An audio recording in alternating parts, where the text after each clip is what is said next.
Good morning. If I can welcome you, my name is Jim Hall. I'm the Executive Director for the Entrepreneurship Center. I know, I'd say most of you and some of you, and if I don't, I hope to get to know the MBAs throughout this year. And for our speakers and panels, I think we've spent a few days together already, so welcome back again here this morning. I always try to give some sense of gratitude and thank you for the investments that everyone makes into the time we spend together. So I'd start off by just noticing for the MBA students that if you look around, this is a little bit of a smaller crowd today, and it's designed to be that way. It's the rare opportunity to allow you, I guess, an intimate setting with our speakers. But what happens and what makes this event special is the time and effort that you put into it and the investments you make into it. So thank you for being here. For our speakers who have traveled so far, been very generous with your time and efforts, thank you again for coming early and staying late each day, and I hope you enjoy the day. The setting is for our master classes, which is our Monday session, and I think you'll enjoy the opportunity. I've got a couple of points that are just, I guess, housekeeping issues I'd like to take care of, or at least announce to you. So the first is, has everybody downloaded the app? So there, if you haven't, has it? Anybody that has, can you raise your hand for a second? Right, so those we're a little bit small on that, so we need you to download. It's under SVCO is the application, and the reason is that we've got a rating system for the speakers this year. It'll open up after the end of each session, and we'd love for you to rate the sessions. We'd like to recognize kind of the best rated sessions this evening at the speakers' dinner. So if you can download that, we'd appreciate it.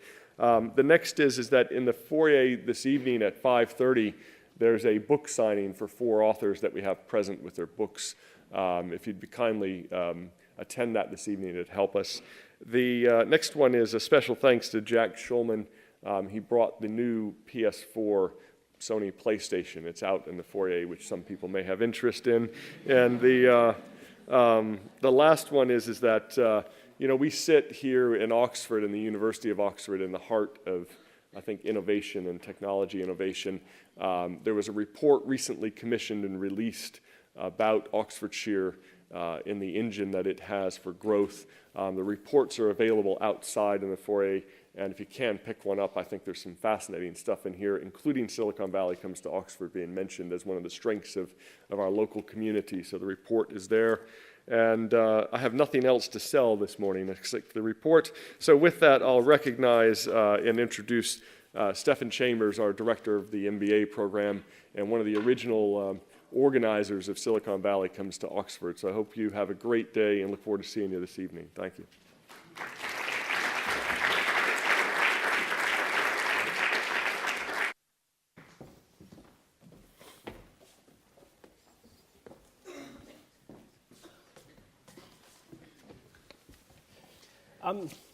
Good morning, ladies and gentlemen.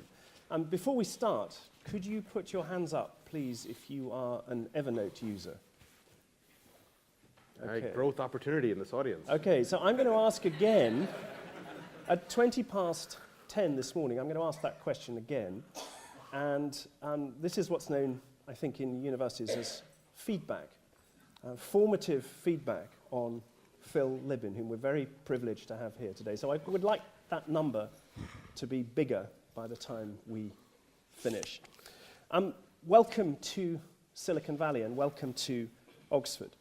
You all know Silicon Valley is synonymous with innovation, entrepreneurship, software, the internet, revolution, and T-shirts. Okay. Oxford, you all know, is synonymous with education, rigor, analysis, science, evidence, and ties. So, Phil is wearing a T-shirt, and I am wearing a tie. And he's offered to swap with me if, and only if, your questions by the end of this session are as impressive as I've told them they're going to be. Okay, so my neckwear is in your hands. Okay? And that's a nice tie. Phil's sartorial reputation is also in your hands. You all know Phil is the CEO of Evernote, and I spent last night asking people about the company and asking people about him, which is how I prepare for these sessions. And for the first time in my entire life, I heard nothing negative. Nothing. Nothing at all, only envy.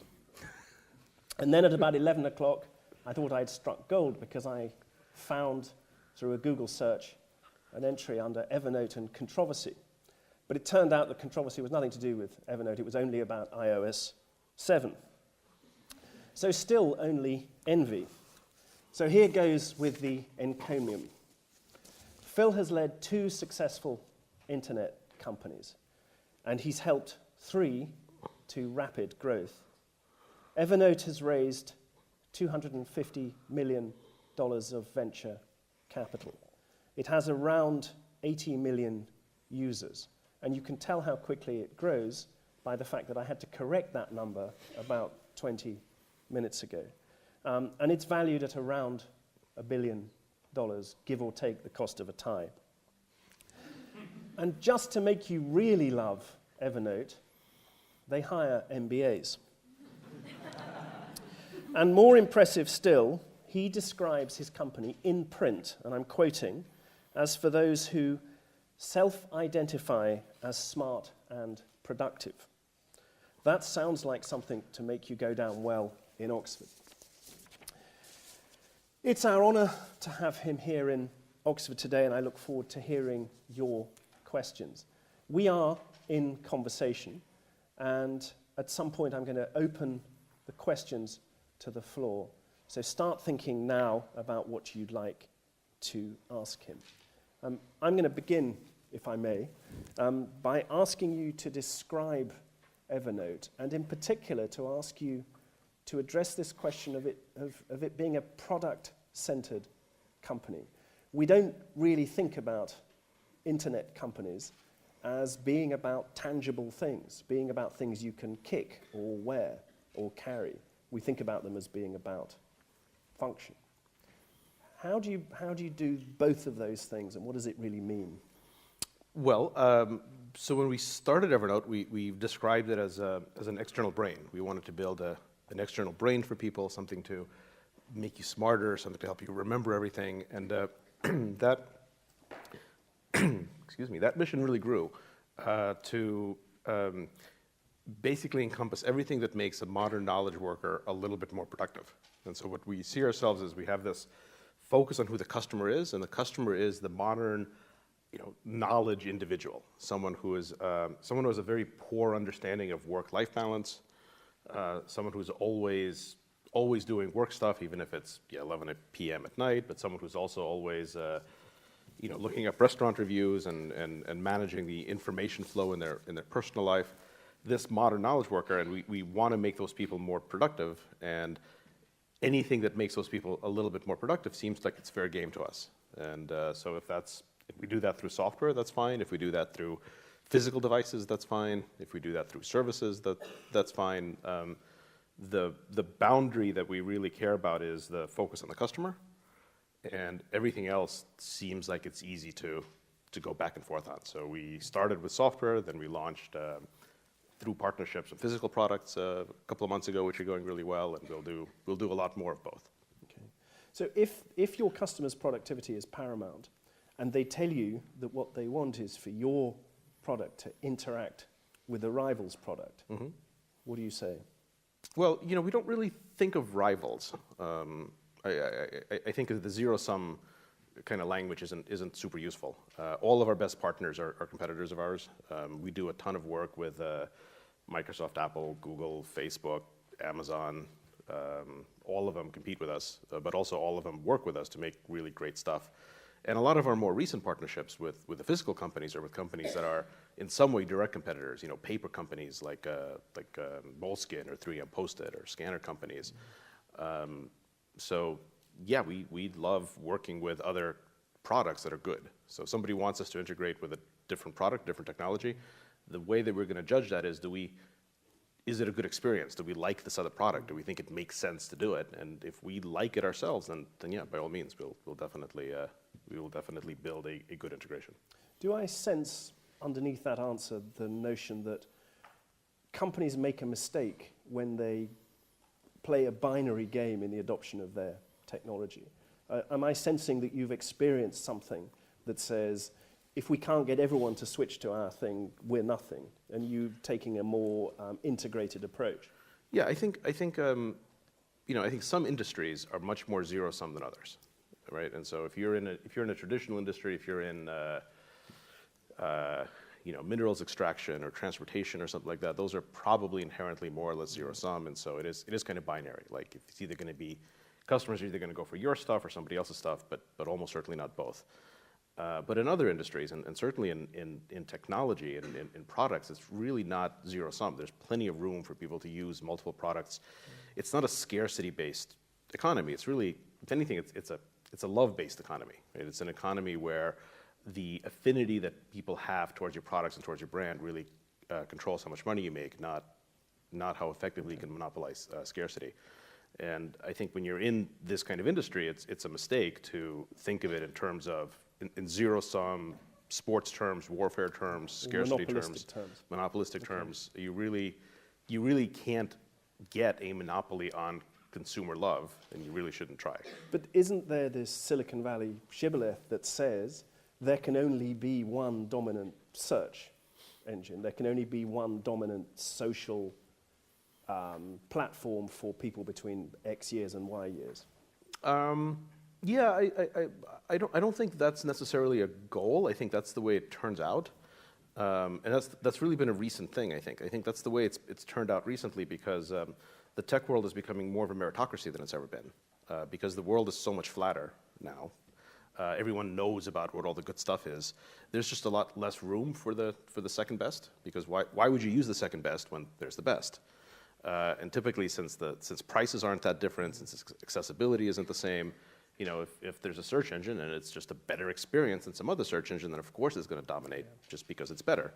But its position isn't secure by anything other than its quality. It has to remain the best search engine, or else it's going to fall pretty precariously and pretty quickly. So, yeah, I think the investment world has definitely become more vertical in the sense that the top company is now worth X, and the second company isn't worth half of that; it's worth a tenth of it or a hundredth of it.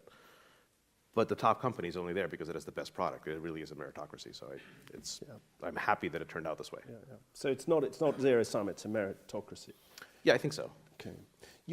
One of the things that Evernote is famous for is its corporate culture, the way things are, the way people behave, the kind of informal rules. And I don't know how many of you know this, but I think staff can set their own holidays. You explicitly outlaw petty bureaucratic interventions.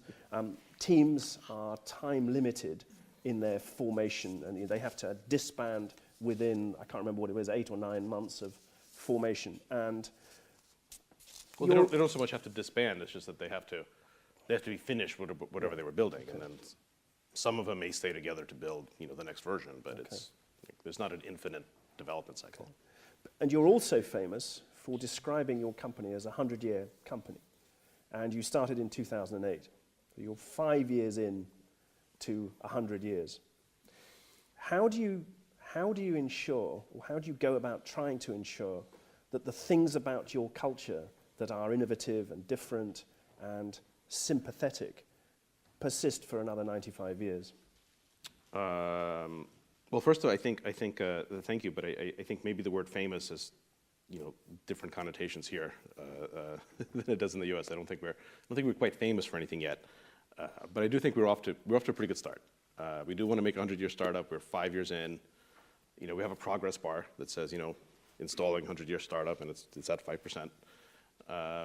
And it feels like we're off to a good start, but a lot of the work is still left to do. The philosophy is the culture is the most important thing, because if you look at it over the lifetime of the company, the culture is the only thing that matters. The culture matters a lot more than the products, because the products are today's products, and the culture is the next 100 products. And the key to trying to make a successful culture is just to understand that the culture is the most important thing, and that it doesn't happen accidentally. You have to work at it. I think a lot of companies, and certainly my previous companies, Evernote is my third startup, my previous companies, we never really explicitly worked on the culture. We worked on the product design, we never worked on the culture design. And at Evernote, we spent just as much time obsessing over how to design the culture as we do about the product. And it's just that awareness is probably 80% of the struggle. And then there's no real dogma other than that. There's no like we have to do things specifically this way or specifically this way. It's just the realization that the culture is super important and that we're going to keep experimenting until we get it right. And so we have a lot of policies, and the point of them is to say the people who work at Evernote are very much self-selected. They're people who want to be there. They're people who have an idea about how they want to improve the world, who can articulate that idea. And the kind of people we want are people who naturally want to be really productive. They want to work really hard. They want to get as much done as possible. That's why they're there. And it should be hard to get a job at Evernote, and it should be hard to keep a job at Evernote. But once you're there, it's our job to eliminate all the obstacles to you being as productive as you want to be. And so things like a vacation policy, put in that light, it doesn't make any sense to have a vacation policy, right? Because being in the office, we're not running a prison. Being in the office is not a punishment. If being in the office is not a punishment, then why should counting the number of days you get to spend out of the office be a reward? Everyone's an adult. Everyone wants to work really hard. So why should we even care about how much vacation you take? You take as much as we want. I don't care. Just get your work done. And so there's all sorts of stuff like that. But they're really, nothing is set in stone. It's all flexible. It's just all based on, can we have a culture that attracts the really productive people, that retains really productive people, and then it just gets out of their way so they can be as productive as they want to be. But the tough question here is clearly that is a sustainable position for a privately owned, fast-growing company of pick a number, 2,000 people, 1,000 people.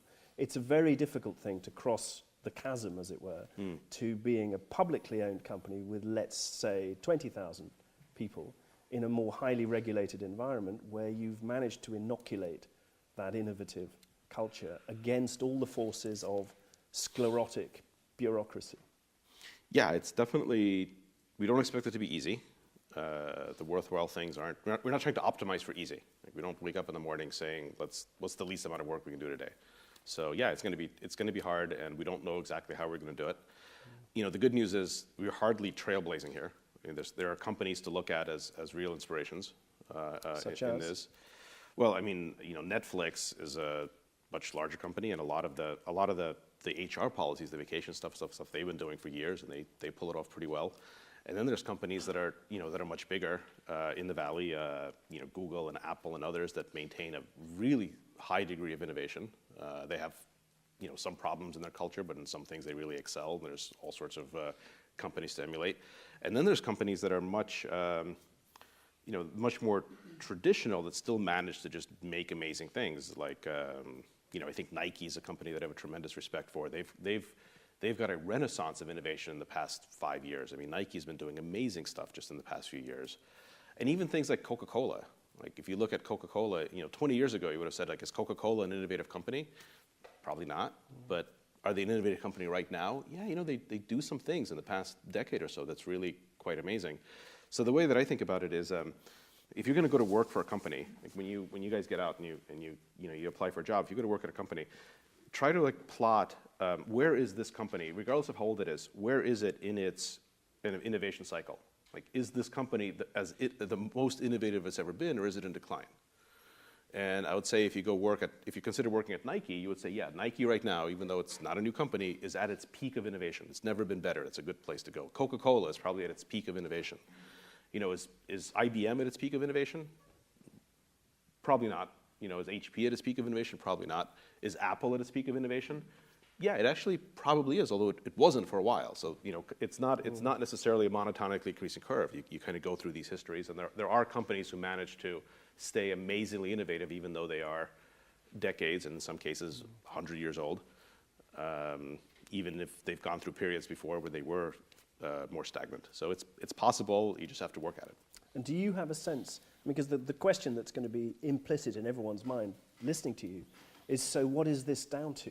Is it down to, as it were, market pressure? Is it down to particular individuals? Is it down to the practice of a particular kind of culture? Is it all of the above? Is it something else? Well, I think the most important thing is to make something, is to be working on something sufficiently epic. Like, we want to have a life's work. So Evernote isn't meant to be something that we do for a while and then we stop doing it. It's really meant to be something that's big enough where really talented people can say, this is my life's work. This is what I want to be primarily associated with. We want a large percentage of our employees, myself included, but a large percentage of our employees, I want the fact that they're Evernote people to be their primary self-identification. Like, that's what they are first before anything else. And obviously, that's not going to be true of everyone. That's true when you have a 10-person company. When you do a startup, when it's just like 3 of you, you're all on this mission. You're all on this quest. You gotta take this ring. You gotta carry it and drop it in the cracks of Mount Doom. Like, you're all really into it. And then, like, by the time you get to like 10 people, you look around and you go like, you're like sitting around a campfire and you go, 9 of us are definitely on this quest, but like, there's that guy over there. It's just a job for him. I'm like, pretty sure. But that's okay, because not everyone can be a fanatic. You have to like know how to make use of just productive people for whom it's just a job. And when you get to 100 people, it's probably 50 of them are there on a quest, and 50 of them is just a job. And we're at about 350. But the goal is to always have a core cohort of people at every level of the organization for whom this is a life's work. And I think the only way to do that is to have the company actually be making something that's worthwhile, that is sufficiently epic so that talented people can say, this is important enough for me to dedicate my life to working on. Companies that do that, I think, stay really innovative, and companies that don't have a really hard time. I hope those of you at the front of the room are taking notes at this point. I'm going to shift gear very slightly and ask you, I suppose, the most obvious question, and the one that you must get asked all the time, and you must sigh slightly inside when you hear it. But I'm going to be NSA stuff, isn't it? That's exactly what I'm going to ask you. Okay. So there's big data Yeah. on the one hand. And big data is a wonderful thing because it's big and it has data in it, and there are correlations in there that will change the world for the better, clearly. Okay. On the other hand, there's privacy, and there's all the messy NSA, Snowden, etc. stuff. How do you navigate that kind of Faustian pact between free services and surveillance, between search and social media and oversight? Well, and that's a very deep question, and actually, I think the way you phrased it is very interesting. I reject that there should be a trade-off. I don't think it's a trade-off. So, I think everything you put into Evernote should be yours. It's private. We never look at it. No one else should ever see it. It should be completely up to you what you want to do with it. And we published these 3 laws of data protection a few years ago. These are our core principles. We say Evernote's 3 laws of data protection. The first one is your data is yours. It's not ours. The second one is your data is protected, which means it's all confidential. It's all private. We don't data mine it. We're not a big data company. We have 80 million users. We don't have a big data problem. We have 80 million small data problems. We don't use it to make any money. We're not selling you ads or driving affiliate traffic or anything like that. And the third one is your data is portable, which means we guarantee that at any time you can take all of your data and leave. We'll give it to you in a full machine-readable and human-readable format, and you can take it and go. And our co-founder, the guy who kind of started this whole thing, Stephan Chambers, was this famous Russian-American entrepreneur, inventor, and he was pretty active politically during the fall of the Soviet Union, and he would say, any country that you're free to leave, you're free to live in. And that was really the philosophy that we try to apply at Evernote. Like, we want people comfortable enough that they could leave at any time, and there's no data lock-in whatsoever. And that comfort, knowing that you can leave at any time, hopefully makes you comfortable enough to stay forever. So these are core principles, and the business we've built supports it. We don't have any indirect revenue. We don't make any money by looking at your data in any way. The NSA stuff and the government surveillance stuff is really kind of a good news, bad news situation. It's bad news because it's really undermining, there's the potential to really undermine consumer confidence just in everything, in everything online. And that's really a deep, I think, mistake for governments to be making. The world economy right now is based entirely largely on the output of knowledge workers. And the economic output of knowledge workers is tied completely to their state of mind. And so you can't beat more productivity out of unhappy knowledge workers. Like I've tried to do it, it doesn't work. You need to have happy, confident people. And so anything that like makes people less happy and less confident is just bad. It's bad politics, it's bad economics. The good news is this is the best time to be having this debate. The fact that the Snowden disclosures and other things are forcing people to have this debate right now at the relative beginning of the cloud, as opposed to 10 years from now when it could have all been silent for another 10 years. Could have come up 10 years from now when things were much more established. I would much rather have the debate right now. And the good news is there's no structural problems that we can't fix right now. This isn't like this isn't like the debt issue in other countries where you look at it and you go, wow, this is going to take 2 generations to unwind. Okay. There is no long-term problem here. We just need to decide as a society what we want the government to do, and then the government needs to do that. And I'm actually highly optimistic that one of the things that's going to happen in 2014 is we're going to figure this out. We're going to figure out as a society what kind of things we want the government looking at, what kind of things we don't want governments looking at. We all live in democracies for the most part. I'm actually optimistic that this will not be a problem a year from now. So there's nothing intrinsically problematic about the product being the consumer of the product. I am the business model. Well, so for us, the customer, like, our business model is really simple. Our business model is we're going to make products that people love and want to pay money for, and then we're going to sell those people those products. And that's it. Like, we're not going to we're not clever about how we make money. We're not trying to, like, there's the canard in Silicon Valley where the user is the product, the customer is the product, and it's not for us. In our case, the customer is the customer, the product is the product. I'm not talking about Evernote now, I'm talking about the I personally don't like clever business models. I think they are harder to sustain for 100 years. I think because they set up fundamental conflicts of interest. If we were, like, we could build in advertising into Evernote, we can make a lot of revenue because we have pretty good traffic, and theoretically we can know about what people want. We're kind of the holy grail of advertisers. In fact, early on, a lot of investors tried to say, you guys should adopt an ad model because people tell you what they want, what they like, and you can just show them ads based on that. And we never wanted to do that. We rejected all that stuff explicitly just because we thought we can't do that for 100 years. Like, I would rather chew my arm off than spend 100 years trying to figure out how to make more people click on ads. It's just not interesting. It's lame. Other companies do it, and that's fine for them. It's not something that we're interested in. Very interesting.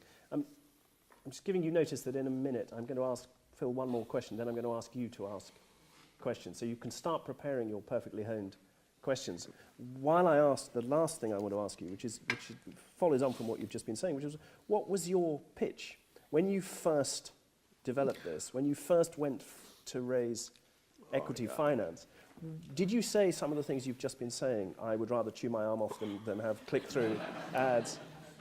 Yeah, we had like the world's worst VC pitch. I was terrible at raising money, and we got thrown out of every $250 million of terrible. Well, that came later. Okay.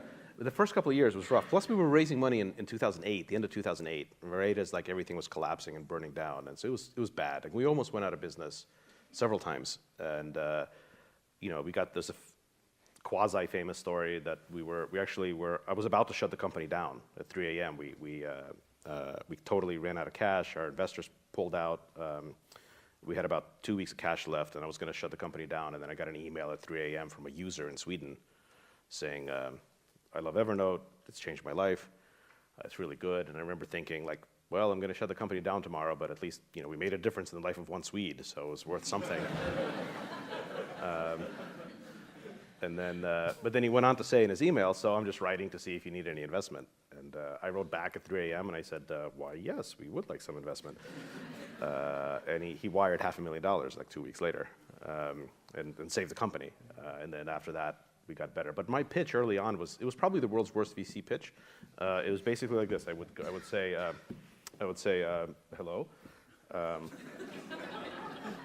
My name is Phil Libin. You've never heard of me.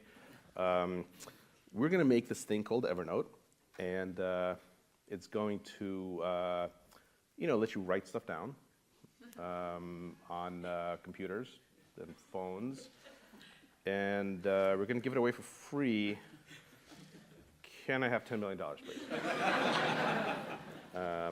And it didn't work. It didn't work. And usually they would kick us out right away, but sometimes, out of politeness, they would ask the follow-up question. And the most common question was, so who's your competition? And I would really nail this answer. I would say, well, competition. Well, you see, every single computer or phone or PDA that's ever been released already has a pretty good free note-taking app on it. So that's our competition. And then, so neither of those were good answers. But we got better over time. But really what it came down to was, it wasn't the pitch. Like, we don't pitch. It was about having the traction. Like, once we had about a year and a half, we had 18 months of data, of traction, and we said, look, here's how users are using it. And here, like, it's all about the execution. Here's what our retention rates are. Here's the conversion rates. Here's the cohort analysis, month by cohort. In the first month, 0.5% of people pay, but a year later, already 6% of people are paying. And the longer you stay, the more likely you are to pay. And once we had built up the cohort model with about 18 months of data, it didn't matter that people were very skeptical about the idea. We said, this is what it's doing. And I would say at that point, it became radically easier. And then we were able to raise, $250 million or more on that. But also, we've never taken money from an investor that wasn't a huge fan of the product. All of our investors, even the late stage ones, they all just love the product and use it. In fact, we kind of don't talk to people who are investors who aren't in love with the product, or even partners, just because it's not an efficient use of anyone's time. Luckily, there's enough people who really love the product where it's become okay now. Okay, thank you. Okay, your turn. I'm not going to waste our time by asking for microphones to be handed out. Okay, so I will try to restate your question so that the audio can pick up your question. So please ask questions. Tell us your name. Please frame your question in the form of a question so that I can restate it. And I'm going to open it up to the floor. Michael. I'm Michael. Two questions, actually. So you've run a number of different organisations. At what point do you know you're on a winner or a loser and know to keep going forward?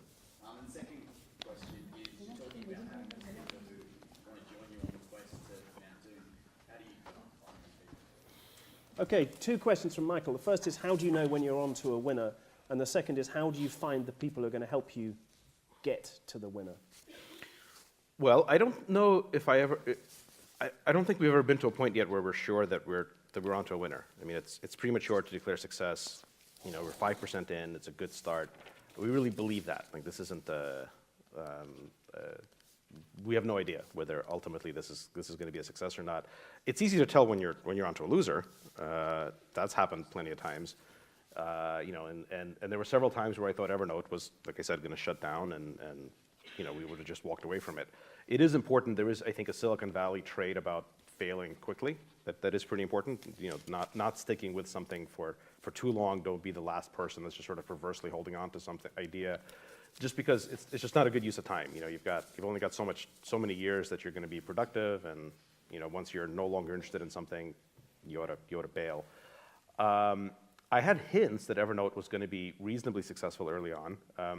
Back in the really early days of Twitter, I would have an alert. I had a Twitter search, and every time anyone mentioned the word Evernote on Twitter, I would see it, because it would only happen like a few times a day. This is like in 2008, probably.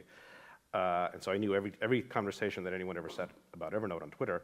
And on one day, I had one guy tweet, totally disconnected. I had one guy tweet, I'm a priest, and I love using Evernote for writing my weekly sermons, because it's just, and we thought about it, and we said, wow, that's a really unexpected use case. We totally weren't targeting the clergy market, but it kind of makes sense, right? Priests are knowledge workers, and every week they got to produce this thing, and they're using Evernote to clip pages and write it. Like, that makes sense. That's pretty good. And then, like 2 hours later, a totally different guy on Twitter said, I use Evernote to keep track of all my sins to make it easier to confess on Sunday. And the two weren't talking to each other. They just both said Evernote, and I was like, yeah, we got both ends of the spectrum. Like, I think that's going to be something. And we've had little indications like that. In terms of how to find the right people, it's not super hard. I think it's companies like Evernote and are why, like, banks have a hard time finding great, engineers or designers. Like there are destination companies. Evernote, we're fortunate enough to be a destination company. People who apply to Evernote, they're not applying for a random job. They're typically not saying, well, I want a job somewhere, so I'm going to apply at Evernote, but I'm also going to apply at Wells Fargo, and I'm going to apply at McKinsey. They're typically want to work at Evernote because they love the product and want to make something, and maybe they also love Twitter, so maybe they're applying to Evernote on Twitter. So our competition is 4 or 5 other destination companies. It's not the thousands of companies that are there. So it's much easier for us because we have a mission, we have a product that people can identify with. Companies that aren't mission-based, I couldn't imagine how you would go about hiring great people if you don't have a mission. The first 20 or 30 people at Evernote were really close friends. We all knew each other, so it was easy because this was not our first company, so it's easy to get bootstrapped when you just have a crew. That's probably the most important thing for people kind of at the stage of life most of you are at is Steve Ballmer told me this really great thing. He had this really great advice. He said, you only know about 100 people in your life. He said, there's only about 100 people for your entire life that are going to be sort of the important people that are your go-to people that you wind up doing everything with. And once you've kind of know those 100 people, there's no more room. You're full up, and you're going to meet new people, but they're never going to become the fundamental people in your life. And he said, most people, they don't realize this, and by the time they're out of college, they've already burned through their first 50 because they've just made these casual relationships with people who aren't actually going to be useful to them later on. And so he said, just be mindful of that. Be mindful whenever you meet someone, whenever you make friends with people who you can see doing things with. Keep those relationships going. Keep that crew together.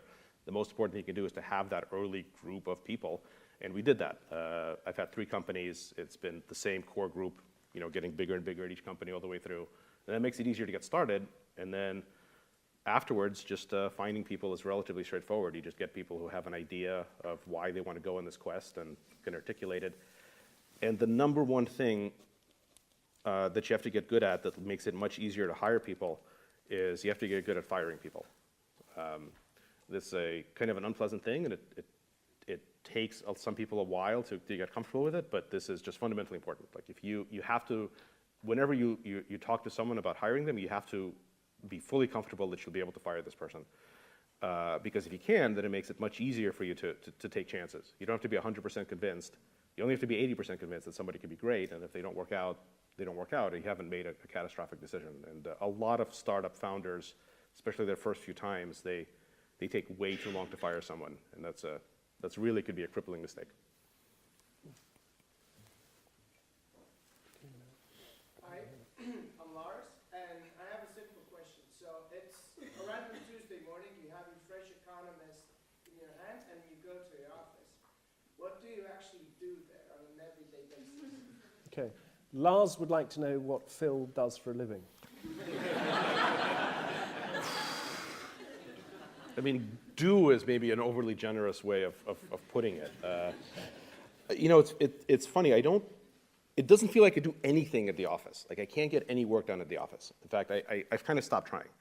I usually wake up and spend the first couple of hours doing work at home before I get to the office. So all of my email, or if I have to write something, or I have to think about something, it's really done kind of in maybe 6 or 7 a.m. to 9 or so at home, and then when I get back. And so I'm usually at the office from maybe 9 to 10, and I leave the office at maybe 7 or 8.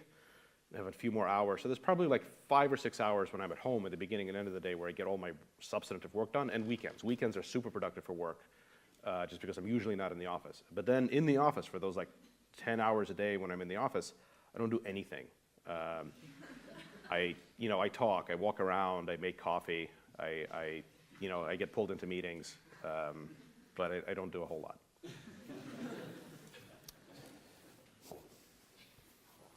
You spoke about sustaining an idea over a long period of time. How do you see Evernote evolving in the future to something beyond the application? Well, I talked about this a little bit yesterday in my talk. I think it's impossible to know what the products will look like in 100 years because it's impossible to know what people will look like in 100 years. But I think I have a decent idea of what I want the brand to stand for, and I think if you have that brand focus, the products will flow out of that. So I want Evernote to be the Nike of the mind. right? I want it to be Nike for smart people. I want it to be, just like Nike is the most visible brand in the world for people who self-identify and aspire as being athletic, who care about their bodies. I want Evernote to be the most important brand in the world for people who self-identify and aspire to being smarter or more productive or more navigating the details of the life more elegantly. And I think 100 years from now, there's still going to be a need for that brand. So I think that's how we focus. We just say our core demographic are knowledge workers, and the core thing we want to do is make people who want to be smarter, make them actually feel smarter. And that vision will take us to the product roadmap for the next 100 years. Yep. Hi, my name is Naveen. I have two questions. One is you have a couple of products other than Evernote coming out into the market like Sketch, Hello, and Food. Do you think is it cannibalizing the main Evernote product? And the second one is what is the story behind the elephant in your logo? Okay, Naveen has two questions. One is, do future products cannibalize markets for past products? And the second, why the elephant? Well, let's do the elephant first. That's the most common question I get outside of the US. There's a common saying in the US, which is elephants never forget. And I assumed that the saying was worldwide, but of course it was a stupid assumption, it's only in the US. But yeah, elephants have very good memories, elephants never forget. Our slogan is remember everything, and so we picked an elephant. We really thought that everyone knew this in the world, but nobody does outside of the US. I had thought maybe it's only the English-speaking world that does it, that doesn't know this, but apparently it's really just the US. The good news is, even though most cultures don't have the same association with elephants and memory, most people seem to like elephants, so it's okay, it works out. We got really fortunate with the logo. Oh, I'm not wearing the logo today. We got very fortunate with the logo. We spent a lot of time on it. We had about $10,000 in the bank in 2007, and we found this really amazing designer who was a fan of the early products, ex-Apple guy, and we said, oh, can you make us a logo and identity? And we can't afford to pay you anything like you normally make, but we'd love for you to work on it. And he said, well, how much money do you have? And I said, well, we have $10,000. And he said, all right, I'll do it for $10,000. And so I gave him, our last $10,000, and he worked on it for a couple of months, and he made this thing, and it was amazing. It was great. We've gotten hundreds of millions of dollars of free marketing because of it, just by Apple and Google and every other company worldwide just using it everywhere, and it has everything to do with it's an attractive logo. I really think the logo is like, double-digit percentage of Evernote's success to date has been the fact that we have a good logo. It was worth over-investing in it. I also learned an important thing about negotiating in that exchange, so it was worth it. It was worth it for that as well. What was the first part of the question? Do your subsequent products? Oh yeah, cannibalizing cannibalization. Yeah, this is that's a perfect example of, I think, not useful language. Cannibalization is not a particularly positive way of looking at things. It is kind of zero sum. Like you're the guy doing the eating or being eaten. That's just not how it works. Like that isn't actually what goes on. If there was some kind of a positive way to talk about cannibalization, then maybe. But I've always said, like, being in business isn't like a sport. It isn't like warfare. It's more like music. It's more like art. The interactions are not zero sum.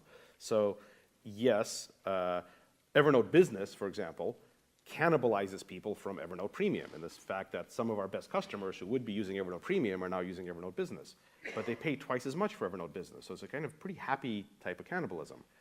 And all of the products do that to some extent because they're all going for the same general demographic of people, but they make people happier. So if someone decides to use product A versus product B, it's because the product B giving them a better experience, it's making them happier, it's making them theoretically more productive. And if they're both our products, that's great. And even if they're not both our products, that's great in the long term. So I think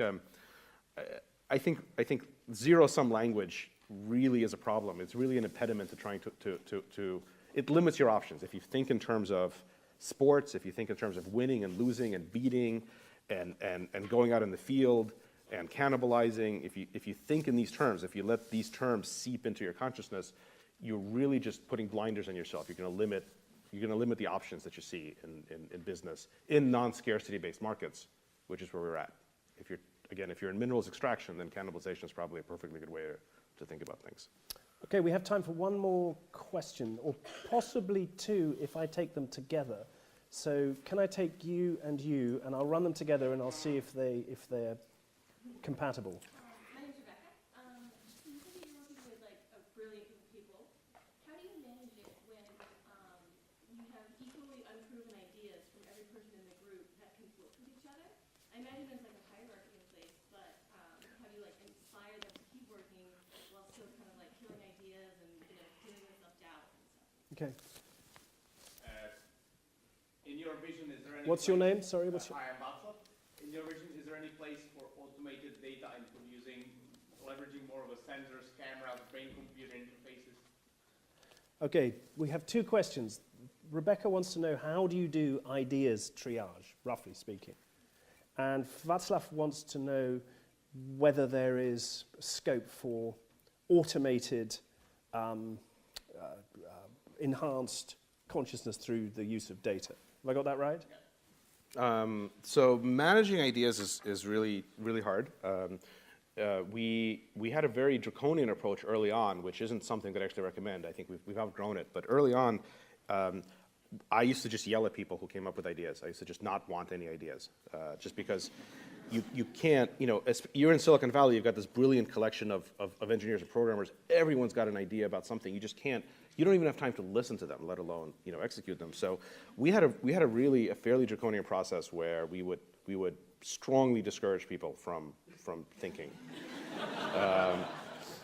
And it would take the form of things like, I would say, nobody is allowed to even think. No one is allowed to have thoughts about anything that we can't build and ship in the next 3 months. Because we've only got 3 months of money. So if you've got plans for things that we can't ship in 3 months, you're hurting the company, you're not helping it. And we really tried to eliminate all good ideas, other than the one, which was making the product. That was kind of stupid.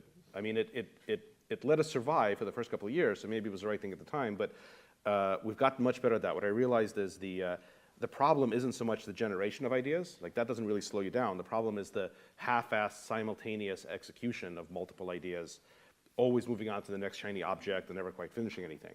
But that's my problem. That's a management problem. It's not the problem of the people coming up with the ideas. Of course, we should encourage employees to come up with ideas.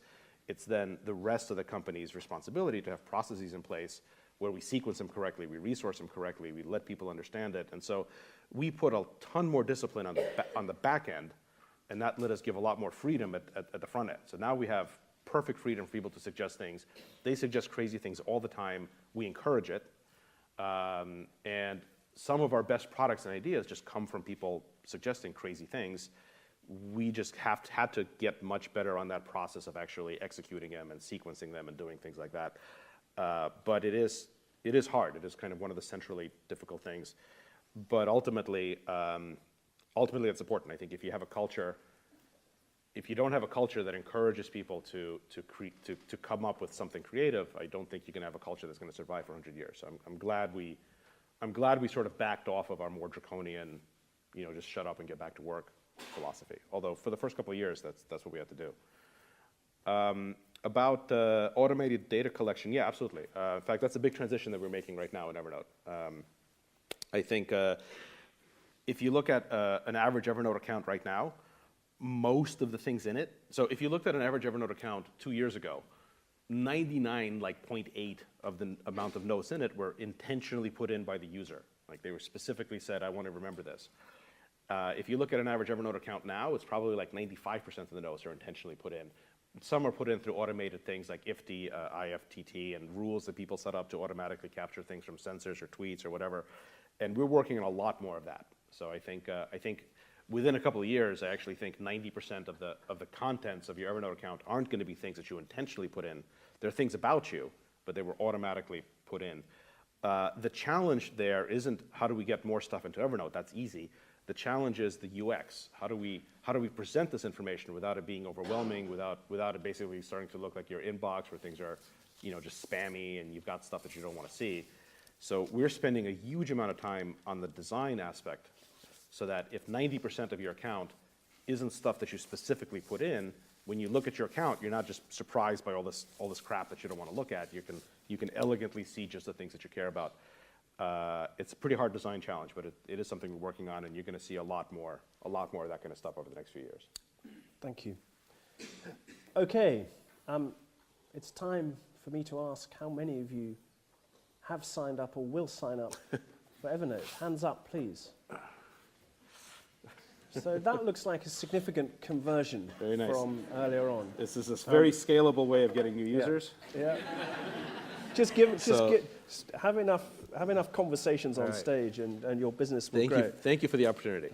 I wanted to thank you on our collective behalf for agreeing to be here, for doing what sounds to me like important and deep thinking about the kinds of things that these people are here to think deeply about. I think in particular, this notion that you stressed several times, which is that in businesses that are not about scarcity, the notion that both and trumps either or is incredibly important. It seemed to be beneath several of your answers, and I think it's an important message for all of us. I think historically, the idea of business came about as a way to manage scarcity. Yeah. And so it's just ideas of scarcity, ideas of zero sum are so fundamentally baked into the way we think about business, because that's why business was created. Yeah. And it doesn't have to be that way anymore in many industries, and it is a very unnatural transformation for businesses to be making, but in many industries, scarcity is not the motivating factor. Yeah. You now have the privilege of your master classes, and I'd just like to take 5 seconds of your lives to tell you what an extraordinary privilege that is. There are lots of places in the world where you can hear people from the platform telling you stuff. There are probably even places where you can hear Phil telling you stuff, but there is nowhere in the world where people of this distinction agree to lock themselves in a room and do this contact sport called a master class, in which they test your ideas and you test theirs. So you're very, very fortunate to be part of this Silicon Valley Oxford co-production. They start at 10:30. I will be in big trouble for overrunning if you are late at your master classes. Last, I would like to thank you for being a supportive and interesting audience. And I will conclude with my final question, which is, does he get the tie? Oh. Does he get the tie? Please don't make me take off my T-shirt. No one wants to see that. Thank you very much. Thank you, Phil. Thank you. Real honor to be here. Really great. Thank you.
Happy? Yep. All good. Sound and everything? Yep. Cool.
Today we're going to talk about a little website called YouTube. So to start, I thought it would only be appropriate that we start with a video.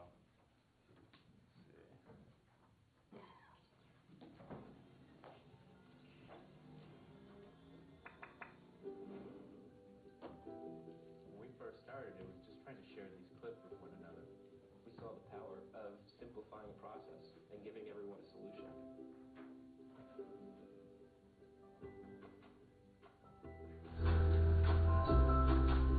Hi YouTube, we just want to say thank you. Today we have some exciting news for you. We've been acquired by Google. Hello? Strawberry! That's really low! I'm Carol. I'm 91 years old. This is the CNN YouTube debate. Yes, we can! One of the features of growing old is heightened awareness of change. Is this real life? Oh my God, you're walking. We can't understand.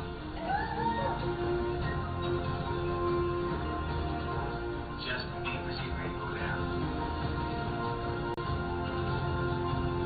People who are taking these pictures are literally risking their lives to do what they're doing, and YouTube gives them a venue. Yeah. Just make sure it's quite high.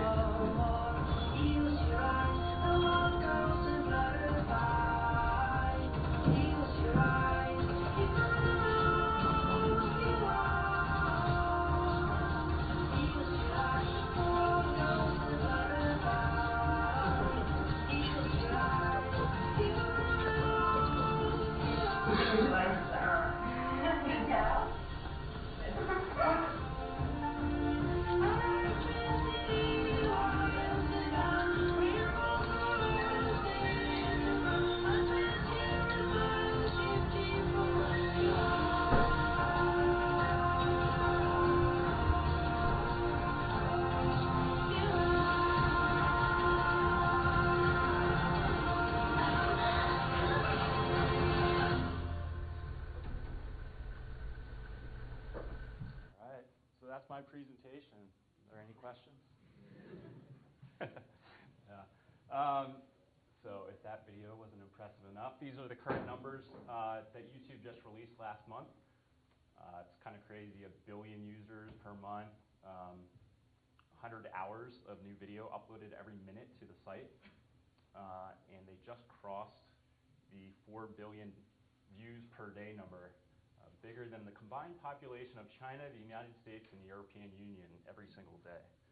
So it's big, if you haven't guessed already. And it's kind of crazy for me to think about that being part of something that's become such a phenomenon and gotten this big.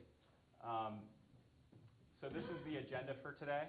I kind of tried to break it up into sections. Start with the most important section, talking about myself. That's going to take about 80% of the presentation, and then I'll quickly run through the rest. So we'll talk about the early days at YouTube when we came up with the idea and some of the kind of the external market forces that were at play at the time. And then we'll talk about, after we raised our Series A, how we scaled the company. And the talk's going to be focused on kind of just anecdotal stories, more focused on the product itself and how we thought about product development and engaging the community and engaging those network effects that allowed the site to get as big as it is today. So I kind of intentionally left out things that MBAs such as yourself and such as myself, things like building a pitch deck and a business model, things like that that you hear about all day. I left that out of the presentation. I just wanted to try to bring a different perspective that some of you may not have thought about before. And then we'll transition. We'll talk about the end game, what we were thinking about at the time of the acquisition, why we chose to sell, and why companies in general choose to sell or stay independent. And then we'll wrap it up by talking about how you, as an MBA that's soon to graduate, if you're thinking about getting into the tech industry, thinking about starting a company of your own, how you might want to think about that. Kind of, again, biased towards an anti-MBA perspective to kind of think about things the way Silicon Valley investors and entrepreneurs think about the world. Let's get started. So these are some of the companies I've worked at. At PayPal, I actually was an intern there when the company was just 20 employees. And it was an incredible experience to be around that. I was surprised the last day of my internship, my manager actually offered me a full-time job, but I had to drop out of college at the time. And in my eternal wisdom, I turned them down. And then PayPal went on to enjoy incredible success. I came back a few months later, and the company had already grown to 200 employees, and then went on and got acquired by eBay a few years later. I worked for a few years on the investing side as a trader, kind of, and then I was thinking about getting my MBA, and I'd been applying to some schools with the intent that I was trying to get the skill set to start my own company. And it just so happened at the time that my brother and Steve Chan and Java Kareem started kicking around this idea of YouTube. And so instead of going for my MBA, I decided to get a lesson, kind of the school of hard knocks, and take a flyer and see what happened with YouTube. And if it didn't work out, I'd still learn something along the way. And so at YouTube, I kind of joined a few months after the first version of the site launched, and worked for free. It was before we raised any money, and I was kind of the guy outside of engineering that just kind of took care of whatever needed to be taken care of. And so that included, we would review videos and take down videos that were flagged by the community. I was the guy that did that. I would, I'd try to reach out to different video magazines and things to get some kind of partnership opportunities going, but of course they had never heard of YouTube before, and so that was kind of tough going. As we added headcount, I focused more on finance and operations, so fundraising for the company, keeping the books, and we went on to build some data centers, so keeping track of all those moving parts.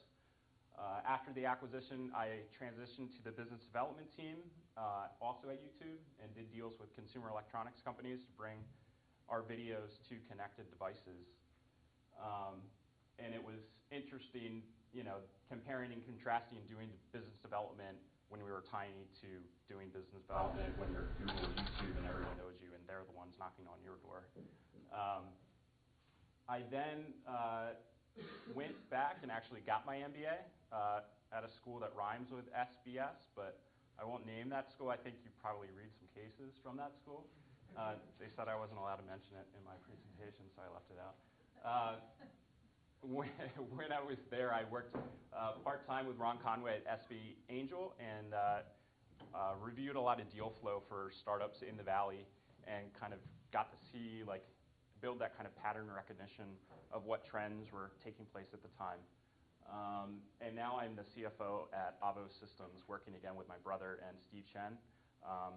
That's kind of the portfolio company we're taking that's the parent company, and we're taking a portfolio approach to product development. So we have 5 different products. We have 3 offices around the world. They're all in the digital media space, and the latest product we just launched is Mixbit, which is a social video app.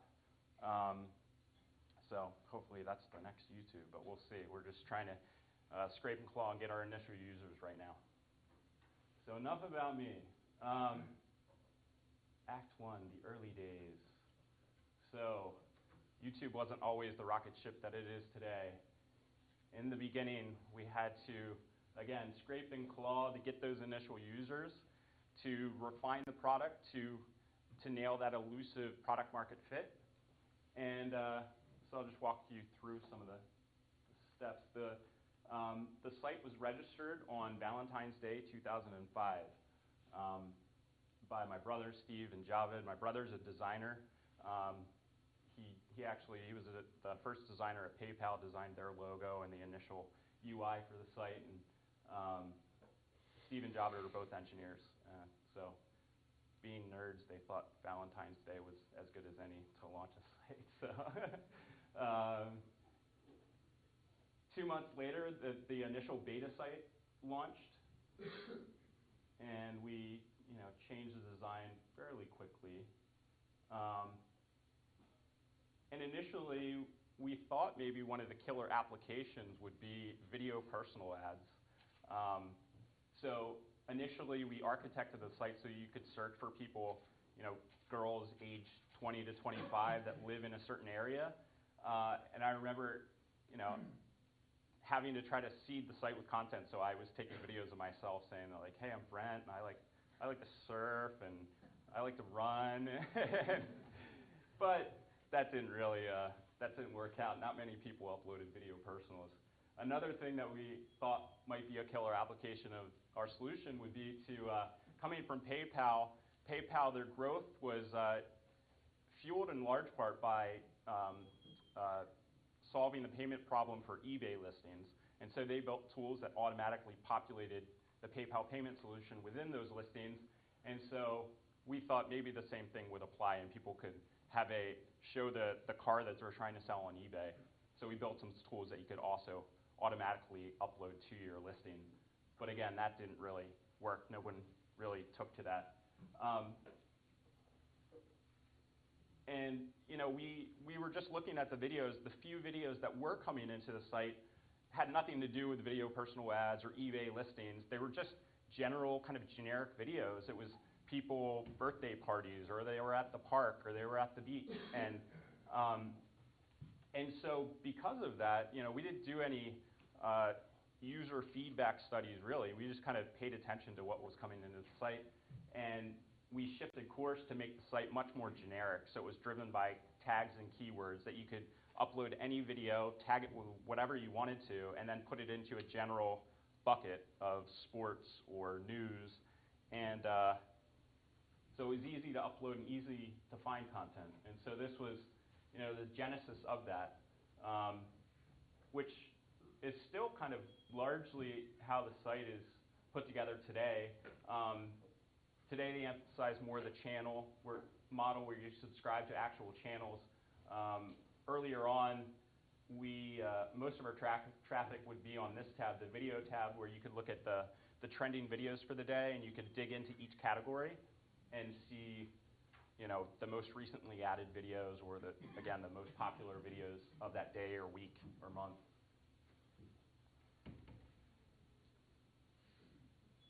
As I was putting this presentation together, I was trying to come up with what were the secret ingredients that we had that enabled us to be successful. And I think it boils down to these 3 components. And it's, everybody talks about, you want a strong team.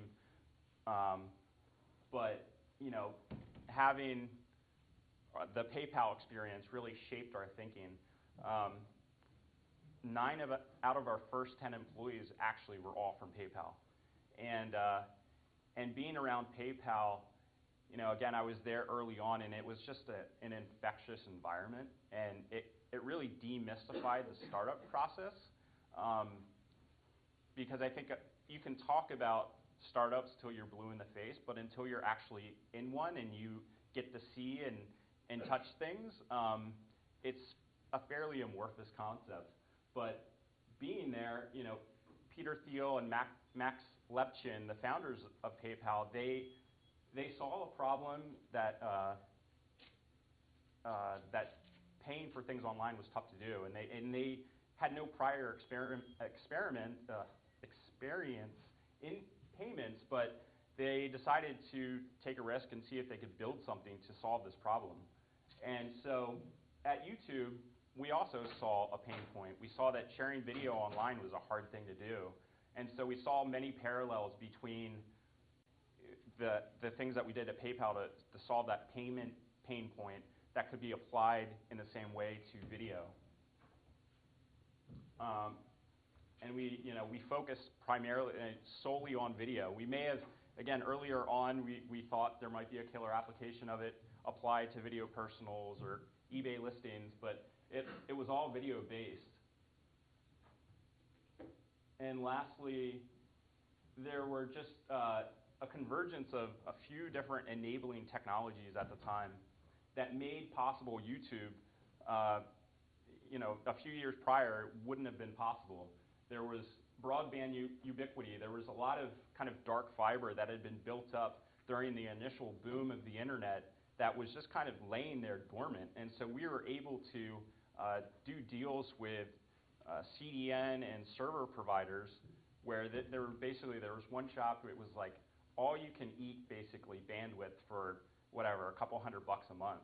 And so that's what we used initially. For the first few months, we just charged our credit cards on that, and as the site grew, then we started to actually, we were like 80% of the traffic for that one data center, and we really screwed up their model because all their other customers were getting slower traffic because of us. Digital cameras, again, it's hard to believe this is before the smartphone era, and it's only been a few years ago, but no one had smartphones at that time, but they did have digital cameras that could finally take digital videos that they were adding to their computers, but they would sit dormant on their computers. It was hard to, you can't email a video file, it's really heavy. And lastly, Adobe Flash, which was a standard video format that came about around the same time that was supported by 95% of browsers. So again, pre-Adobe Flash, it was like a format war battle between Windows Media Player and QuickTime, which was Apple's player, of course. So even if one of your friends could email you a video, then if they didn't have the right player, they'd have to download that player, and it was just a very clunky experience. So the combination of all these things, we were still trying to hustle, we were still trying to refine the product, get the initial users and people uploading things to the site. But after the initial version was around May 2005. That summer we worked to refine the product. By the end of the summer, we had already started to receive some interest from investors, and of which we closed our Series A round with Sequoia Capital in October. And we didn't really have a business plan. They asked us to put one together because they needed to show their partners the deal. But because we already had a few months of data and it was trending up, they were interested, and that alone allowed us to get these meetings. And so, the way that you get multiple term sheets from VCs is, step one is you first get a term sheet from one of the VCs like Sequoia, and then all the other term sheets come in from the other investors. Can I ask what you raised in that Series A? $3.5 million. Yeah. And in total, we raised $11.5 million throughout the life of the company. So tiny compared to what the numbers are today, like folks like Evernote raising $250 million. Yeah, sorry to ask questions, by the way, but that's what this format should be. So this is the masterclass. Yeah. And I pre-warned them that you guys are going to be a contact sport group here. So feel free to start asking some questions. Some of that money is probably coming back to Oxford, by the way. Some of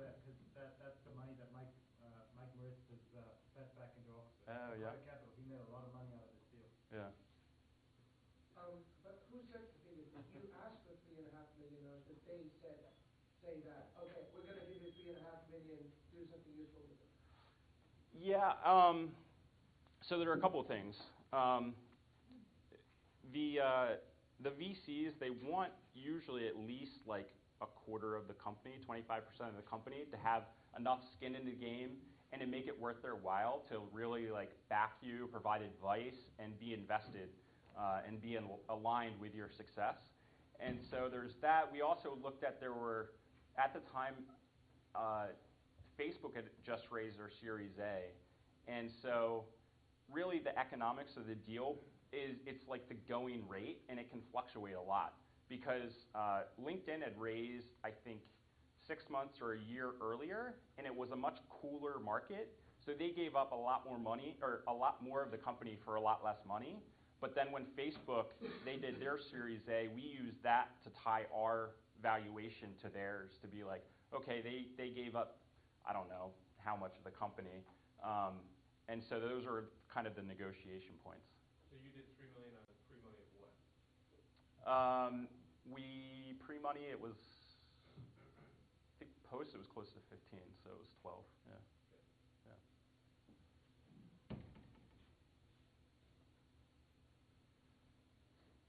And once you take VC money, the name of the game is hyper growth, get big fast. And so while I was researching my presentation, I read this article by Paul Graham, the founder of Y Combinator, and I think it speaks to the kind of the uniqueness of a Silicon Valley startup. So the company is designed to grow fast. Being newly founded does not in itself make a company or a startup. Nor is it necessary for a startup to work on technology or to take venture funding or have some sort of exit. The only essential thing is growth. Everything else we associate with startups follows from growth. And this is kind of like an old saying in Silicon Valley. It kind of comes in and out of favor, but again, when we were looking at the initial workings of the site, we put some Google ads on the site early on to see what kind of money we made. We didn't have any traction, so it was a few $100s a month maybe. And our investors said, you know, just take it off the site. It's not worth it. It's a distraction. We want you to grow that user base and not focus on monetization right now. So it's kind of a counterintuitive thing to think about. How many users did you have when you did your Series A? I'm not sure. I don't know that offhand, but I mean, so roughly. I think the absolute number might not be that impressive, but the trend, it was showing week over week growth that was impressive.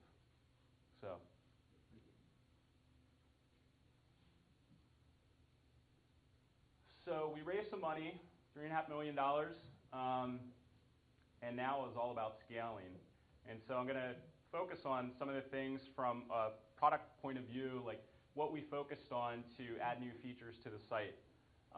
We were very kind of metrics driven. These were the 3 top key performance indicators that we looked at. Video views was the #1 by far. That was the one that we looked at, and basically all of my models, they waterfalled down from that one number. So it would tie out to how much bandwidth are we going to be spending. And when we did add ads later on, how much ad revenue could we get based on the number of views that we were pushing out. The second one, of course, being video uploads, because again, we're just trying to get those network effects, feeding the system with videos, and creating that catalog of content. So subsequently we had the biggest audience, and because we had the biggest audience, people, if they wanted to share a video, they would share it on our site. So it just was a reinforcing mechanism.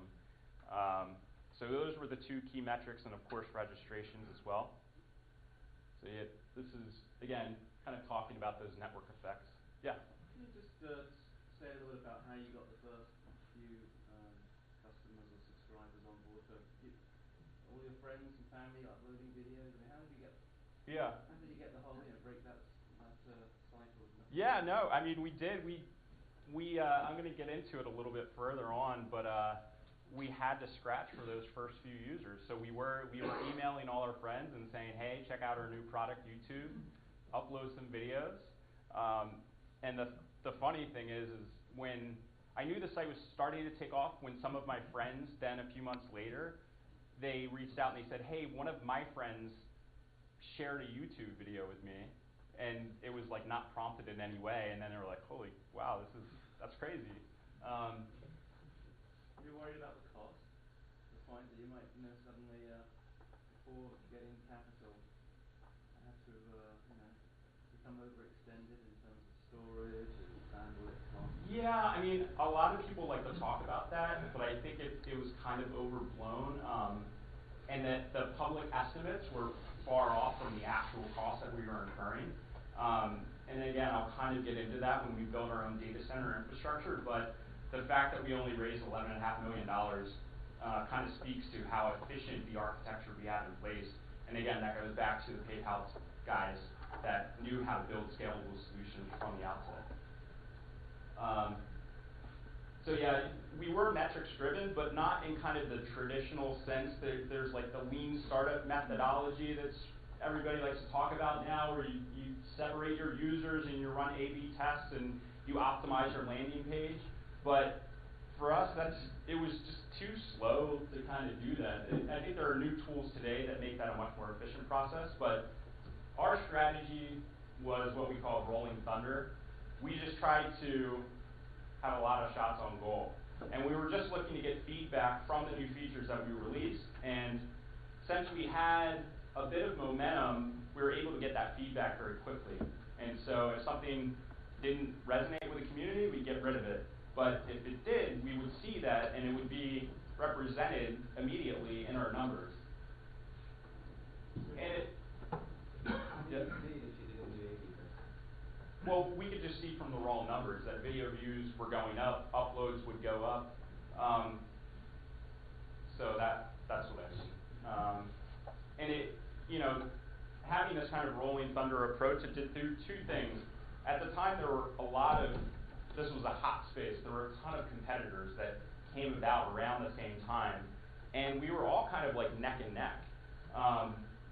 It was scary that Google Video had their own solution. Yahoo Video was the dominant. It wasn't user-generated video; it was more music videos and things like that. But that had the most viewership up until that point. But the rolling thunder strategy kind of every time they would try to copy one of our features, we were releasing 3 new features. So we were doing like weekly or bi-weekly feature releases, and so the competition couldn't keep up. And again, folks like Google and Yahoo, it's a big organization. They need to get sign-off from a lot of people. They need to do a lot of testing before they release it to the market. And so because of that, they're going to be slower than me. Did you hire people from the other places while you were growing? No. And the other effect of rolling thunder is just it keeps people coming back to the site to see what's changing. You can feel the site is alive when you see new things being added on a weekly basis. And so, again, to your point, how did we get the initial users?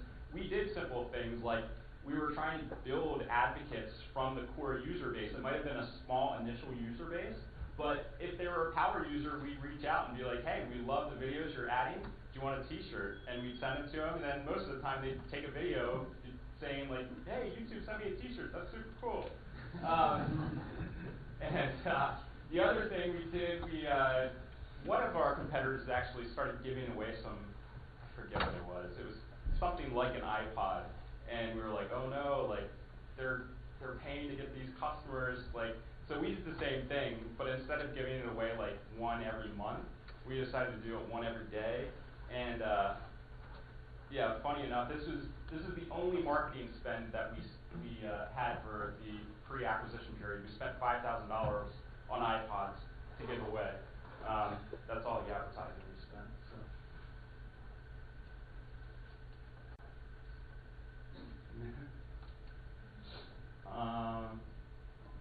So yeah, now I'll talk about some of the specific kind of features that were released to kind of amplify that growth.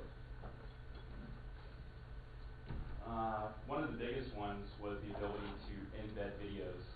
So that became our free marketing spend, basically, that people could grab those videos, embed those into their blogs, and then we had the watermark of YouTube on that. You could click through from the video. I'm sure you're all familiar with embeds now, but at the time, that was like a new concept, and it was, you know, that was another metric, obviously, that we measured to see how many views were coming from embeds.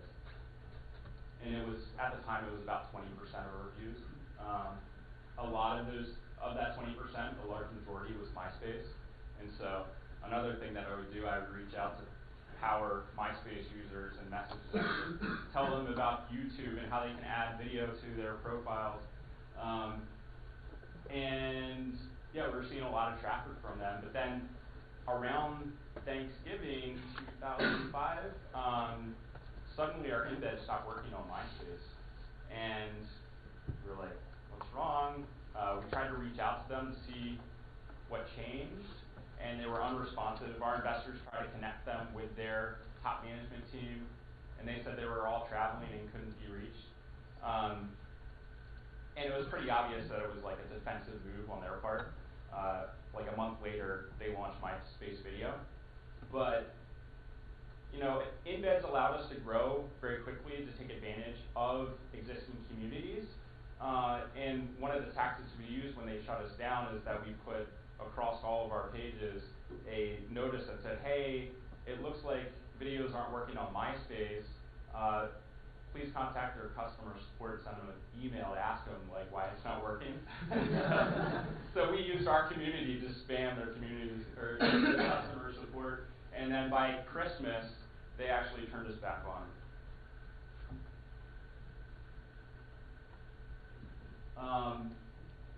So some engagement tactics. People could click through the embeds to the site.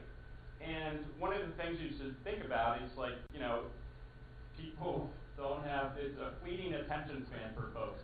So you have about 5 seconds when they land on your site to communicate. Well, I'll get into it. This is another one, the grandmother test. So both the 5-second test and the grandmother test are when you land on the page, you need to tell people what is it, what's your product, and what's in it for me within that first like 5 seconds. So this kind of looks kind of busy, but like based again on our metrics, we saw that when people would come from an embed to the site, they would then click and watch like 7 other videos. And we try to keep things, the specific call to actions very clear, so you could upload, again, you could know what the site was all about, just videos, and it was fairly intuitive.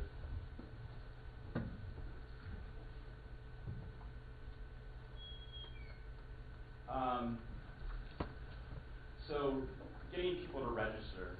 Sorry. Yeah. What drove those design changes in your UI, and how did you, was that, I'm assuming through a lot of the feedback you're getting, how did you measure that, and how did you change the UI?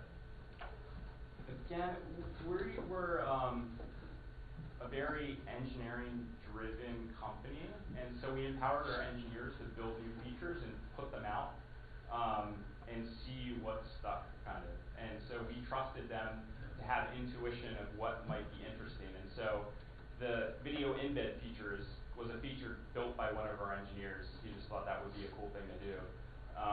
Related videos, you know, it's, when that was implemented, we saw that it added that kind of rabbit hole effect where people would just continue to go down and watch more and more content.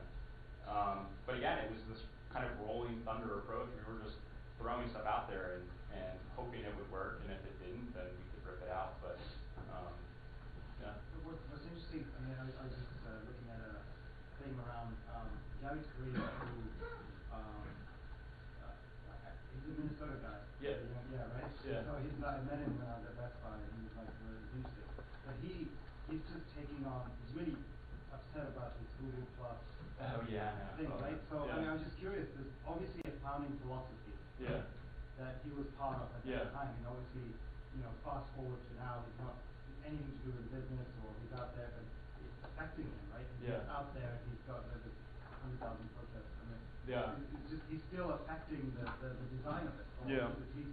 So were there some founding principles on this question? Yeah, well, that's implicit is not. Yeah, exactly. So this is one of them. Yeah. It's not being heavy-handed to force people to register. Right. And now, like, the current trend for most apps and sites like Pinterest that you visit, they put a roadblock in front of you. You can't get any value until you register. But our philosophy was always to give at least 80% of the value up front and not ask for anything. And we thought that was the long-term solution, because you don't want to be short-term greedy. You want to build loyal customers over time. That would explain why he's pissed at this thing right now. Yeah, exactly. Yeah. Yeah. No, thanks for following on, because it seems so good to be this madness. Right? There the madness, I would assume. Yeah. So, thanks for but that being said, we also implemented a feature, age restriction. So we had flagging. You could flag a video. The community could flag a video if they thought it was inappropriate. We would review them, and the ones that certainly were inappropriate, we would remove from the site. So again, that was setting the tone, positioning the company and the brand to show people that it was a safe place to come. So you couldn't find porn or anything like that. But if it was not entirely inappropriate, just a little racy, we would flag it as racy and leave it on the site. And then we added this age verification step, which is now, a lot of sites have this in place. And the day after we added that, our registrations jumped like that. So again, that's one of those impactful features that we just put out there and it paid off. Why did the registration go up? Who would need the extra people registering? Younger kids. Those are the people that wanted to watch racy videos. Yeah. But they had to Yeah. But again, like going back to the point that we're giving away 80% of the value, the only time you would be forced to register, 1 was to verify your age, 2 would be to upload videos, 3 would be a favorite and follow channels on YouTube so you could customize your experience. And so we were kind of upselling them on those features, but if they didn't want to do that, then they didn't have to. So we weren't heavy-handed about it. This is less about features, and it's more of the back-end plumbing. Throughout the entire life of the site, whenever we added new bandwidth or improved the efficiency to serve videos, we saw traffic go up. So we just kept feeding the beast, and we couldn't feed it fast enough. So initially, we were taking advantage of some of these pricing agreements with different third-party data center serving providers, but we quickly kind of outgrew them, and it was becoming cost prohibitive. And so we decided to build our own data center infrastructure. To do that, we raised $12 million in venture debt. So, it was 11.5 of traditional VC, but 12 million of venture debt. We gave up some warrants, but it didn't dilute the company nearly as much if we had raised actual VC money. And so we used that just to get these things up and running. And I think we had 6 data centers across the country. So we had 3 rockstar engineers that would order all these machines. They would get delivered to the data center facility. They'd fly in for the weekend. They would hook up all the servers, and then they'd fly back and work from our office and keep track of all the diagnostics of those machines. I don't know how much MBAs will talk about venture debt, but just for my big deal, do people understand venture debt generally? Venture capital companies don't always just take equity. They actually lend money too, right? Like almost every deal at Vantage Point, we were lending money to. Right? So this is a very important part of the financing process. You don't dilute yourself. Yeah. I know you mentioned it in the passing, but I don't ever hear people talk about that much.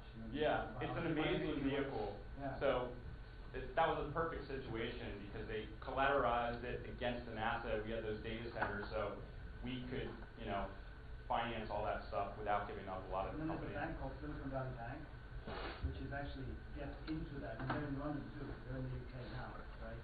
So and they go in with the venture guys, and you can actually get, you don't dilute yourself, you get money in a point in time. especially after you've had your first round of, you know, Yeah, I think Facebook, they raised like 100 million of venture debt, triple pointed, and we use triple points as well. Is it not complicated though, adding venture capital to venture debt? No, I mean, it's a little more complicated. You need to keep track of all the assets. So we had an asset tracker of like all the different machines that we had purchased using the venture debt, and then you need to report against that to those investors. The original investors have a vested interest to make that thing happen because then they don't get diluted. So just keep them going so that later on they'll make more money. So they'll help you find them.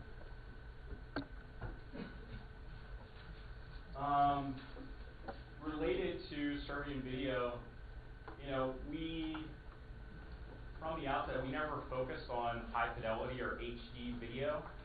And that was one of the big knocks from all the big media guys saying, hey, like, it's a super grainy, terrible experience. But this is kind of classic low-end disruption, where we focus more on accessibility and just good enough so that people could watch those videos even if they didn't have like a strong broadband connection at their house. And so again, another thing that people would knock us on is that YouTube is just funny cat videos, and Hollywood always would pound their chest to say that content is king. But what Hollywood had is just a stranglehold on distribution, and we disrupted that. We made it a democratic experience where everyone could be involved, focusing on that long tail of content. And so I think what we proved and the Web 2.0 movement proved is that folks can kind of entertain themselves, and it doesn't need to be a blockbuster film that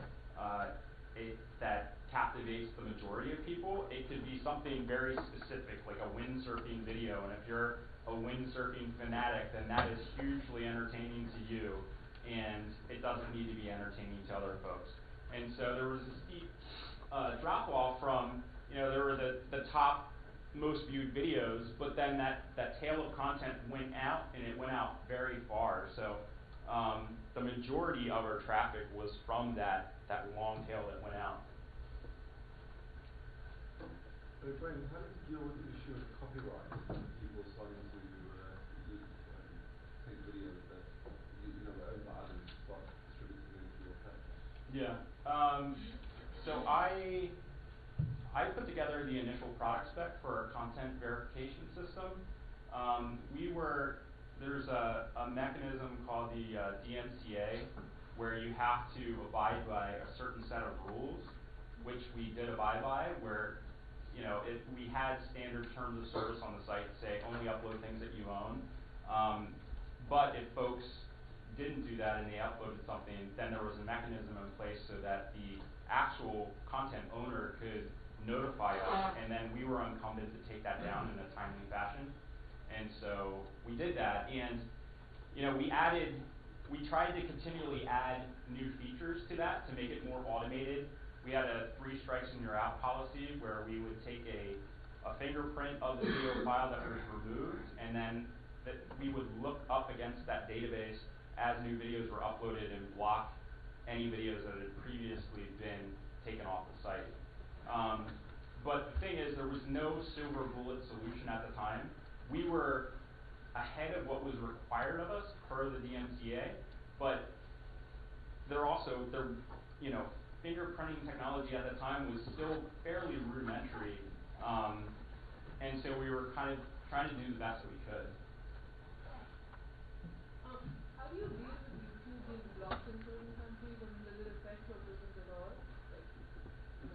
Yeah, I mean, it certainly affects it, but again, it's hard to, if a particular country wants to block you, it's hard to go around. Do anything? I mean, like you mentioned the MySpace thing, that Yeah. you block it and you actually took part in fixing it. Would you do that with YouTube as a politically sensitive issue? Do you take part in it at all?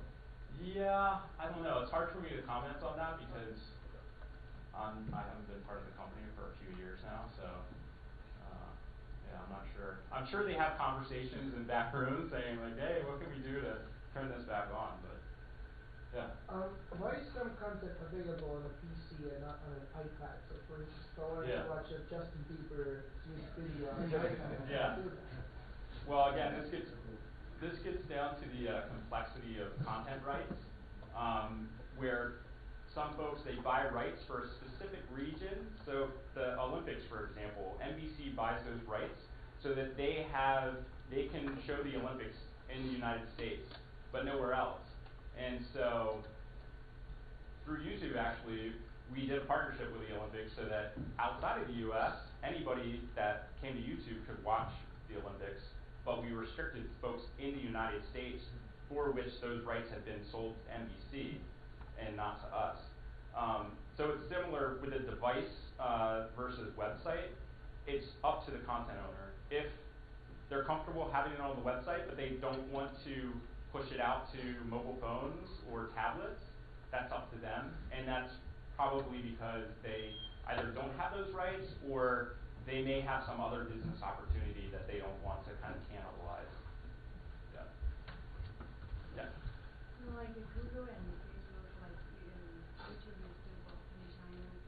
So during that period, there's a lot of like copycats called Youku or Hello, like basic like the YouTube of China. So are you thinking like working with Chinese government in the future to enter in China's market? Yeah, again, it's hard for me to comment on that because I'm not at the company right now. And yeah, Google has had, they obviously have kind of pulled out of China because they were fed up with what was going on there, and I think they just decided not to spend time and energy on it. But it obviously is a huge market, so who knows in the future? Hopefully it becomes available. Right, and I think that one of the things that the purpose of SBCO is great for scaling great technology companies. And you mentioned that you had good data showing the week-by-week improvements. Can you describe more about that? Like what did you see in those trend lines back then, and what was the reaction to it with the internal team? And what were you seeing? I just would love to understand that growth pattern that you saw earlier. Yeah, I mean, so looking back, it's easy to say that after the initial, getting those users and refining the experience, that it was hockey stick growth. It was up and to the right. And looking back, it's like, oh, that was a rocket ship from kind of the beginning. But when you're living that, it's hard for you to really appreciate it, and you're always thinking that tomorrow the numbers are going to drop, especially when there are a bunch of especially when there were so many competitors in the market at that time. So we were constantly afraid that Google was going to eat our lunch, or one of the other competitors. There was a site called Rever, who actually they were paying users to upload videos to their site. Similar to how PayPal paid people just to sign up back in the day. They'd give you $10 to create a PayPal account. And so, yeah, we saw those numbers every day, and they were going up. And it was funny for me preparing for this. I was going through some of our board presentations, and every graph that we showed, video views, uploads, registrations, they were all going up. So probably as a team during that time frame, you had this concern and worry that even though they're going up, it's almost who's behind you or who's coming over you at some point. Is that right? Yeah, and it was, you're always running to keep up. So we never felt like we were satisfied or we could rest, because again, anytime we added new bandwidth, numbers would go up. And so we were always like, well, when are we going to add enough bandwidth so the numbers kind of scale off where it satiates that demand? So when you presented to Mike Nixon on the board, right? He was also on the board of Google, right? He wasn't on our board. Yeah. He was an advisor. Roll-off both that was on the board. Yeah.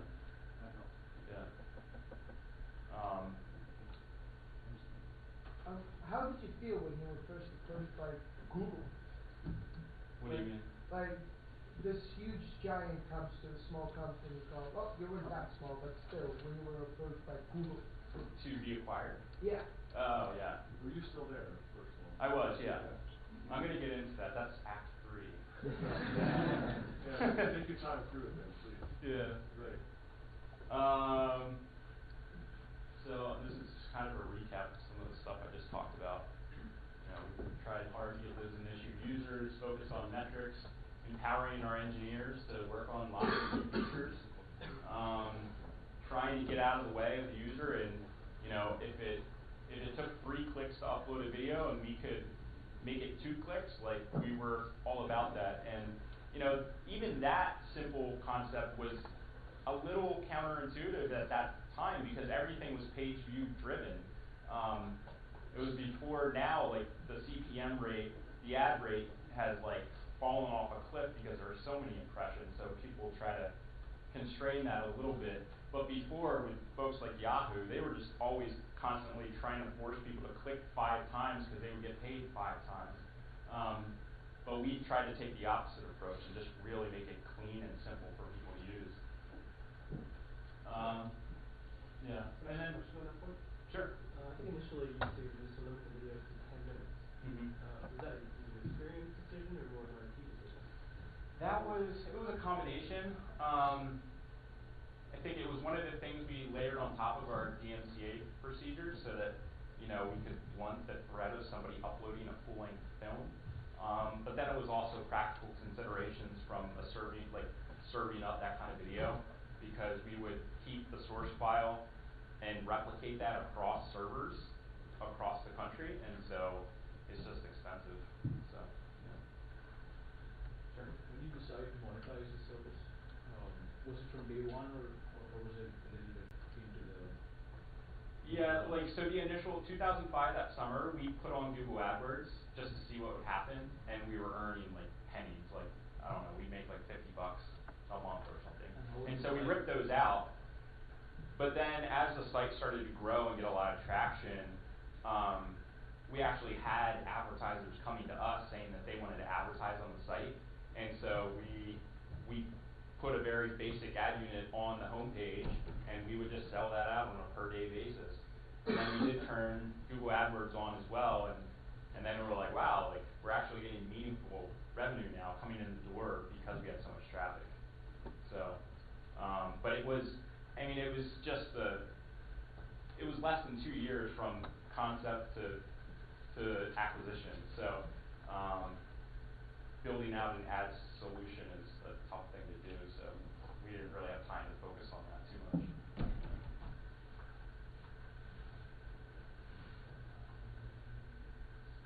So yeah, so we got a lot of momentum.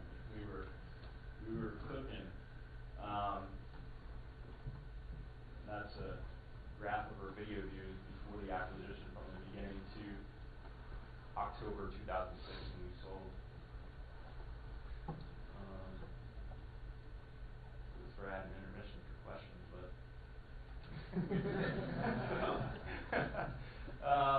so I guess we can go right into Act 3. The end game. So all that momentum turned into a liability, and we were trying to run for our lives. Trying to keep all these servers up and running, meeting all that demand. And so, we had only raised $11.5 million. We had the $12 million in venture debt, but we were kind of getting down to the end of the wick of that candle. And so we were deciding, what do we want to do? Do we want to raise another huge round of financing, which is going to dilute the team? And then who knows what's going to happen. That means you're going to go for the long game of really sticking around and seeing this thing through. But it had only been a year and a half, and we had created so much value that it was a hard thing to walk away from that kind of money, the kind of offers that were coming in the door. And so, let's see. Sell or not sell. So that's what we were thinking about. It's we're going to have to raise a ton of money. At that time, it was before what has now become a norm in the industry, where folks can take money off the table. Facebook was the first to do that, where when Zuckerberg raised, I forget, at a $10 billion valuation, he was able to cash out like $50 million. And so that allowed him to play that long game because he had already captured some of that value. But prior to that, it was taboo. You would not ask for that if you were looking to raise money, because it would send this mixed signal to the investors that you you know, your incentives weren't truly aligned with them. And so that's what we were dealing with. We knew we were going to have to raise a bunch of money, dilute everyone, grow the team, and it, you know, when you grow your team from 1 to 50, it completely changes dynamics. We were at 65, you go 65 to 100, 200, 300, again, it completely changes in the organization and makes it much more complex. And we also had threats from different media companies that were threatening to sue us. So, you know, at that time, we had traffic, but we didn't have any cash or anything for them to go after. So we thought if we did raise a lot of money, then maybe they would come after us because there was actually something for them to go after. But looking at it point of view from an acquirer's point of view, what they think about when they want to acquire a company, it's two primary motivations. They're fearful of this new startup that's growing like crazy and could take, you know, knock them off the pedestal. And it's greed because they see that this thing is growing super fast, and if we can acquire that and add it to our suite of products, then we're going to enjoy that upside. And so, you know, recently Snapchat was in the news for turning down a $3 or $4 billion offer.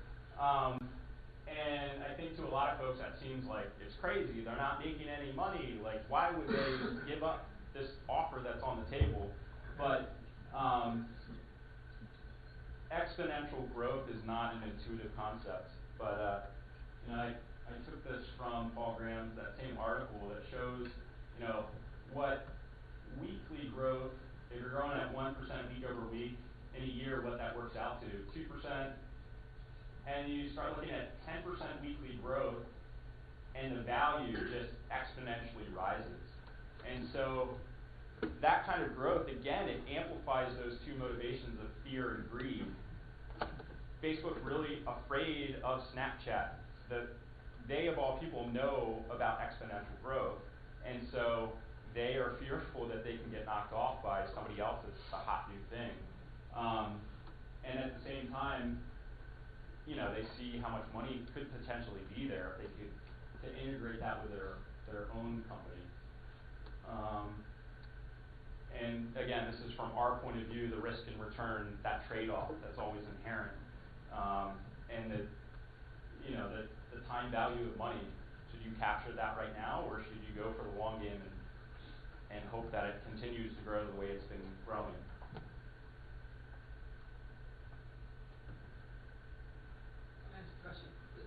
This funding model, so people like the Chambers Fund are now allowing the entrepreneurs to take some money off the table in the same way that Zuckerberg did. Do you think that's going to change? Is that going to really change the way VCs fund businesses in the future, and therefore a likely path to growth for these companies who are not going to sell out so soon because they'll have $50 million in the tank? Yeah, I think that's now become the norm. I mean, you look at Facebook was the first to do it, and Peter Thiel was the one that allowed that to happen at Facebook. He was the one that advocated for that, because letting people take some money off the table, it actually, it does align incentives, because people are then willing to go for the long ball. And so you see that now. You've seen it at Groupon, Zynga, like all the big tech companies. That's kind of like what they do now. I think it's a question of like how much do you cash out. So if you'd have had that, would you have sold? Yeah, who knows? It's always fun to talk about in retrospect, and now that you see how big the company is, it's like, oh, okay, like we were really on something. What did you guys sell off for? I don't know the number. 1.65 billion in stock. Yeah. And so yeah, and so we sold out in stock, so we were able to enjoy that upside. So at the time, I think our stock converted, Google was at 440. Restricted stock. Yeah. So now Google's at 1,000, so people held on to it. They appreciated all that much. So let's see, making it work for you. So how do you start a $1 million company? You don't do it like this. You don't create a decision tree, and it's not a mathematical equation. I think, again, trying to recoil from the MBA mindset a little bit, Stop planning so much. You're not going to have all the answers. Stop trying to optimize your pitch deck. You need to get out there and build something and get feedback from people. And you need to take a leap of faith, because you're not going to know. If you could know everything at the beginning, then somebody has already created that company, so there's not really an opportunity there.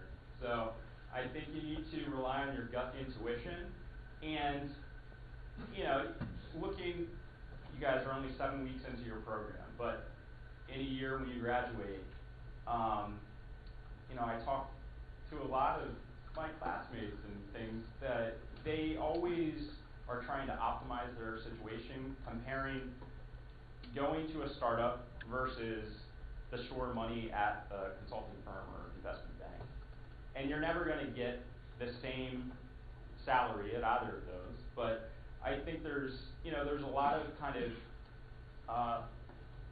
misconceptions, that kind of thinking, where you're going to come out of your MBA, you have debt, but if you go for a startup, you're not going to be living off of ramen noodles. They'll pay you a salary. It might not be what you're going to get paid at a consulting firm, but you'll have enough to survive. And coming from a place like Oxford, you have kind of the ultimate backstop. If you take a flyer and you join a startup, you work there for a year or two, and it doesn't work out, you're still going to fall back on your credentials and be able to get a job at a consulting firm or investment bank. Especially within the tech world, that just lends credibility to you, that you were willing to take that risk and join an unproven company. Thinking about starting a company versus joining a startup, again, I think a lot of people focus on, I need to come up with a completely revolutionary idea, and I'm going to be the founder of that thing, and that's the only kind of startup experience that I can have.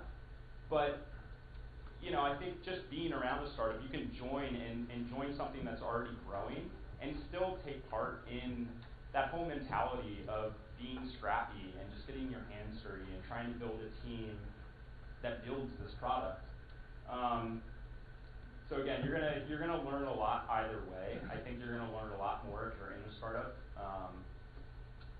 than going a more traditional career path. Hey Brent, I agree with you. There's no playbook here. There's no here's the manual.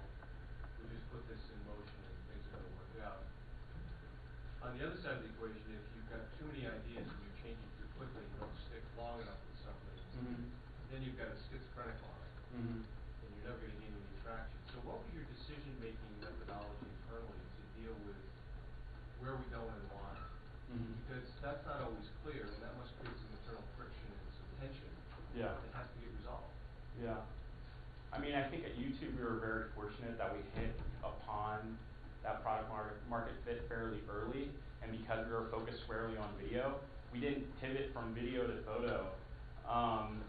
But that was a luxury that we were afforded because we had that initial traction. I think now at our new company, Avos, we're dealing more with that issue that you're talking about, where we don't have really critical mass in some of the newer products that we've launched. And so it really is a fine line to walk between being committed to an idea, even if you're not getting the feedback that reinforces that idea. And so, people talk a lot now about pivots, but I don't know. If you go for every example where pivot worked out, you have a counter example where it didn't. And I don't know. I don't have a framework to how you can effectively determine which is the right answer or not. Sure. How did you incentivize talent to come onto your team? So as you were growing,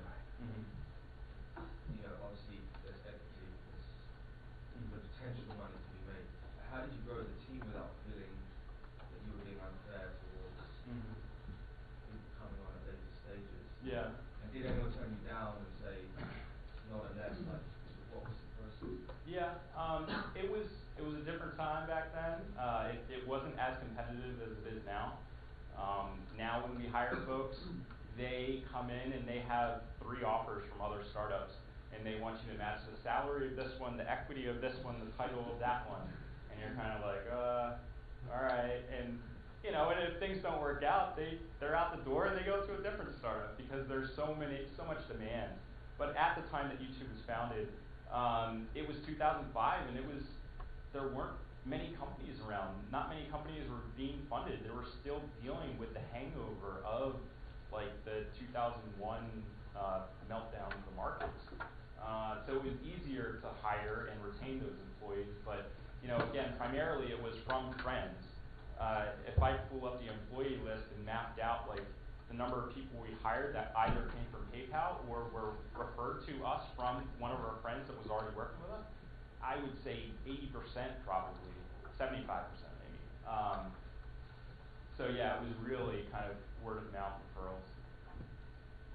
But it's a tricky thing. That's a whole other discussion about managing your cap table over time, because the initial guys you're going to get a bigger chunk, but then it quickly kind of goes down. There's more questions. We'll have to wrap up in 2 minutes. Yeah, I'll have 1 or 2 more. Okay.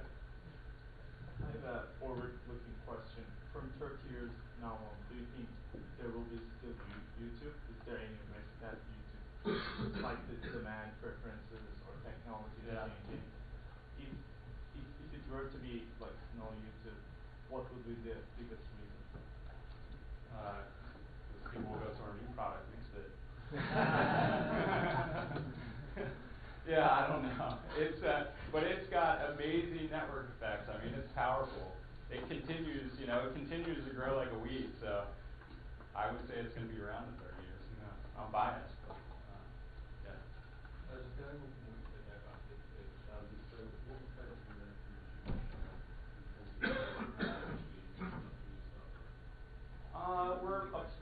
What's that? So from what mistake has Brent learned from YouTube that now changed how he's going to do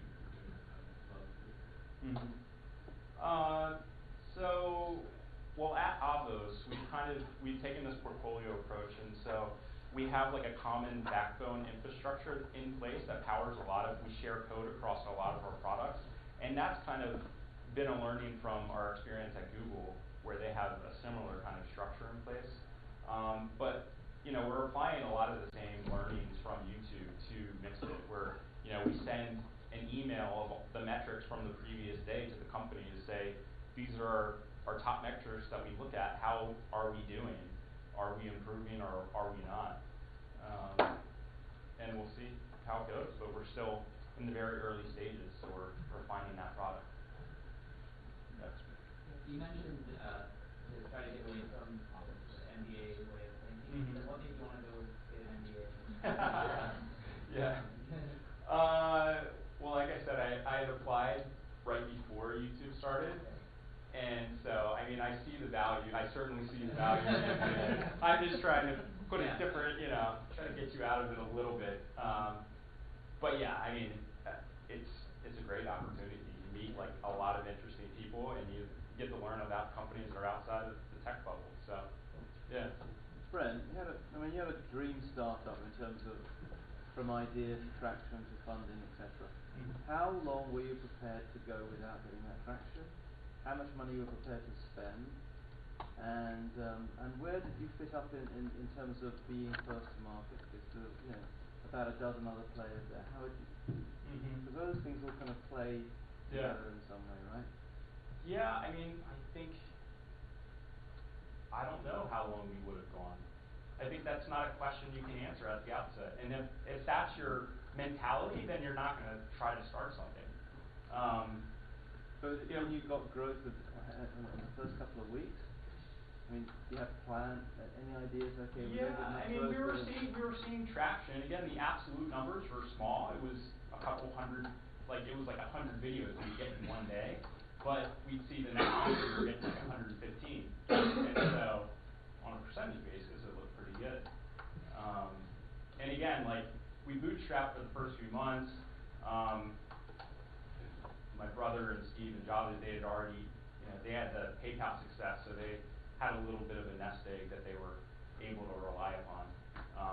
and then we quickly kind of started having discussions with investors. So we weren't out in the wilderness for The too reason long. I ask is that you know, students here that are putting some money up have a great, I think it's a great idea. Yeah. They do it, and it doesn't immediately take off. Yeah. What should they do then? Yeah. Do you say, okay, bad idea, fail, and start something else, or? Yeah. I don't know.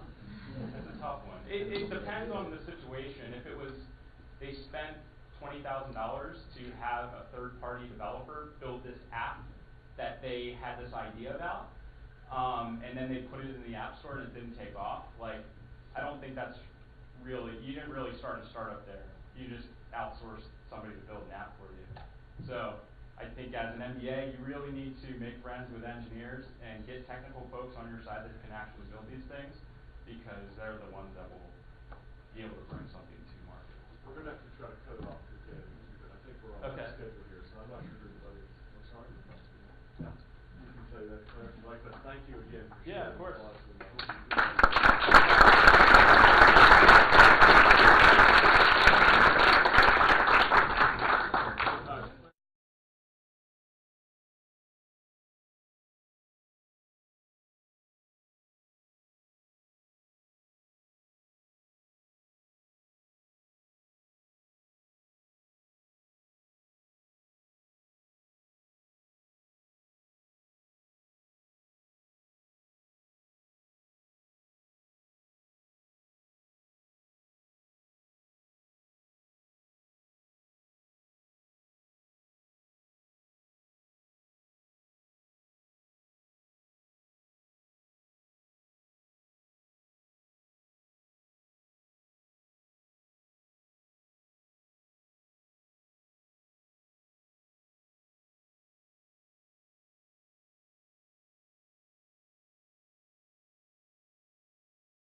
Welcome back. Welcome back. Thank you. It's yeah, first time in 3 years. I'm really excited.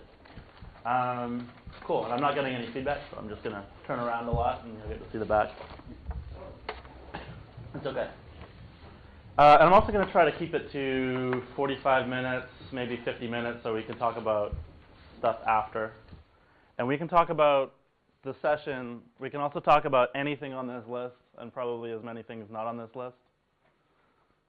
From MBA to Silicon Valley, how venture investing is changing, Angelist, what it's like to be employee 2, MBA-ifying myself, how to communicate traction to investors, the 5 companies I'd leave Greylock for, how reference points have changed my life, how seed fundraising actually works. Scratch that, we're going to talk about that for an hour. Strong opinions on accelerators, the pace, and we have a good one here, so I have to be careful what I say. The pace of true creators, the magic of rapid prototyping, which I did during the MBA in one of the classes to fake a digital product, which is really interesting. Learned a lot in 3 hours. Data in VC, which is what I do now. The most interesting companies I saw at Angelist, which is a long time ago now, so I probably forgot most of them. The strategy to building a great early network, which is very important. Who actually changes an industry from within, why it's an amazing time to start a tech company. Productive life is a series of rounds in a game. That's a career thing I feel strongly about. Focus, low ego, and other life experiments. That's a personal thing lately. How I got my job at Angelist and Greylock. What's in a great fundraising pitch is the next session right after this in the same room. How to find a great job in Silicon Valley. And Silicon Valley is more than Google and Square, which is specifically targeted at this group because everybody comes and says, we want to work for Oracle and Google and Square. And there's like 300 other amazing companies that are cool. But this is my background here. The stuff that doesn't matter as much for this, I worked in low-cost tech in sub-Saharan Africa for a couple of years. I'm a recovering materials engineer. That's what drew me to Oxford because not only did I like the social entrepreneurship thing and thought it was important, but I wanted to be surrounded by other people who had these sort of broad views, and that was 100% the case with my group. I went to the spin-off institution for a master's, came here to the MBA 09, 10. None of that is really relevant. What we're going to talk about today comes from about this phase of the last 3 years. I joined Angelist as my internship right out of the MBA program and managed the deal flow there for about 8 of the first 9,000 pitches as we went from a website that was very literally a WordPress site with a Wufoo form and Gmail to send out introductions to much more of a fully fledged platform and product that it is today.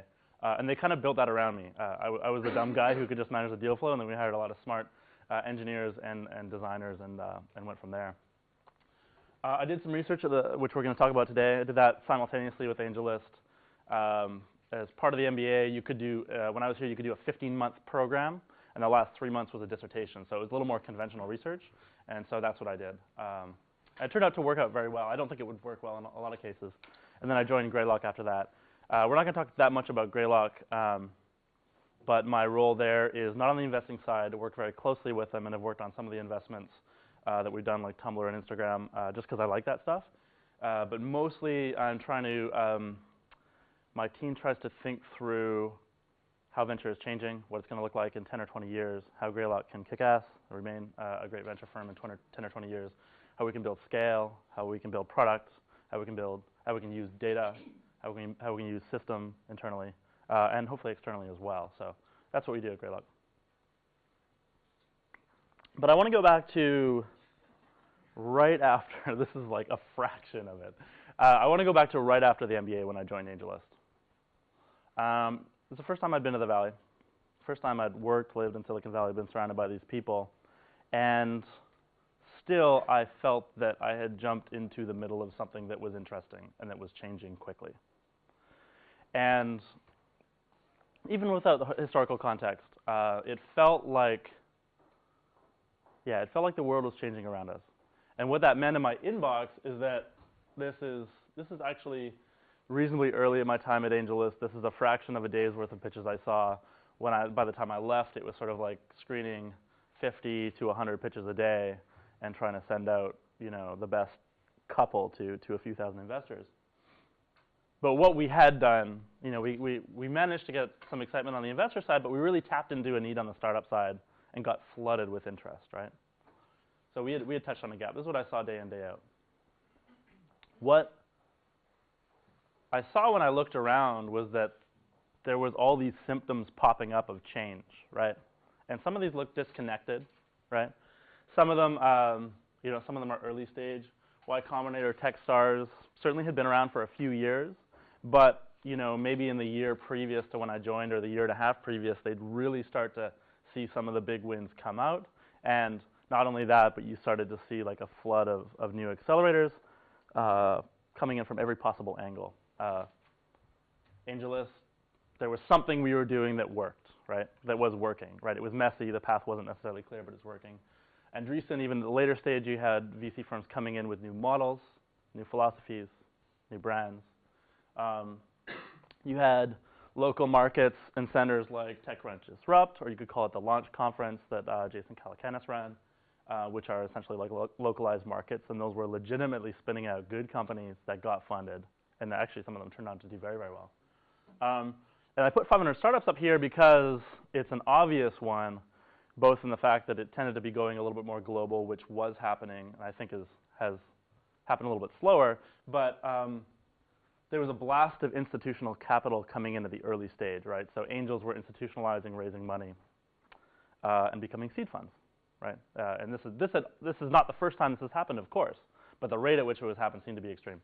And this is fueled on the other side by pretty deep shifts in how the way in how companies were created, and how products were created, and how products reached people. Okay?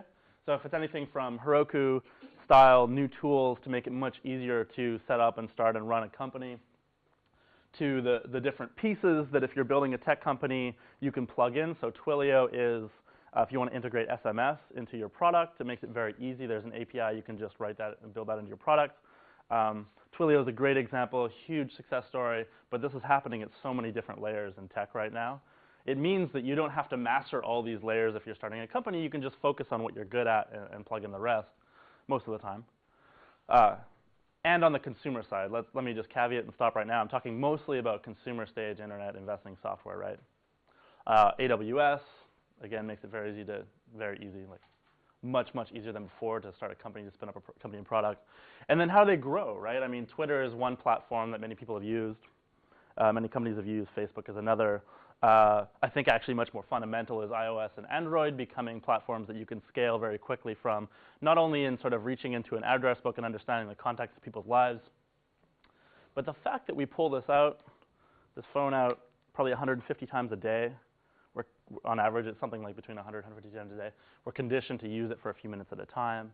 It's much easier for responsiveness and to build habits with this device versus what we used to have when we went and sat down at a desk, for 10, 15 times a day. So the frequency with which things are spreading is changing very quickly. So that was happening. And then what we saw with companies happening, and this is an example. I took Pinterest. Everybody know Pinterest? Amazing company, huge success story. And what I've done here is map the estimated and reported valuations of their rounds. So this is not inside knowledge. This is what I would have guessed or what was reported in the press over the time frame. And they're now up to sort of being valued in the multi-billion-dollar range. The result of all those shifts on the previous slide look like this. Not that you have every company doing this, but you have many more than before, and they're doing this much quicker than they ever were able to before. And if you map, we did this internally, but if you map sort of how long LinkedIn took to get to X users, and how long Facebook took, and how long Twitter took, and how long Instagram took, those curves, come on in. Those curves look steeper and steeper, right? And this actually Pinterest matched so well with what I was doing when they were seed. I was at Angelist, and by the time they got to their second venture round, I was at Greylock, and joined for that. Today we're really going to talk about this part. We're going to talk about this part for a couple reasons, but mostly because that's where I think the disruption and innovation is coming from in VC. And a classic sort of innovator's dilemma style disruption usually comes from the bottom and it looks trivial, which is the early stage. It also is the place where the N is so much greater, the sample size of funds, of companies, of investments. Not only every round has an average of many more investors than later stage rounds, but there's many more companies being funded at the $500,000, $1 million level than there is at the $50 million level. So that's where the experimentation is happening. What I didn't see was anybody figuring this out. Okay? So the reality, and I have a strong bias view, but what I think I saw at the time with all these things happening around and nobody explaining it sufficiently, especially coming out of this place, and you're sort of expecting there to be some knowledge on what's happening. On the right, this is sort of this is an analysis that was part of the sort of baseline for my research, but it's all sort of network analysis, high-level network analysis of entrepreneurs and whether network centrality allows them to be more successful, right? And the conclusion is yes, right? The conclusion with a lot of network stuff, which Mark will talk about next term, is that the more central you are, the better a position you're in, and the better you'll do on average. And I like this conclusion. I kind of buried it under the title, but I think it was something of this purpose, is that the central purpose of an entrepreneur is to build a strong, centralized network, right? Most founders will tell you that's bullshit. The central purpose of their job is to get people to use and pay for their product day after day. The central purpose of their job is to make payroll and hire, the next great developer or salesperson.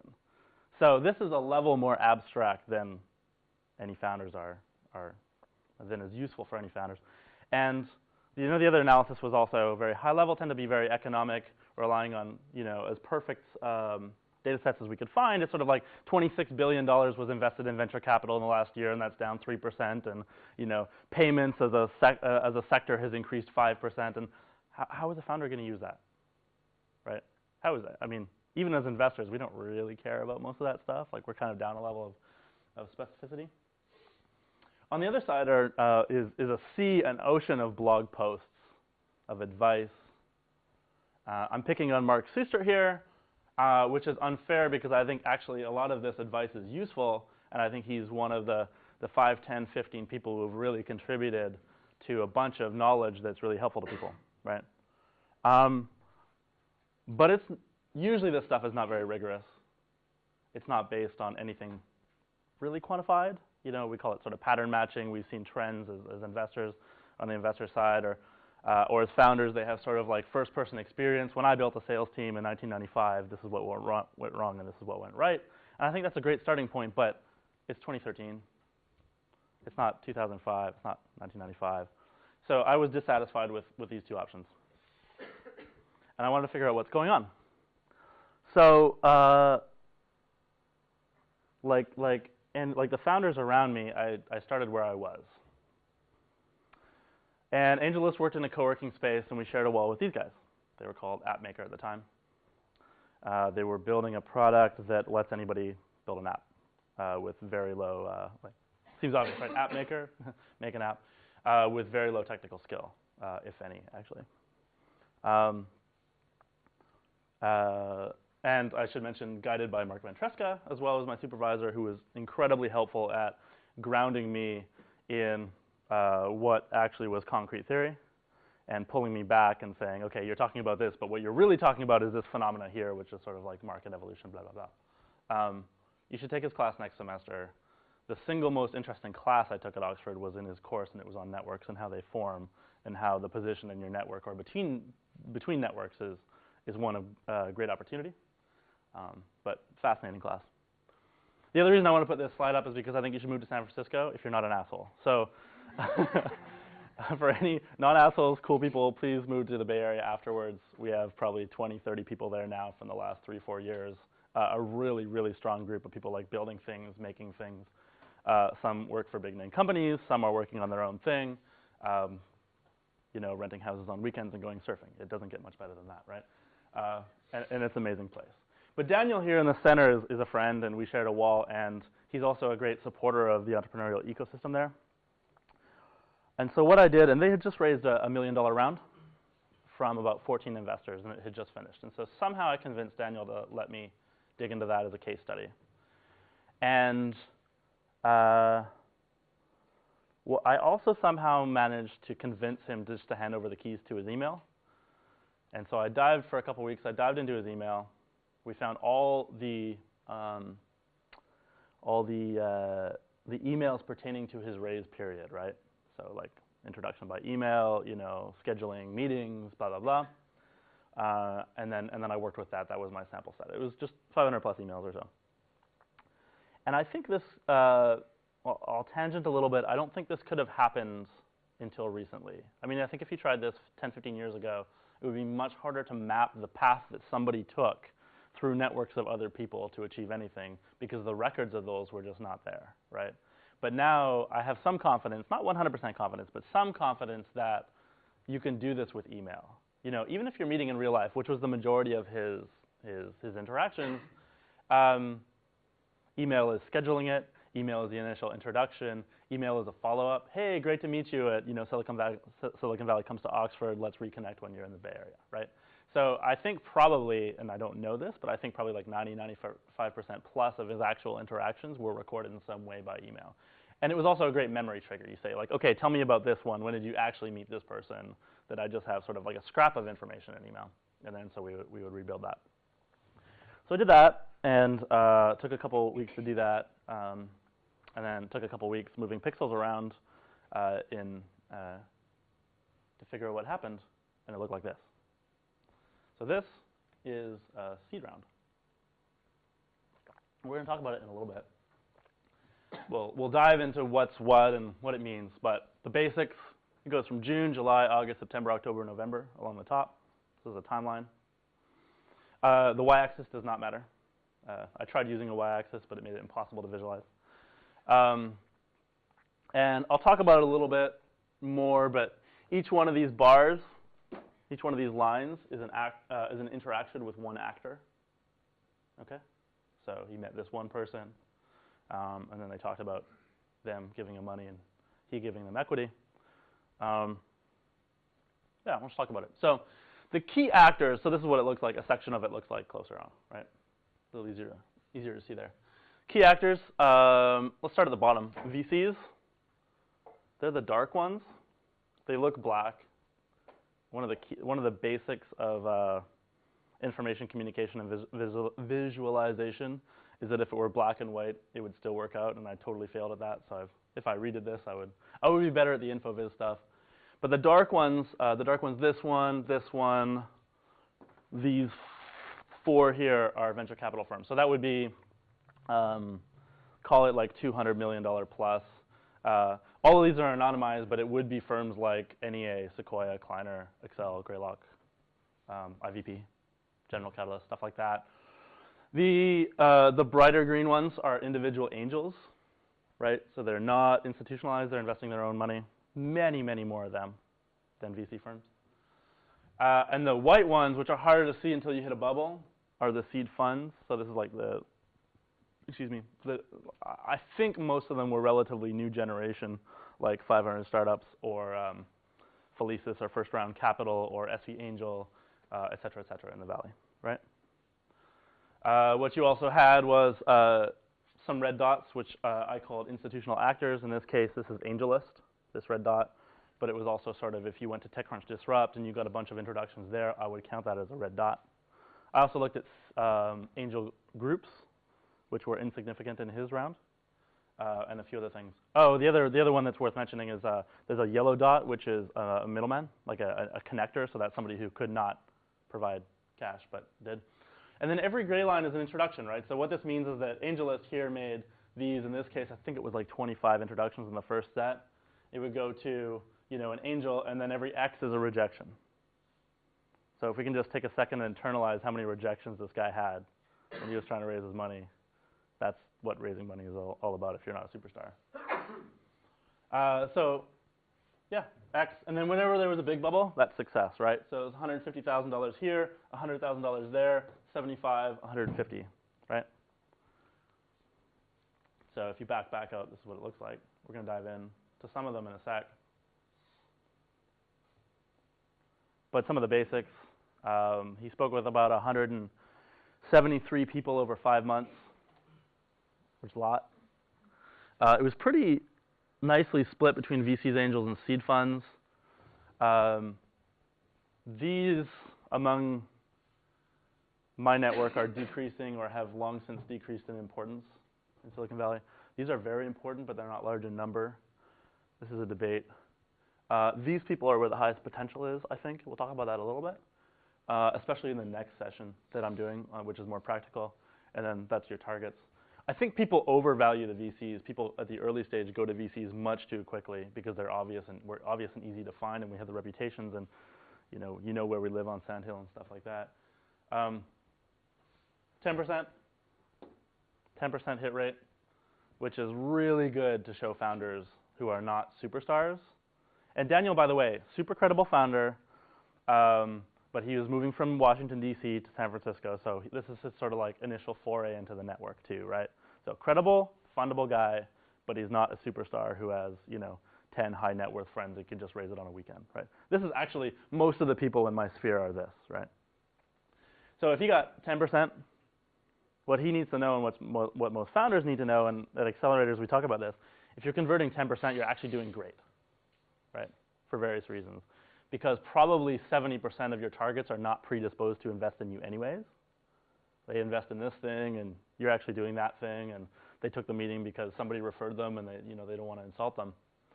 But 10% is pretty solid. I would say like 15% is good. If you're converting 20%, you're doing something totally right. So part of this whole analysis, not only in saying that you had to hit that many people, but the conversion rate is going to be that low, is to say like, when you're doing this, it feels, I don't know, I'm not a founder, so I don't know, but it must feel, 2 seconds, it must feel shitty. It must feel like you're doing something wrong. But if you get, 15%, you're doing something pretty good, yeah. But it also depends on the amount of money that you get. I mean, I could get 100% commitment rate if I asked 10 euros for each of my projects, and I would be a superstar in that case. Yeah, and then your N would have to be 1,300 instead of 130, I guess. But my rate would be through the roof. Maybe. I mean, that's possible. Practically, I don't see it. We'll see if that happens with crowdfunding, and that's a whole different situation that has emerged since. So I don't think you're wrong at all. I think you might be right. But the caveat I would say is that I don't think decision-making happens based solely on financial terms with most investors, or for financial reasons. I mean, obviously they're trying to make money, but I think it's much more, do I want to make this time commitment? Do I want to spend the time and the effort to value this properly? With VCs at the later stage, it's much more explicit. My partners have 10 board seats. That's basically it. So it's not that, we do care about the money and we are price sensitive, but it's much more, if I get N investments in the next year, 2, 3, is this going to be one of the ones that I'm really happy with and that I'm willing to spend, at the beginning, half day, a day, 2 days a week with, really helping out. So it's not always, I would say, often it's not always financial. So you said that you used recentrality to measure the success of entrepreneurs? I did not, but... Okay, but wouldn't it make sense to use eigenvector centrality to see that VCs might be more influential in your network, and then you use that to predict success and conversion rate? Yeah. Did you do that? No. If you can find me a data set that's accessible for a founder to use and understandable to plug in a day where he could take that and where he could trust that information, or she, by the way, sorry, I'm using Daniel as an example, then that's awesome. You should add that to the mix. For this, I am not out of that field. I'm not an academic. And so I think there's a whole set of much higher level, more rigorous network analysis that is very useful. But also that unfortunately waits for a more perfect data set, which uses often data sets that are not 100% relevant. So what can you see in terms of connections? You can see co-investments, you can see connections on LinkedIn, you can what elements of network can you actually pull down? So that's a question, and in reality it's sort of like, it's whether you met, Jim and you're not connected on LinkedIn, but you went to his daughter's wedding or something like that, right? And then the other reason I didn't is because I just wanted this really first-person view from a founder's position on how to watch it. So I think there's a ton of value there. I didn't do it. I think this is a good Kickstarter for amazing learning. I mean, it's just great learning. You just, you do all this. You got to work really hard. It's just like some really, I know people think it's like, if I just meet the right person, it's all going to be cool. And the other thing that occurs to me here is, as you're doing this, you're also growing as an individual. Because every rejection is growing you as a person. It must do.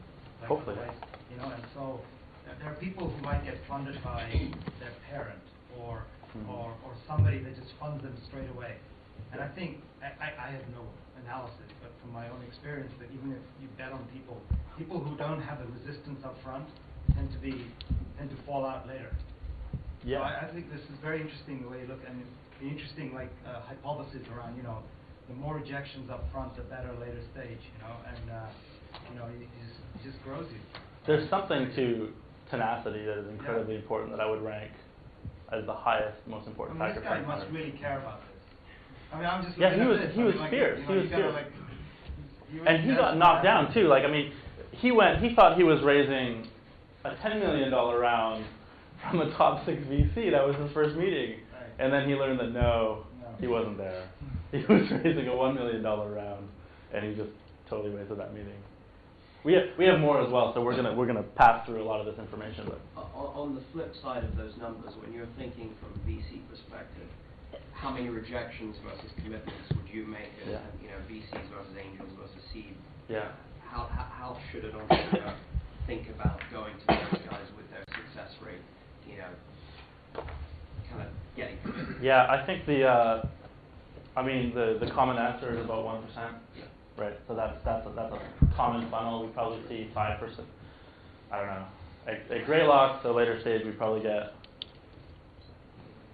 10,000 contact points with companies. Each one on our team, we have probably 10 people on our team, are seeing 200 to 500 pitches a year, and each one of those people is making a couple investments, right? And more makes it down the funnel. But the thing that the challenge with any data set in this industry is that the quality level looks like this. Actually, the quality level looks much, much steeper than that. And so, where do you stop this analysis? Do you stop at the 5 best companies? Do you stop at the 50 best companies? Do you stop at the 5,000 best companies? And so, mostly, and we're going to talk about this a little in the other section, as you move that way, of course, the odds increase dramatically, right? Which is one of the other, this is one of the big problems about, and challenges with research in this field. The other is that the changes are moving much, much faster than academia. Every 6 months, things are changing right now. Let's keep going a little bit. And if you have questions, we're going to see that chart a couple more times. Some other stuff, seed funds, very lucrative. Very lucrative for Daniel. An average of $12K per, right? This actually makes sense. There's fewer of them in numbers and making more investments. If you look at SV Angel or 500 Startups portfolio, it's in the hundreds, right? So I was actually surprised how high this was, but VCs kind of write big checks, right? So if you get a couple of them, then it doesn't make as much sense for Greylock to write $25,000 checks. We're happier writing $100,000, $150,000. This is a big thing. If you think, so many founders think that they're gonna. They book a flight with a return flight from Silicon Valley in 2 weeks, and they think they're going to wrap up a round. That's not how it happens, by the way. It's a great place to fundraise, but it takes longer than that, especially when people aren't getting back to you for a month, right? So the turnaround times are very, very long. And this is a fuzzy chart because actually most of the time there was no answer. It just dropped off, right? They just didn't hear anything back. I think one of the most useful things you can do as a fundraising founder is try to get them to know. Don't worry about yes. Try to get them to know and get that overhead of all of these relationships, these new relationships you're trying to maintain, out of your head, right? So that was the basics. Here's where it actually got really interesting, and here's where it became a lens into how the industry's changing. What I found in hours and hours and hours of moving pixels and lines around is that it actually clustered very nicely into 3 different sort of groups, clusters of behavior, which I call the old style, the new style, and the time wasters. Right? Here's the chart again.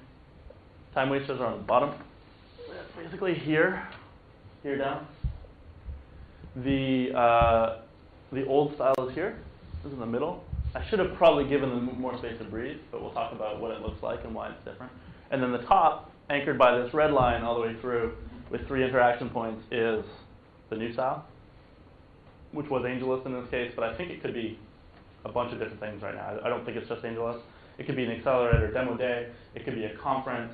It could be another crowdfunding platform. It could be something we haven't seen yet. I am sure we are not finished seeing new models of matching here. So what do they look like? So the old style was driven by an influential person, made a bunch of introductions, And the interesting thing is the weight of those introductions and the influence carried through the network. It was really interesting to see that happen. And this is how fundraising is typically happen, right? This is what the reality looking backwards that I kind of walked into, which is I'm fundraising, so I go meet Joe. Joe decides to invest or not. If he decides to invest, he introduces me to like Rick, Mary, and Jane. You know, maybe I get one of them. Then okay, Jane is interested. So you sort of walk through the network, right? Very much based in personal relationships. Very much based in the question, which is very hard to answer, by the way, like, who should I talk to? I'm like, oh, well, you should talk to this person, this person, this person. Here's what it looked like. In this case, this is an angel investor who did not invest, but had a pretty good reason. So usually if you don't invest, you're not going to get a lot of downstream introductions, because every one of them is going to say, well, why didn't Jim invest, right? If he did put his money behind you, then I'm not going to. In this case, it was the early stages of convertible notes versus equity. Now convertible notes are very common, but 2.5, 3 years ago, they weren't. And so he said, in a principled way, I only invest in equity, but I think this is great. More introductions. 12 introductions, there's a couple missing here. Actually, these were also no's, so there were like 3 immediate no's, rejections there. A few more scattered rejections. Actually, this first set of introductions worked really well. It took a couple months, but he raised, 100K, 50K. And what happens, even with some of the yeses and nos, is there's further downstream, introduced to this person, introduced to that person, introduced to these, and there's a bunch of bubbles on that side of the card. Okay? So this is how I think this is the way early stage fundraising used to work. And a lot of it still works. The new style is interesting. Behavior is totally different. There's a market intermediary. In public markets, we call that NASDAQ, right? There's not a public market. There's a bunch of different local intermediaries, whether it's, like Rock Health, Demo Day, whether it's Angelist, whether it's conferences, whether it's pitches during your course. All these are sort of like localized markets. And I think there's going to be a bunch more of them. But what happened is that it played out much more like an efficient market. And so what you saw, there's a sort of a trusted intermediary. Believe it or not, I was trusted when I was at Angelist. Got a bunch of very efficient introductions that took way less time to match. Very high hit rate, right? Resulted, the conversion rate was high, lots of money came out of that. And then the interesting thing is none of them led anywhere else, right? So these folks did not turn around and say, oh, I just made a great investment. Let me make sure that my 5 friends have an opportunity to invest as well. So even though they could have, these people have great networks. But what's happening when you're going through that system, I think, is that you're evaluating it much more like an impersonal market. You're deciding whether you're going to buy that good, and that good is a chunk of a startup. There's an assumption that the... There's many assumptions. When you, no, I'm just quick, I'm just thinking. There's an assumption if you invest on AngelList that others can see it anyway. Is that why they might not do that? Or just yeah. That's a good question. Because I would presume, like, okay, so I've just joined 2 weeks ago, and I see the stuff that you just, it's kind of transparent, which is good. Yeah. You just know who's invested in what. Yeah, I think that's a good point. Angelist at the time definitely didn't have that visibility. Yeah. And so you would not have seen it was much more. It wasn't intentionally private, but they just hadn't built out that stuff, or we hadn't built out that stuff. Now I think that's right. They're trying to build a platform that allows reputation and influence to propagate through, and for that to be essentially rewarded. Yeah. And then there's the time wasters, and this is mostly a slide for anybody who's raising money. I think it's really hard when you have an introduction to somebody who could potentially invest in your company to understand that the likelihood of that is really low, and it's not worth spending a lot of time or energy on that person, because everything could be a check. But if you look at it as a system, so many of them aren't, right? And what this was as a system was a whole bunch of completely disconnected 1, 2, and 3 offs that went absolutely nowhere. There was one bubble, but Daniel already knew him, so it doesn't even really count, right? And so what you have is like almost equal numbers in clusters 1, 2, and 3, and the 3 is totally useless and probably, combined occupied a month and a half of Daniel's life, chasing down nothing, right? So One useful thing is to move up a level and understand that the likelihood of many of these is very low versus the likelihood of other ones, and to put that energy, that emotional energy, that time, and that effort into the ones that have a higher likelihood, right? And we saw this in different behaviors as well. So Angelist was 3 times more efficient per introduction in terms of the money that they raised versus the other one. This is the graph that looks the worst, but I think is the most interesting. This is fundraised per degree from the origin. So like the first point of contact he had, and then as he had another downstream introduction, and then downstream introduction, and then downstream introduction, how much money did you raise, right? Blue is Angelist, just because I wanted to switch up the colors and confuse everybody. Blue is Angelist, raised a lot of money right away on the first blast. And then dropped to a very low amount of money, about 75K here. And then dropped to 0, 0, 0. Red is the old style, the traditional way of fundraising. Started out less efficient. Again, went to fewer people. You could access fewer people. Next point from the origin, it dropped down. And then it actually went up. And then it went down again.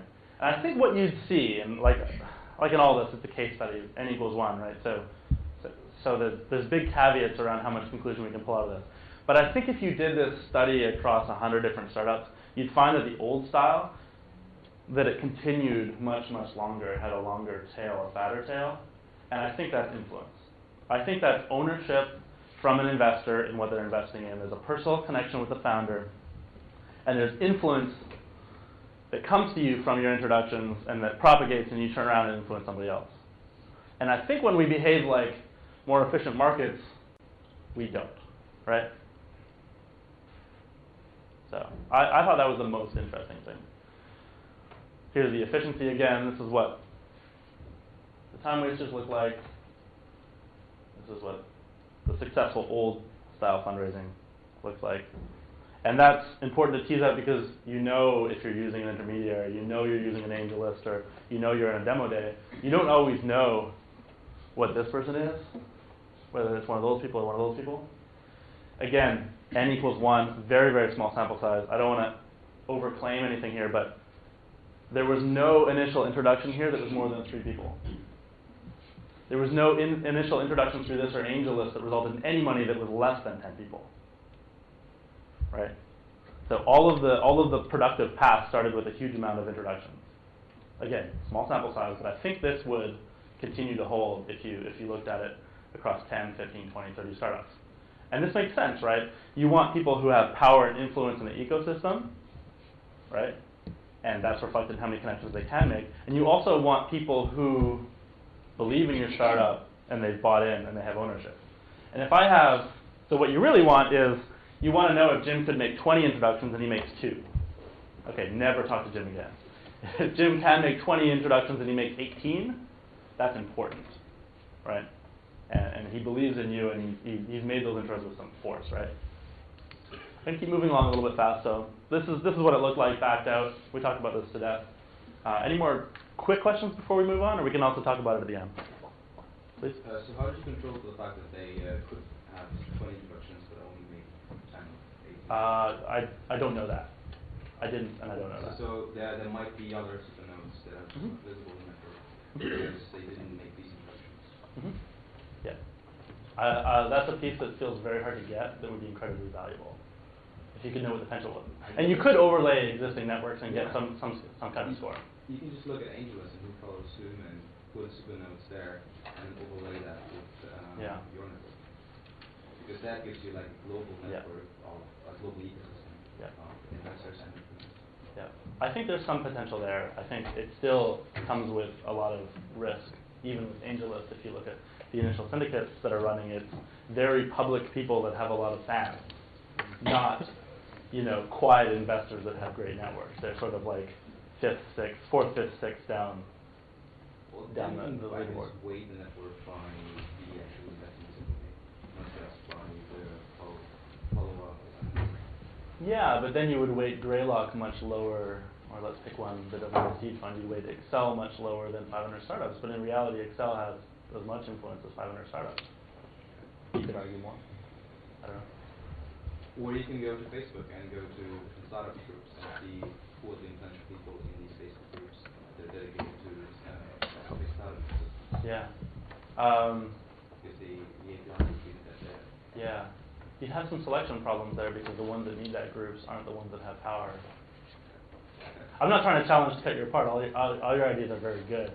It's mostly to have a discussion about how hard it is to look at this space and how comfortable we have to be with ambiguity in the data and conclusions that are maybe not as strong as we feel. You know, like I think there's something here, but I have to caveat the shit out of it because it's so much less rigorous than is accepted, right? And I think this is what it takes right now in studying startups and the ecosystem to be really useful to the immediate actors, to go from blog posts up a level, but not as high as PhD. Did they change something between the July and September? Yeah, totally. The second Angelist was much more efficient. Yeah. Much more efficient. Did they change the pitch or did they? Yeah, that's an awesome observation. That's a great observation. So yes, they changed the pitch, and every startup is changing their pitch continuously. Next session we'll talk about that. His pitch was a disaster here. Complete, utter disaster. And what happens is it gets better, and it gets slightly better near the end, but decreasing returns, right? There's a couple things, very important things that happen here. One is the time of year, right? So we were going to do an analysis of how is your happiness through this process? Like how emotionally, how healthy were you, right, Daniel? And we didn't get to that because we didn't get to a lot of things. But he had a graph that was pretty high, super excited, and then in August when all the investors are on vacation and nobody gives a shit about you, it drops, and this is the low point, right? And then he came back out. And what happens in September, and we sent his out on I think August 29th, but really activity kicks up, September 3rd, 4th, 5th, 6th, quite obviously, is that there's many more people taking pitches, there's many more people in the market. So part of it is the time of year. The same thing happens as dramatically about right now. So you would never start fundraising in November. In the US, you'd hit American Thanksgiving, and then you'd hit a lull while everybody's in Christmas parties, and then the 3 weeks before Christmas, there'd be nothing. And then January 3rd, 2nd or 3rd, whatever, it kicks back up pretty dramatically. And we saw this at Angelist. We just saw the activity drop off. And so there's definitely times of year where it's much easier to fundraise. The other thing which I think is more important and more substantial is that I think your startup is super different. It looks incredibly different before you raise money and after you raise some. So say you're raising $1 million. You have no money. You can't make payroll. You're essentially like a plane crashing. All right. You raise 100,000 of $1 million. It's a sign. It's a confidence. It's sort of a sign that other people have confidence in what you're doing. Finally, you can survive for 3 months, right? You raise $600,000. You raise $1 million, and all of a sudden you're a completely different company, and you look completely different company as somebody would invest in. This is like certain death. This is like, oh my God, you got a great future for 18 months, right? And the difference is 0, 100K, 800K.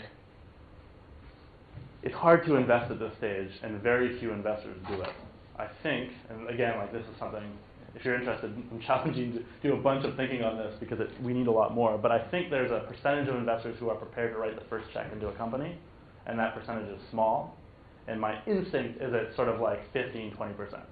Very few are going to do it. Most of them wait until other investors come on board. They say, oh, who's investing, blah, blah, blah. So that's what happened here, right? So he looked different when he had probably $150,000, $200,000 committed, and these people to vouch for him and their reputations, and it made it much easier. So that's the other thing that played out. You may not have done this research, so I'm just your opinion on this. Just from Reed's portfolio or something else, do you find that unicorns or something are coming where people have actually invested on the people when it's zero, from the zero mark? Because intuitively it feels like that's when you have to get in. I don't know. For the big returns, No, this is a super interesting area to think about, and I don't have an answer. Okay. Some of the research I've heard of, but not seen directly and dissected, indicates to me that hype of investing in a round is not correlated with outcomes. So what this means is that you have, and there's thousands of these types of companies being funded every year, right? And a bunch of them are able to raise $3 million, $5 million at the stage where Daniel could raise $1 million, or somebody else could only raise $500,000. And how quickly rounds close and how much demand there was for a round. So hearing this from a smart person who's done it internally says that there's not he's learned that there's not that much, if any, of a correlation there. Between the I wasn't following the correlation between the.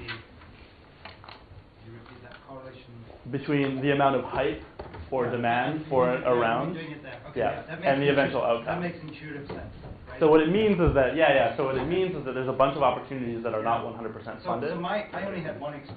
On that specific on the zero. There's a guy Syriac who started Shopcake.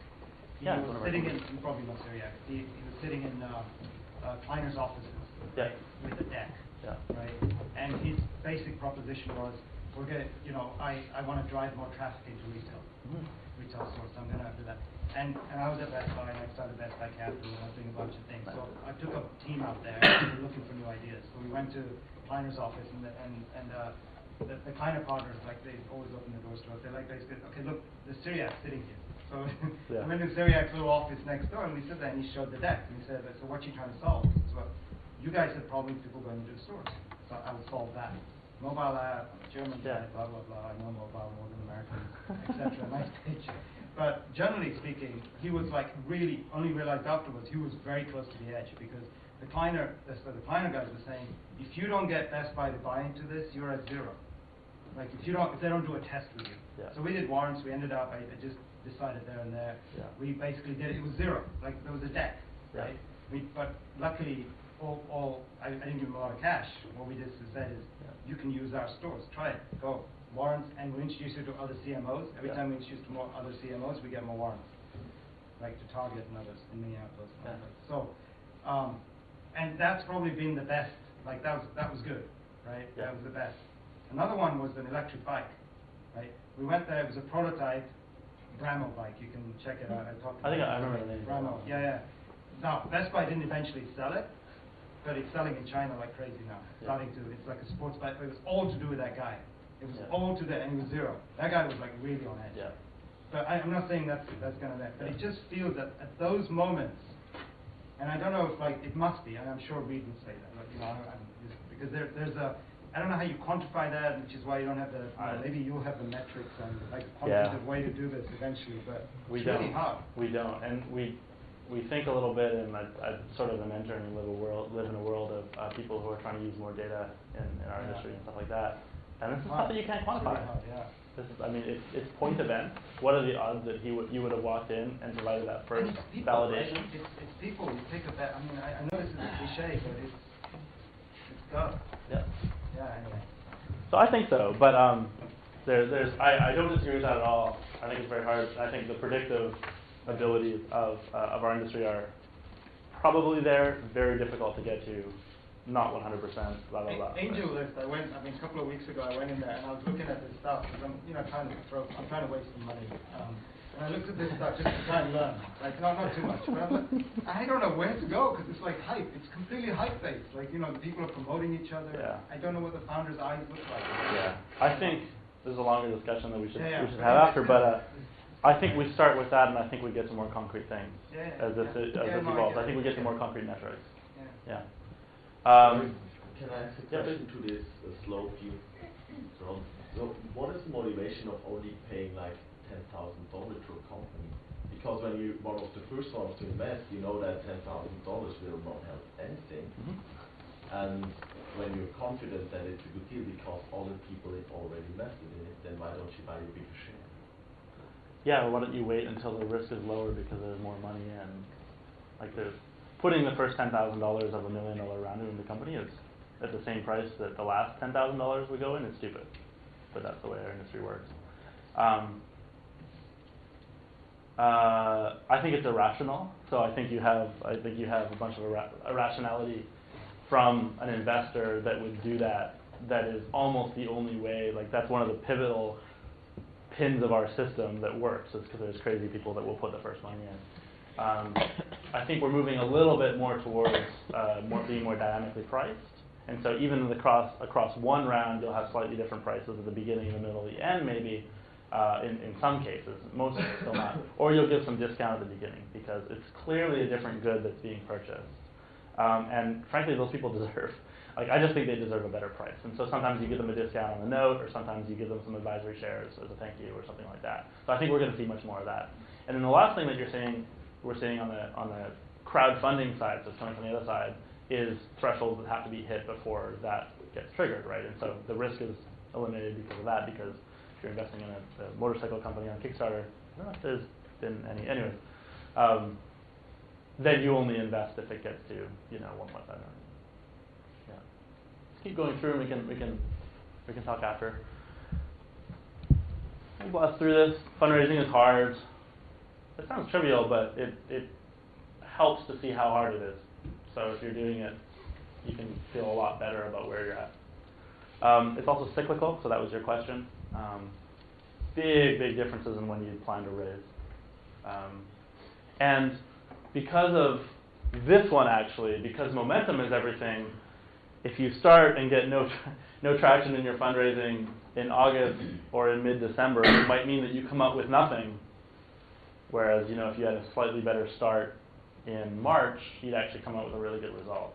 It's nonlinear. It's very momentum driven. Disproportionate funds come from a few people, and disproportionately strong connections come from a few people. So the trick, and I don't think we've solved this. I certainly have not solved this 100%, but is identifying which of those are really high potential. So ranking your sort of connectors and your opportunities. I think that's very important. Most of these people are going to waste your time. That's inevitable. It's not like you're not going to pitch them, but find ways to systematize that follow-up and that management of all these relationships so that it's not a huge burden every day when you have to think about, okay, which 30 people haven't replied to me yet, and actually 28 of those are really low likelihood of success, right? New tools can help. We're going to talk about that a little bit. This is uncomfortable openness. Angelist pushed this. Demo days push this a lot. People are having to be more open about what their company's about, where they are earlier than they ever would be, like 5 years ago. For investors, this is pretty basic stuff. The market is becoming more efficient quickly. I don't think investors have totally internalized this yet. There's going to be an interesting shift in the order that's happening. Proprietary deal flow is declining. I'm not the only one to say that. I think passion is a differentiator, though. I think if you're in a market system and you're making one investment and there's other 9 investors that have made it, if you're the one that turns around and says, contacts that person that you may not have even talked to, if this goes to a completely stock exchange style world, to contact that person and say, how can I help? I think your reputation is going to rise dramatically because the bar will be lower. Market intermediaries are rising. Angelist, I have a slide next. Angelist, Peters, WeFunder, blah, blah, blah. Advisory, I think, is becoming more important than connective. So what you can offer in terms of very tangible advice is very good as an investor. And I think how this is playing out is people who have very specific backgrounds are finding companies to support that they can be helpful in very specific ways, right? So if you help scale the ops side of Twitter, you're going to find companies, and they're going to want you that are in a position where you can really help. Growth is happening as well. People who are really good at growth are finding great investments because they can bring something very obvious to the table, and not just I'm a big name investor, right? And reputation is going to brand. I don't think brand goes away yet. I don't know. A couple more slides. What's happened since then? This is accelerators. This is probably 1/100th of the number of them. They continue to explode. What do you think of them? I think I know it's a general question. What's the general? I mean, there's a lot of them. I think there's a huge spectrum of quality, and at the high end, they're incredibly helpful. I think the low end, which I think is 90% of them, they're a waste. And they can be. I think they can be very helpful, both in terms of the best ones that are horizontal, the Y Combinators, AngelPad, I really like. 500 Startups, I like, and a few others. I'm forgetting a few. Or you can be verticalized and good as well. So Rock Alpha is a good example. I mean, it's an easy choice to choose an accelerator like Rock Health if you're a health-oriented startup. And so I think that's going to provide value as well. But I think there's going to be, it's like an MBA, right? I think there's sub 30 programs that matter in the world, and I think you waste your money on the next 51 to 500. Make it too comfortable. Yeah, and it's very hard to compare. Everybody goes through this experience once.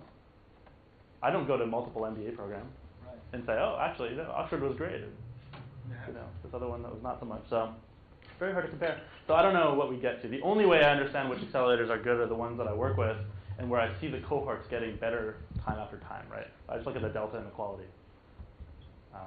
And you can look at sort of proxies, downstream funding, and stuff like that too.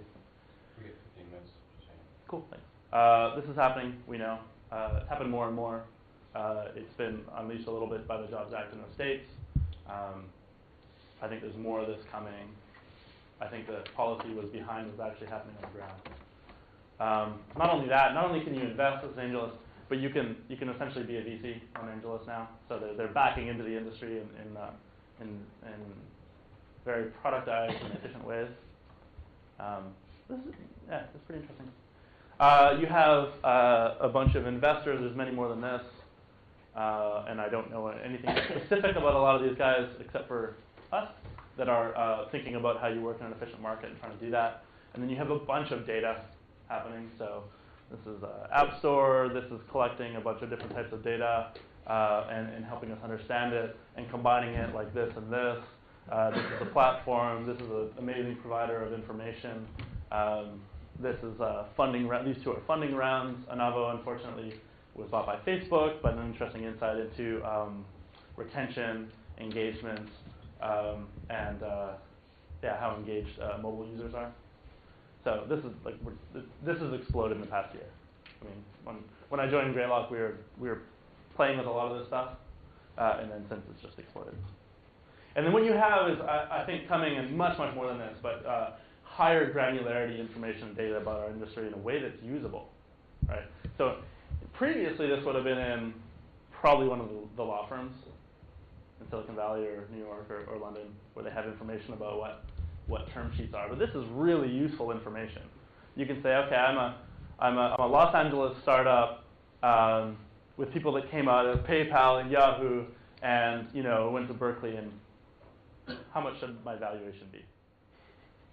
Like, that's amazing information. That's never been. And yes, this is biased just to Angelist group, and that's only a percentage of the whole world, the whole universe, but it's coming. And that's only a starting point in negotiation, but it's coming. There's much more coming. There's going to be deeper data and information on people and companies, on the investor side. There's going to be better matching and quality assessment early on for companies. And I actually am not somebody who believes that over a certain threshold, I ever want to make an investment in a company without meeting the person. I'm actually not saying that. Like, I do really want to have the conversation. I want to know how they think. I want to know how. I'm completely old school. I have no clue how to. I'm like, this is personal. But I think you made the point. I think it's right. I think it's right. What you'll probably create and you'll create together will be what we'll all live on. It'll be quantitative, and you can just go, hey, that's a cool venture there. And it'll have a market, and people will get it. Maybe. We might. Maybe not. I still like that piece. I think that's incredibly important. But I think we can be much more effective getting to the table, right? But what you're saying is just astounding me. I don't know. Maybe everybody here knows this. This is amazing information. Like even 10 years ago, 10 years ago it's nothing. It's like it's a little office, and Reed will have some information. This guy will have some information. I mean, this is like it's opening up. Yeah, and the crazy thing is that the world of investors moves very slowly. So when this is happening very quickly, as the feedback loop of normal investors is 10 years. It's great insight that somebody like you is looking into this for some Greylock. Suddenly it's gone up in my estimation. Take money from Greylock or something. I can speak convincingly. It's not. It's like I don't know how many others are looking. I know Vantage Point wasn't. There's as a partner there, we'll have our Monday meetings and we'll sit there. Have you seen the founder? Where is he? We still do. Oh, sure. Oh, yeah. We still do. Oh, yeah, man. Oh, who else is in? But I don't like, and I think I think that the level of deal you're talking about and the level of deals we do, I mean, there's so much that maybe it can be quantified, but we're not anywhere near there. Where do you think the world is going?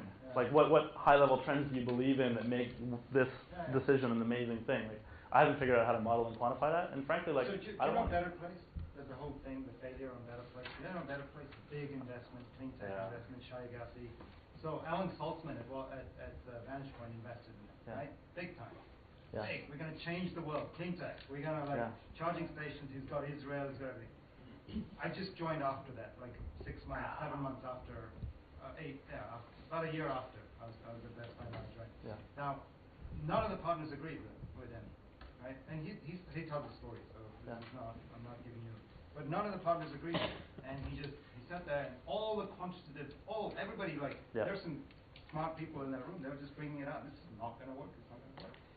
And he just took a bet. And that's what I liked about it. That's why I joined them, actually, at that time. Yeah. Right? Because he took a bet. It was the same. Now, you know, he took a bet on Tesla too, right? The first quote and the second 40 million. The second kind of round, he took a bet on Elon. But, you know, probably didn't behave right after that and sort of get into the next round. No, I mean, he was on Elon started to become a star. So in a sense, you don't start to control, like you don't put traditional VC type, behavior on somebody like Elon, right? So Jurvetson didn't do that. So he got into 3 or 4 rounds. Well, he's just crazy about space. I don't know how you get that data here. I just like, it's good, but it's... I totally agree, and from what I understand it... It will, it's got stuff. People, who's investing in who, and... I mean, from what I understand about it, like, Facebook was an unconventional bet for David Z to make at that round. And Jim, by the way... And he felt very, very strongly about it, and that's why... And you have to find the hungry people at the time, right? Yeah. So Jim was like... Excel was not doing well. They couldn't raise the next round. You know, Jim was smart. He's doing, so you got to find the hungry people. Well, there is something in the decision-making, analytics of decision-making that I think is interesting that most don't do. And I think, I don't know, and I don't know this from any experience at Greylock, but I think it's where there are strongly held opinions, even if they're diverging. It's when you have everybody saying like, this is probably good enough. Like those ones are not that interesting, right? They don't end up that good. So there's even some analytics that you can do on decision making.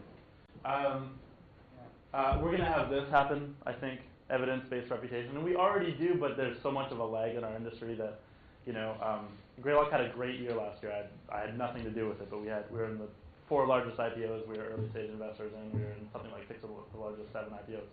In 2012, those decisions were made in 2006, 7, 8, 9. And so it's not that isn't evidence, but I think the feedback loops are going to become much tighter. And this is something that I really feel strongly about because this is like the Series A crunch. If you guys hear about that term, the Series A crunch, and how there's so many seed funded companies that are not making it to A, I think we're looking at it wrong. I think at the earliest stages we should be funding experiments, and the prices should reflect that. And we should be maybe not okay, but more okay if it doesn't make it. I feel like if you launch 1, 2, 3 experiments, convince investors to fund that at a very reasonable price, and you don't make it, I think that's okay. Like to see that's a company, and this is a company that's going to be 100 years old, and we're going to, 50-year company, and then it just has to pivot to this dramatically different area. Like to me, that's, we're funding experiments versus companies.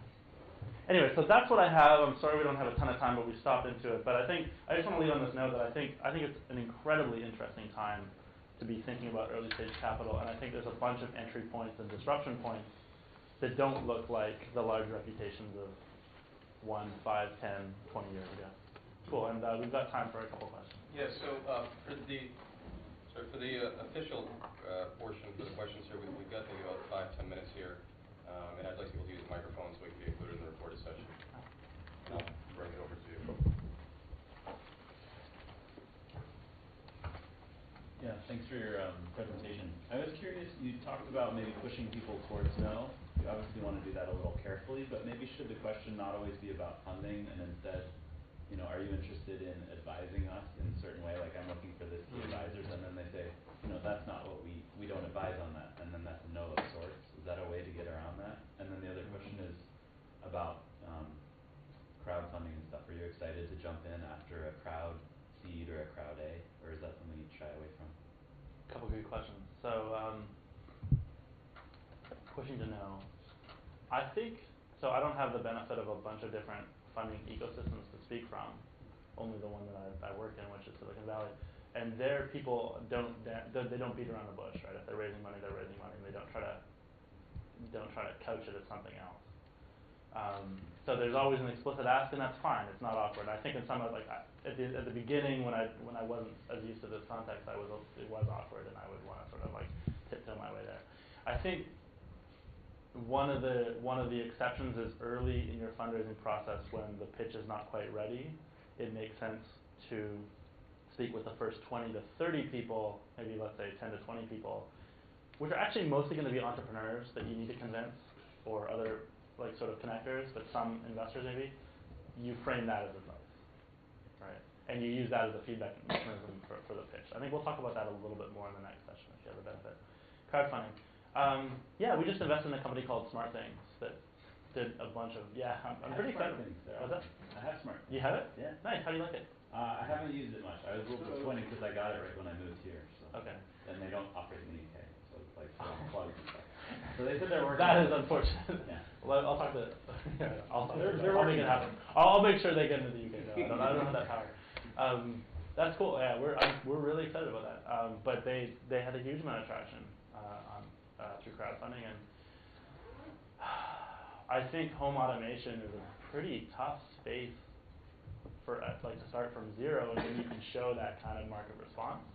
So we don't. I think probably I don't speak for Greylock, but I think investors in general probably care less about the funding part and more about the customer validation of the early crowdfunding platforms, like the Indiegogo and the Kickstarter. So Ouya was funded out of that. Pebble was funded out of that. So you do see, when they don't want to try to raise $10 million from 100,000 people or whatever that's going to look like, they'll go to us or CRV in the case of Pebble or something like that. I guess I mean equity crowdfunding specifically as opposed to rewards crowdfunding.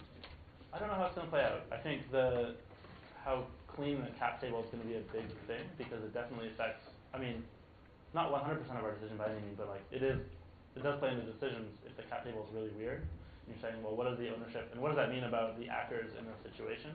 And so if the cap table is completely messed up, I think it's going to affect downstream funding. I think that the platforms are smart enough to know that they can't let that happen if they believe in a world that needs downstream funding, and I think most of them still do. So that would be the biggest place that I think it's going to play in. I don't know yet. That's a whole other talk of that sort of like the crowdfunding, what's going to happen. Cool. Next. Anybody else? Yeah. Yeah, why don't we go to So I was interested in the concept of using convertible notes to fund what you're calling experiment. And what are your company's view on that? I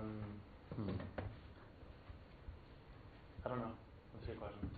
I'm not somebody who's close enough to the term sheets to really think about this, and I'm not a founder, so I've never been through that process and had to decide equity versus convertible note. I haven't thought about it. What do you think? Do you think that would be a good format to use for this?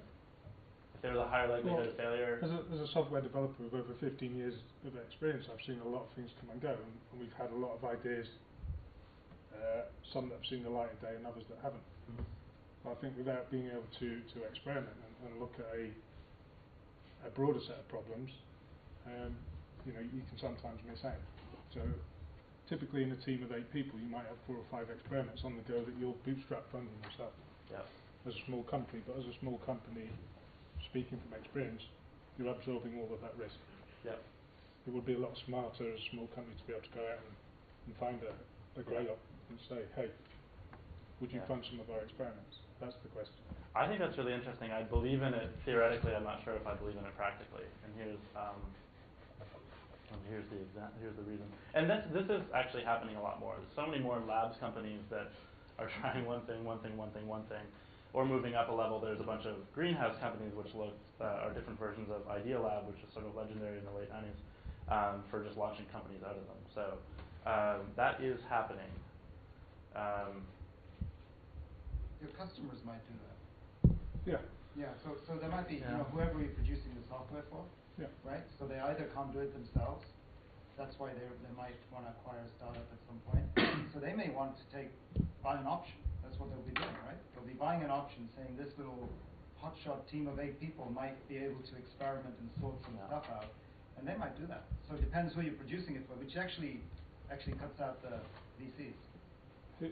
Historically speaking, I don't want to take over, but my customers have been universities, and they typically don't want the IP, and they're not interested in a loan kind of format. So you end up going for a grant, which is hard work. Okay, interesting.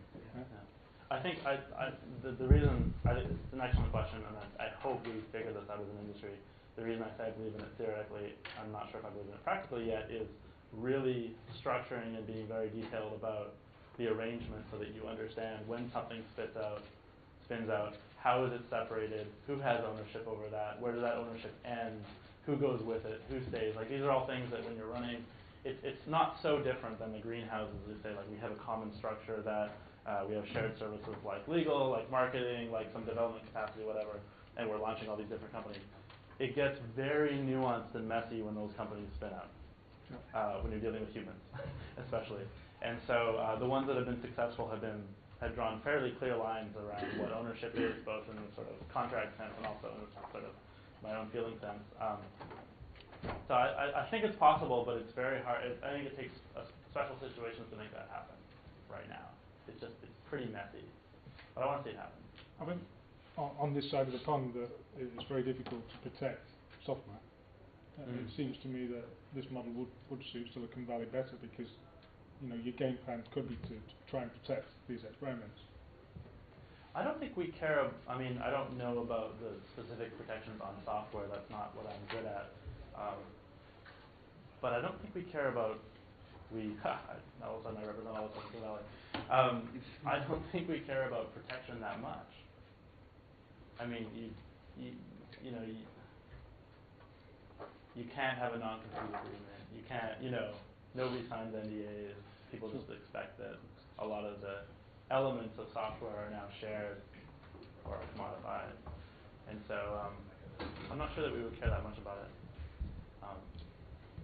Yeah, let's grab. There's one more question, and I think we're probably over time, so we can chat. Me?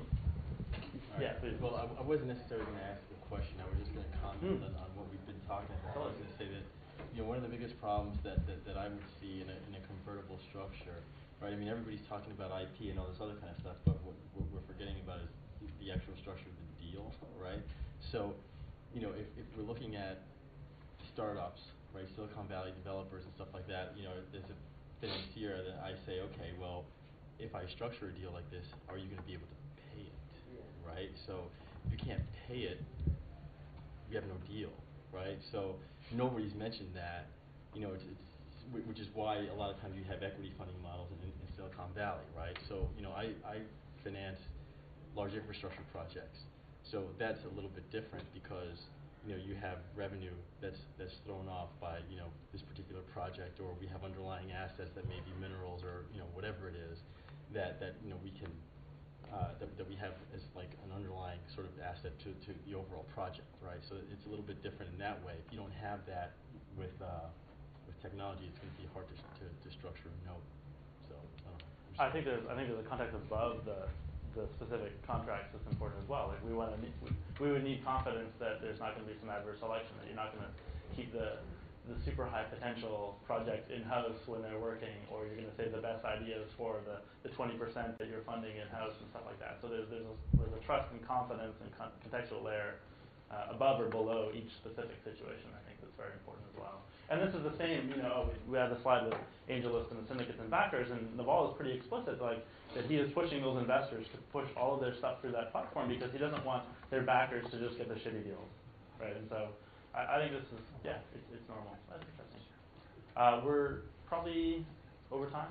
Yeah, we're just a little bit over time, so thanks everybody for coming, and let's thank Brent for a great presentation. Thank you.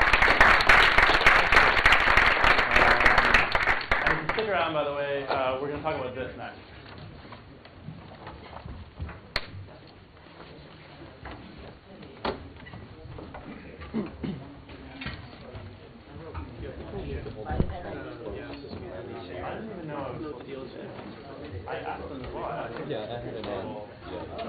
I never did that. Should I tell them to actually consider my Let me make a note. Sometimes, depending on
Are there any other VC investors in the room? Are there any entrepreneurs in the room? All right, cool. So just as a bit of background, this is legitimately a live pitch. I met Ben about 10 minutes ago. I've seen the front cover of his pitch book, and that's it. So what you will be getting, hopefully, is a good taste of an entrepreneur pitching to a potential investor blind. You know, if you can let him pitch to start with, and then I'm going to ask him some questions, and then we're going to open it up to the floor as well. You know, let us know if there's more stuff that you want us to focus on, but we want you to get something really good out of this. So I guess I'm going to start by giving you a bio of myself a little bit and what we do, and then Ben is going to do it for himself, and then he will be presenting his company. So my name is Mohr Mangalji. I run Cap Meridian Ventures. We are a global vehicle, generally kind of geographically and industry agnostic. We generally invest in seed stage businesses. We really like the niche between seed and Series A, where we kind of get a little bit of a de-risk situation with a company that just needs a little bit more runway before they get to their Series A, and that's a big, you know, that's where the big bang comes for early stage investors. We look for disruptive technologies, innovative teams. We really look at companies that produce a tangible good or service to the end user. We don't focus as much on you know, user grab plays. I understand Snapchat a little bit, but I don't know how they're worth $3 billion today. They wouldn't be in our books, but maybe on other platforms that can use them you know, to their advantage and really monetize them. You know, we try to look at more traditionally inline EBITDA multiples for valuation. We look at the entrepreneurs very carefully. One of the things that we focus on in a big way is how good the team is, and we forget in a lot of cases we're not just backing a technology, we're not just backing a concept, we are really backing the people, the execution. And we look for people that are very thoughtful about their competitive landscapes, their products, their hiring, and people that we can be formidable partners with. We're not a traditional VC. We have portfolio companies that we like to pair our companies with, see if we can help them with distribution, etc., and an advisory role. So, you know, to the extent we can be a strong partner to our companies, that's a goal, because then, you know, the symbiosis is much more valuable. So with that, I'm going to pass it on to Ben, who is going to pitch all of us today. Thanks, Mohr, and thanks to all of you for attending. It's a very great honour to be here and have your time and your attention. So my name is Ben Pugh, and a year and a half ago I founded FarmDrop. That was with one of my oldest school friends. We were sitting in a service station moaning like two old men about how supermarket veg doesn't taste of anything. So wouldn't it be a good idea if we use some more modern tech, i.e. internet tech, to connect independent producers with households and cut out all the middlemen to make it fresher, healthier, less expensive. And a year and a half later, here I am. We built an MVP which we used in the spring of this year to gain some data and learnings, which we used to do a small seed round, which I'll talk a little bit more about. And now we're in build phase. We're relaunching a much more substantial platform towards the beginning of next year. So what I'll do is just whiz through the deck. As Mohr said, if it's possible for me just to get to the end of it, and then at the end we'll do questions. That way the story will hang together a bit better. So without further ado, this is FarmDrop. I think it's one of the things I've been asked to do a couple of times is just to start by talking about the problems that I'm trying to solve with FarmDrop. Unusually, because we're a marketplace, we've got suppliers, i.e. independent food producers, and consumers, so we're looking at this from both sides. So the producer problem is summed up by this stat, that just 11% of all the money spent on food in the UK goes to actual producers. If you go back 60 years, that number was above 50%, but with the rise of large supermarkets, wholesalers and other retailers, the fraction that's retained by the producers has just gone down and down. And that's why roughly 1 in 3 agricultural-based households are actually living in poverty at the moment, which is a little-known fact, and that's in the United Kingdom. This is not a secret. I was at a Soil Association conference less than a month ago, and people were talking about this number. The reason why it exists, because independent producers, if they want to go directly to the market, then there's a great deal of admin and a great deal of cost incurred in terms of doing all the marketing, admin, organisation of actually getting all the way to your customers. So that's why they take the more conventional route more often than not and actually sell through retailers and wholesalers, and that's where we've got to the industry structure that we've got to. If you look at the problem from the consumer's point of view, which I think we should probably agree is commercially more important if we're thinking about this actually growing into successful business, we felt, and this goes back to the service station a year and a half ago, that sourcing fresh, local, healthy and affordable food is very hard work. I don't know about anybody else in this room, but I certainly don't have time to drive around the countryside from farm to farm, sourcing everything individually. And I also find that if I go to farmers markets in cities, actually they can be not particularly efficient and quite expensive.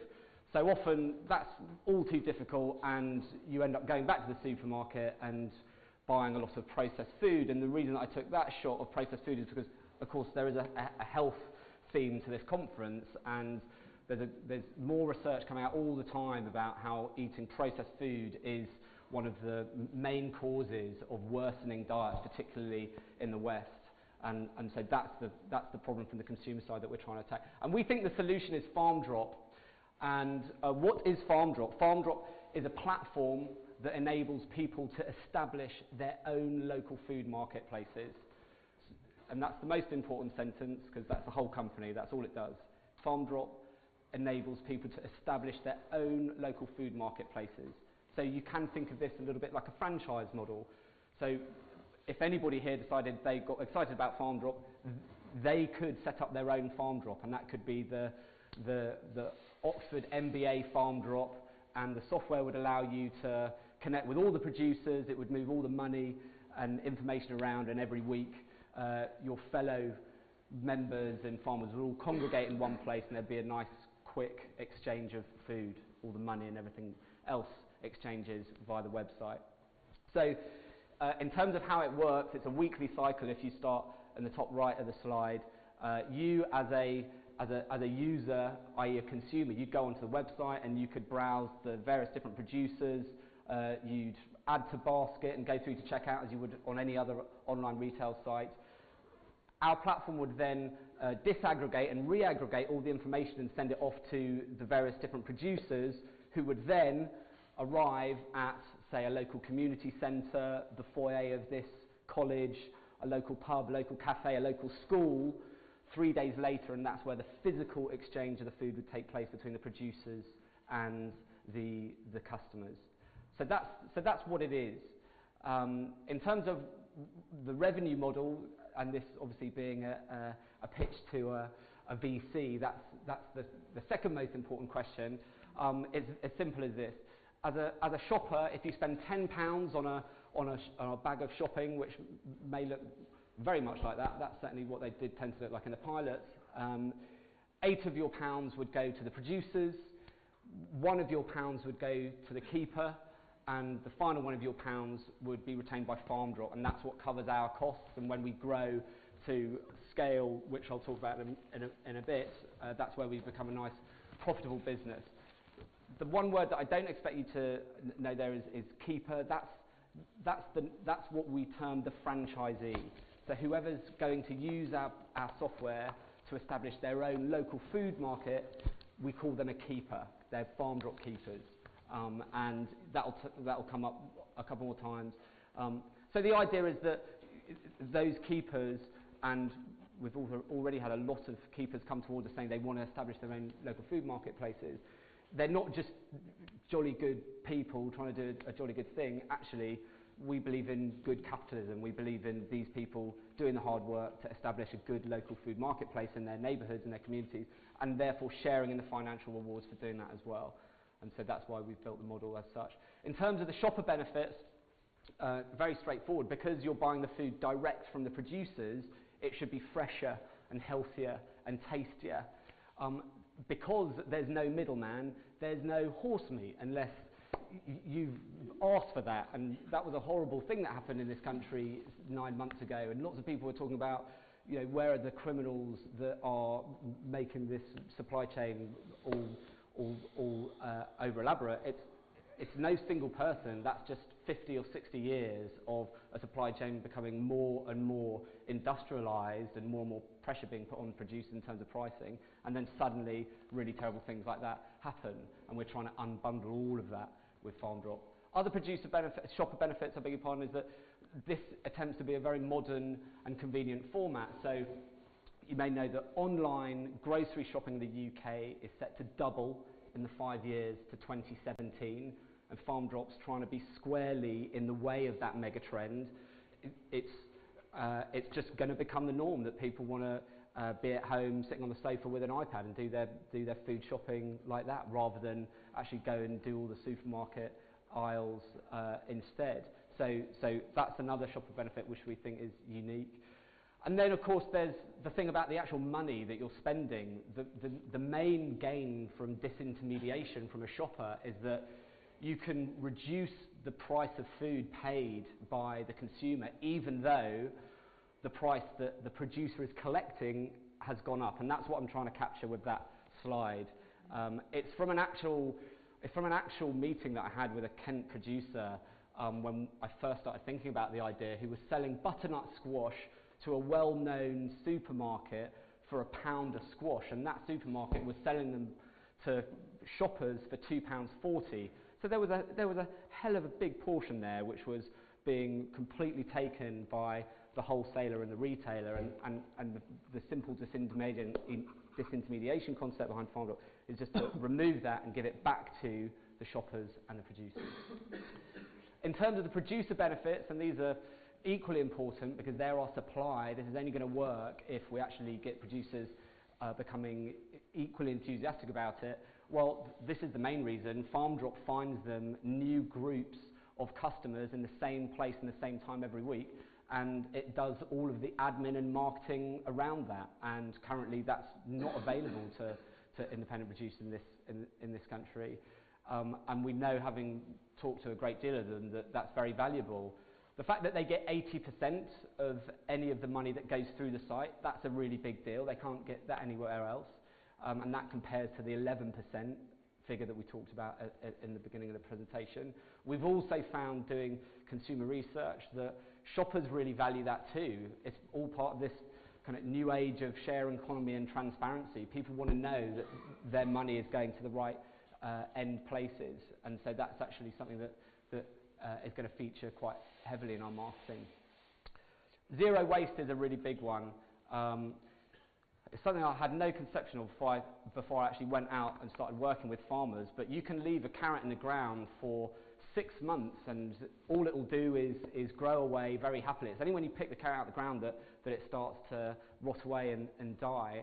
And the great thing about Farm Drop from a producer point of view is you only take the carrot out of the ground once somebody's actually already bought that carrot. So there is no waste. We're trying to design a zero waste supply chain here, and this is a very real idea in terms of how to do it. If you were a farmer, you'd be extremely upset driving to a Farm Drop at Oxford Business School with a single carrot in the boot. So we allow farmers to set minimum orders after a certain number of Farm Drops. That mitigates against that risk, which is also really important in terms of bringing the supply forward. We also allow producers to collaborate on delivery and distribution. Again, this is all about helping them enhance profitability, which should feed back into lower food pricing to the people who are using Farm Drop to source their food. In terms of where we're at, we ran 14 Farm Drop events across 3 London postcodes between March and June, and this was using a very rough and ready MVP, which was not fit for scaling, but it was fit to allow us to collect just enough data such that we knew what we did actually have to go and build. And so there were some very important things that came out of that. For example, the £36 average basket size. It also created enough inbound info requests that we've got over 80 people that have come towards us asking to set up their own farm drops, and that's without any outbound marketing at all. In terms of press and awards, we were part of the Smarter 100 2013 list, which again is just helpful to build credibility, and we were the Soil Association's innovation runner-up this year as well. And that second one is particularly important because, of course, you can well imagine trying to pitch a whizzing new tech idea to a bunch of farmers can sometimes be quite hard work, so this is very helpful to us. We've had some other ad hoc press, for example, we went on Sky News around the horse meat scandal, Organic Farming ran a piece about us, and Tech City News a couple of things about farm drop-in as well. It's not just a good idea, it's also a great investment, we believe. And the idea here is just to show you how I believe that Farm Drop can become a 5 million EBITDA business by 2017. That would be based on, so that's top right, that would be based on 336 farm drops across the UK, each customer spending £60 a week, and there being 65 customers on average at each farm drop. So just hold those numbers in your head if you can, and I want to now talk about the reasonableness around some of those ideas, i.e. the 5 million of 2017 EBITDA, which I hope will inform an equity value of in excess of £40 million. So that's an 8 times EBITDA multiple. Omar, I'm sure, will have his own view on that, which we'll come to at the end of the deck. But clearly, in trying to build a network business which is asset light and doesn't hold any inventory at all, I have got my eyes on there being a nice endpoint in terms of creating equity value from the outset, from the architecture of the business in the first place. So why are these numbers reasonable? Well, there are 1,300 or so registered organic vegetable growers in the UK. We're not solely organic, but often it will be the organic guys that lend themselves naturally to our process, and that's because they use crop rotation. So even if they're on a single 40-acre field, they can put a box of veg together with a dozen different items in it, i.e. different varieties. So I would only need to have 10% penetration to hit my 2017 target, assuming that each grower fed into 4 different drops. And from the pilots, we know that that's what they want to do. If they're going to supply the farm drop system, they're very keen to actually do a multitude of different drops rather than one. In terms of the demand side of that equation, and what that 2017 EBITDA target means, it means 22,000 shoppers. I was at the Evernote thing this morning, and he's got 80 million users, and I only need 22,000 to actually make this quite a valuable business. This is not a typical software idea. This is online to offline. It is going to be slightly slower growth. It is going to be a stickier customer base, we feel. But because it's food, everybody spends lots of money on food because if they don't, they starve, and therefore I only need a small number of customers to actually make a really significant and profitable business. Obviously, no one thinks we're going to stop there if we get there. 22,000 people, that's roughly 4% of online Guardian readers. It's a very crude observation, but a lot of the people that came to our pilots were into sustainability, they were into helping local producers and community and things like that. So that's just quite an obvious place to start looking for them. And I could also put that number in terms of Ocado shoppers, which is 7%, and it's roughly the same number of shoppers as Avon and Cole have currently got. In terms of the investment history, very briefly, now I'm running out of time, we did a small seed round of 200,000 in July. That will help us reach our next key milestone, which will be website revenues of £50,000. That's based on 6 to 12 operational farm drops. We've got a burn rate currently of £16,000 per calendar month. And in the spring, we're going to do another round, which will be either VC or crowdfunding. And we're looking closely at both options. And again, that will come up in conversation. In case it doesn't, the thing that's quite exciting about crowdfunding is, of course, if I'm trying to get as many advocates for farm drop as I can, and actually I can invite independent producers, keepers, shoppers to actually get enthusiastic about farm drop and put small sums of money in exchange for small basis points of equity, then that's actually potentially a really nice way to grow my business. And it's very much in keeping with the energy behind farm drop, which is, you know, a sharing economy, collaborative consumption idea. The founding team, of which I'm one, have put £140,000 of their own money in, and I'm sure Omar will be keen to hear me say that. And we're an EIS company as well, the details of which we can go into if anybody's interested. That's my favourite slide, because that's the team. And there are 9 of us, and we're in Bethnal Green, which is East London, which is a massive tech hub.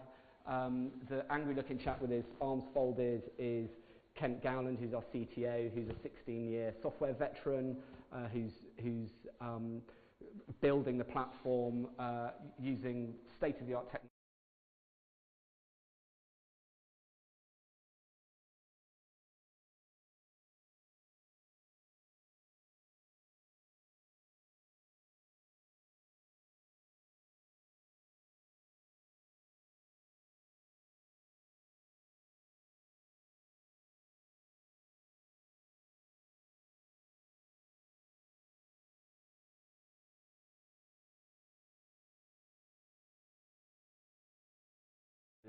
Company called Green Monday, and my background is finance. I did 10 years of Morgan Stanley, JP Morgan, PwC. So the site's launching early next year, and that's Farm Drop in a nutshell in 16 minutes. I shall pause there for questions. Do you want to start? Or why don't you guys ask a few, and then I'll get into grilling him. Yeah, go. So I've got two questions for you. Maybe I didn't completely understand. So you guys have this website. You get all these people together. So where exactly do they meet to like buy this food? Yeah, sure. So I'll give you an example of one that actually happened. It was northwest London, Kilburn. The keeper, i.e. the lady that organised that farm drop, she was a local resident, and so she hosted her farm drop at a community centre, and once a week all of the farmers would congregate at the community centre, and the shoppers would congregate at the same time to pick up their food, or the keeper would have organised delivery of that food to the shoppers' houses. So does that make sense? Yeah, no, that makes sense. But then that brings up a few other questions, right? So then what's the benefit to them actually doing that, right? And then how can you ensure that these people are going to be at the same farm drop going forward, right? Because you don't want to change farm drops like all the time. And then last question. Sorry, I'm like blowing you up with questions. So in the last one. It's all right. I'm going to do the same. So. You know, the last one. You didn't really talk about competition that much. Like, sure. I know you talked about supermarkets, right? And I understand that, you know, if these people sell their stuff through you, they get more on a percentage basis, right? So that's good. But on a quantity basis, right?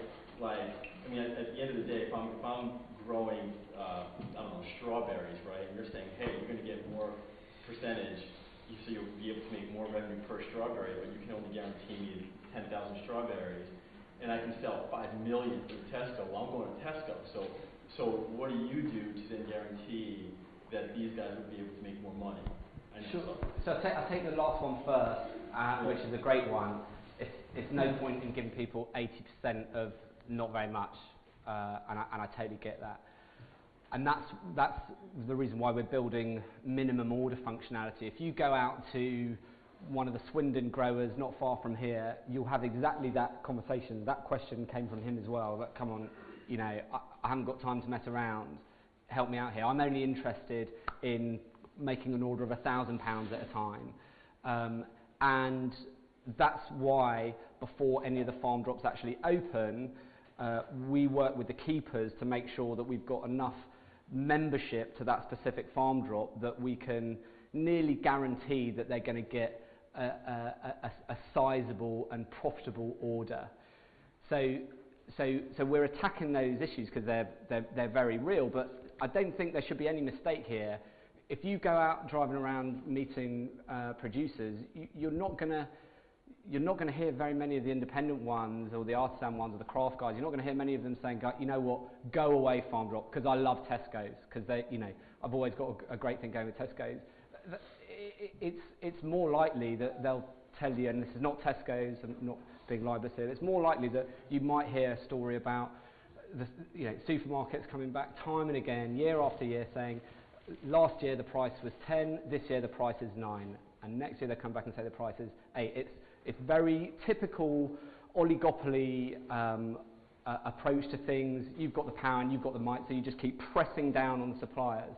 And that was one of the things that got me really interested in the concept in the first place, because in my previous walk of life I'd, you know, listen to all these purchasing synergies being extracted by all these large caterers and supermarkets, and what that meant in actual terms was that they were really nailing the producers. So actually, it's the easiest pitch of all is to the producers. They're really keen to engage with this. You know, why don't I question him a little bit, and if we haven't covered the questions, we can get to you guys. How's that, Ben? Yeah, go for it. Round of applause for him.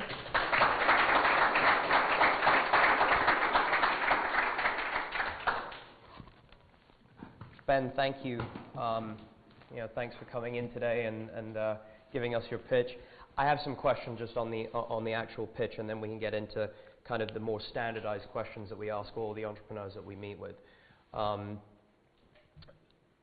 Firstly, can you just elaborate a little bit more on what you mean by a keeper? I'm still a little bit, I don't know if any of you guys are, but I don't understand really what a keeper is. Yeah, sure. That's a great question. So the keeper is the person charged with the responsibility of actually hosting their farm drop on a weekly basis. So are these your consumers? No, they're our franchisees. Okay. We don't call them franchisees. Okay. It's not a term that we particularly like. But effectively, a keeper is somebody that can go onto the site and establish their own farm drop, and they could use their children's school to host their farm drop, or they could use a scout club, or they could use a local church, or all they need to do is find any nearby venue and their own network. Who is a typical example of a keeper? Yeah, good question. So if we look through the list of the 80, the typical ones are they tend to be people who have got youngish kids, so primary school kids. So they're quite community orientated. That, you know, so they're not kind of young professionals generally. They're people who maybe work at home mums who are looking to get a project up and running that they're excited about, one that could be educational. So these keepers are not commercially motivated. These are people that are creating a situation for their greater community to get fresh food cheaper and quicker. Is that? But they also collect £1 for every £10 spent on the site. So they're motivated by doing a really brilliant thing for their local community and helping everybody to source fresh, local, seasonal produce ethically. But they're also rewarded financially. So if £1,000 is sold on a Thursday evening farm drop, then 100 of those pounds goes to the keeper. And we've had several instances of keepers saying, well, actually, we're a group of parents and our kids go to the same school, and we want to give that money back to the school so we could go out and buy PE kit or something like that. So these are altruistic brokers of your business. That's right, and it's up to them whether they want to keep the money or give it to a related cause. Okay, so they're the brokers. Now walk me through how they find the platform and what happens when they get to the platform. These guys will go online. Yeah. And so the typical profile is I'm a stay-at-home mother, and I go to the platform because I want to do, like, you know, back in the 80s they did Tupperware parties. Yes. 80s, 90s? Were we around then? I don't know. So it's a really, yeah. So this is the kind, or the Mary Kay, you know, driving around selling cosmetics. Yeah. They're doing this for their community. So clearly, and it's a really important question because lots of businesses just kill themselves by totally underestimating their marketing costs. And if I'm driving around the countryside looking for these people very randomly and spending lots of money doing it, then that's a bad investment. So our strategy for finding keepers is really straightforward. It's all to do with partnerships. If you've come across things like slow food or transition towns or London farmers markets, these are all groups of people that we can actually go and approach, i.e. headhunt, which is a phone call, or just put ourselves where we think we will be found.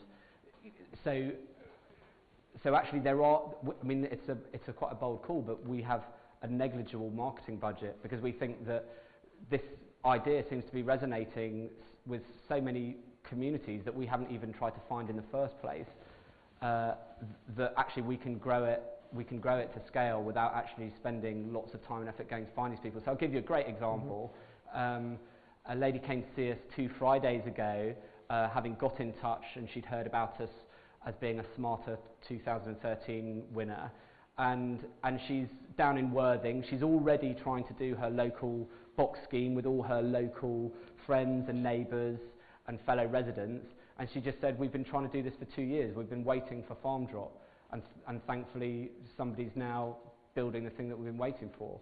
So now, okay, so she now sees your platform. Yeah. Talk to me about the UI, the UX, whatever it is. They get to your website, they get to the platform. Now these are the people you're trying to attract. Yes. People, the keepers are the people that will use your platform, is that correct? Correct. Okay, and then the consumers are their responsibility. Correct. Okay, and then the other responsibility you have are the producers. Correct. So the producers meet the keepers, and the keepers have their own responsibility for their own customers. That's right. Am I understanding? Yeah, that's right. Okay, so walk me through the experience on your platform for the producers and for the keepers, please. It's quite, and I'll do it in one go because it's quite similar. So a keeper and/or a producer found out about Farm Drop. They're on the site and they want to engage with it and either start their own Farm Drop as a keeper or start selling through Farm Drop as a producer. There are 2 very straightforward online application processes, and there is a Skype interview stage for every keeper, so we can see that these people are fit for purpose. There's a due diligence stage which we also carry out to make sure that each producer has got certification either from the National Farmers Union or from the Soil Association or from Demeter or that they are legally allowed to sell food to the public, and we make sure that all of the producers on the platform are in that position. Similarly with the keepers, there are CRB checks, and we ask character references to make sure that those keepers are going to do a great job on the platform because they are the growth engine of the platform. I'm gonna switch the word keeper to franchisee for this question. Okay. As a franchisee, is this an attractive return for them? Is this something that you go out and you get a Subway franchise, or you go out and you get a Pizza Hut franchise? Is this something that they will do commercially, or is this something that is only truly for community good? Yeah, and I'm afraid to say, without sounding like I'm dodging the question, we've designed it so it's a bit of both. Somebody who's just interested in money isn't going to do Farm Drop. They will do Domino's, they will do Subway. Okay. And their energy is, the ethos of those franchises is just on a different planet to Farm Drops. What we find is that most of the people who get excited about starting up their own Farm Drops, it's all about, we're going to do something brilliant, forward-looking, sharing economy for our local communities, and it is parenthetic that there is also some income to be generated from it at the same time. So one follow-on question might be, well, why bother with paying these franchisees at all? And we just feel that it differentiates between the people who are going to turn up and say, oh, well, now and again I'll do it because, it's a bit of fun. And also the people who do say, well, actually, no, I'm going to concentrate on building this up because if I do, it can generate £1,000 a month of income. And in the pilots, we found that the keepers were spending more or less 1 day a week to get the Farm Drops up and running. Once they're up and running, it's a half a day a week. And if you have got them going, then you're going to be generating around about £1,000 a calendar month, which is significant. Do you own any of the distribution? or is that purely with the keepers?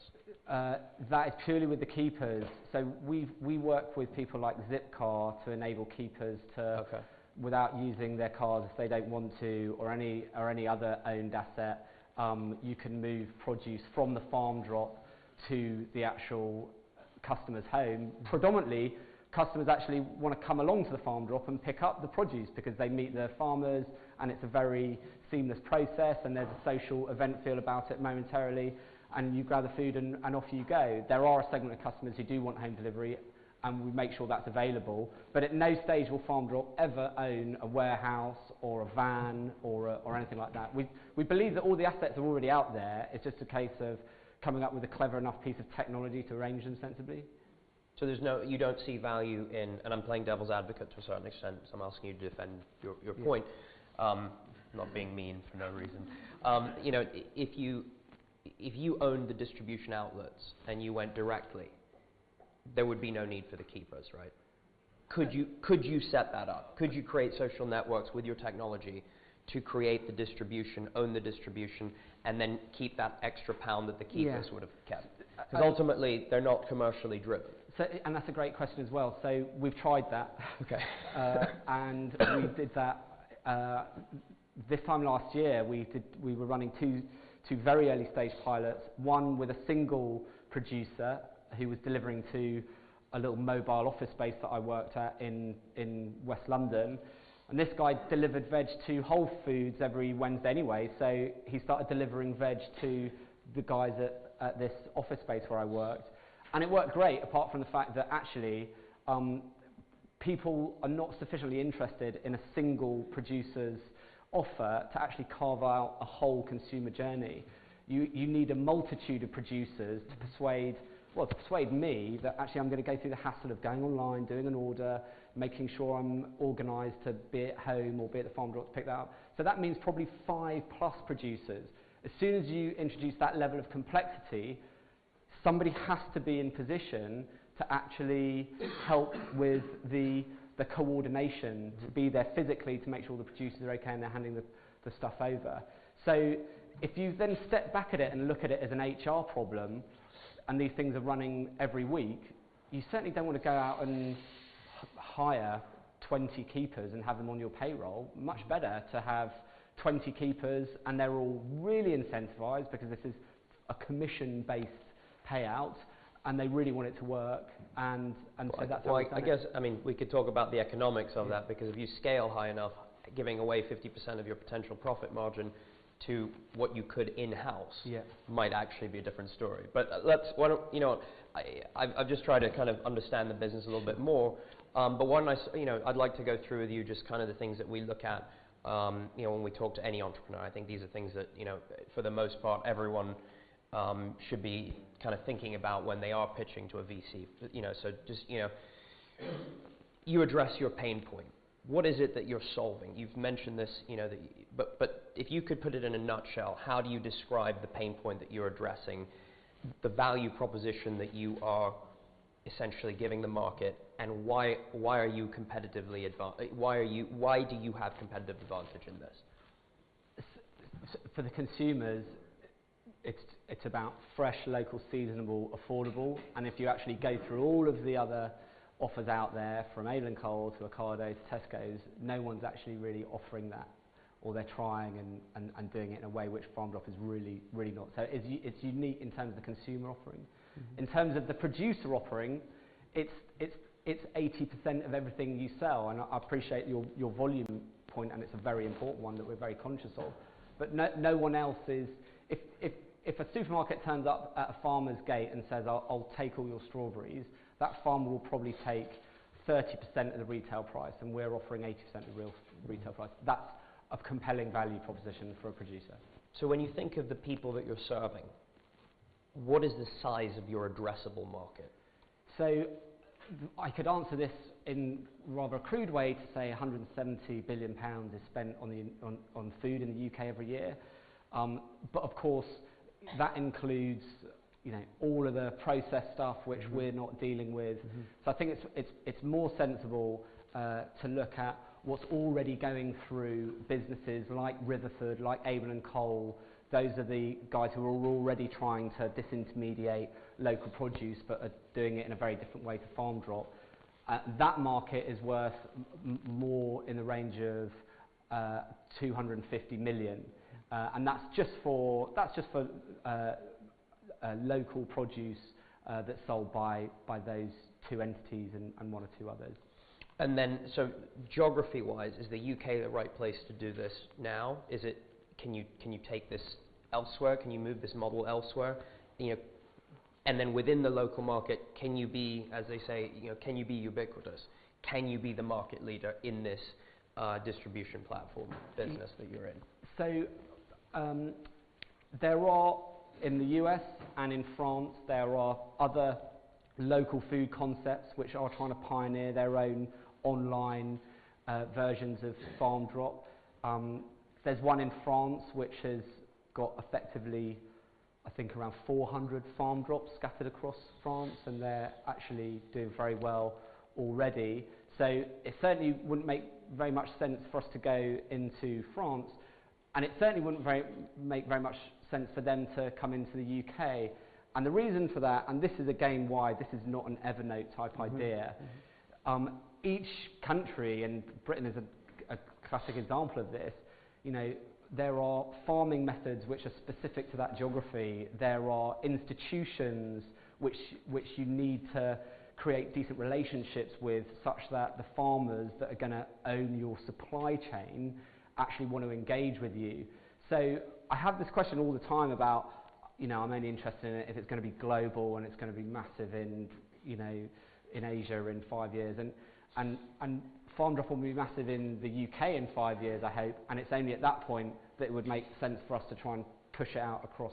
Is the market segment that you are addressing within the foods, the greater foods market that you are addressing, is that growing? Absolutely, and I'm pleased you answered that question. Talk about the growth of this market. So I talked about Avon and Cole and Rutherford. Last year, those guys saw, on average, 15% revenue growth.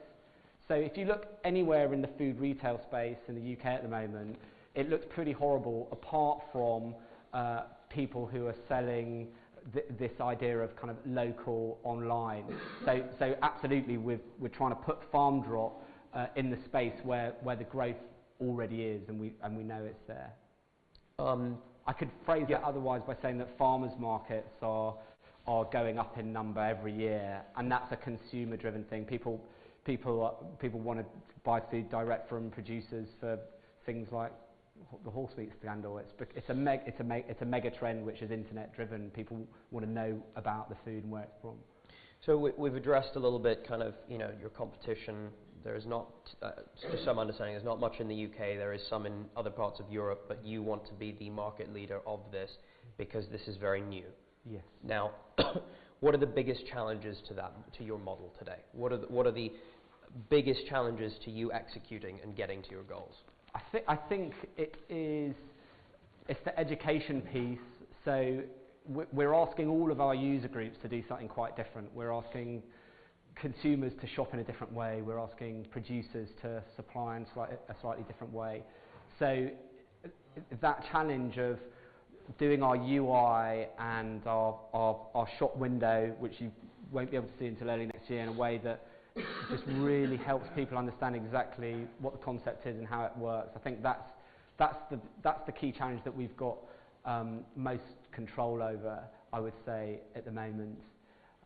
So yeah, it would be that. So educating the market. Yeah. Seems like a tough thing to do, though, no? And that feeds back to my £16,000 per calendar month burn rate. It may be, and like there are hundreds of companies like this, you know, actually it doesn't completely explode overnight. It may be that there's a tipping point which comes slightly later, but I'm going to make sure that we don't run out of money. And you mentioned that you have put very little money into marketing as well. That's right. So is that a challenge to this business? You know, if this is your biggest challenge, does marketing, you know, will that combat it? I think if you think about our model, if I've only got 10% of all the website revenue, then if I have to spend lots of money marketing to make it work, then actually it hasn't worked. so the real solution, the real focus at the moment, as I say, is going and finding some of those other organisations where we know they've already got thousands of members that really want something like Farm Drop to exist, and you're effectively making them aware of the platform and finding those early adopters, which will bring us to break even, we hope, as quickly as possible.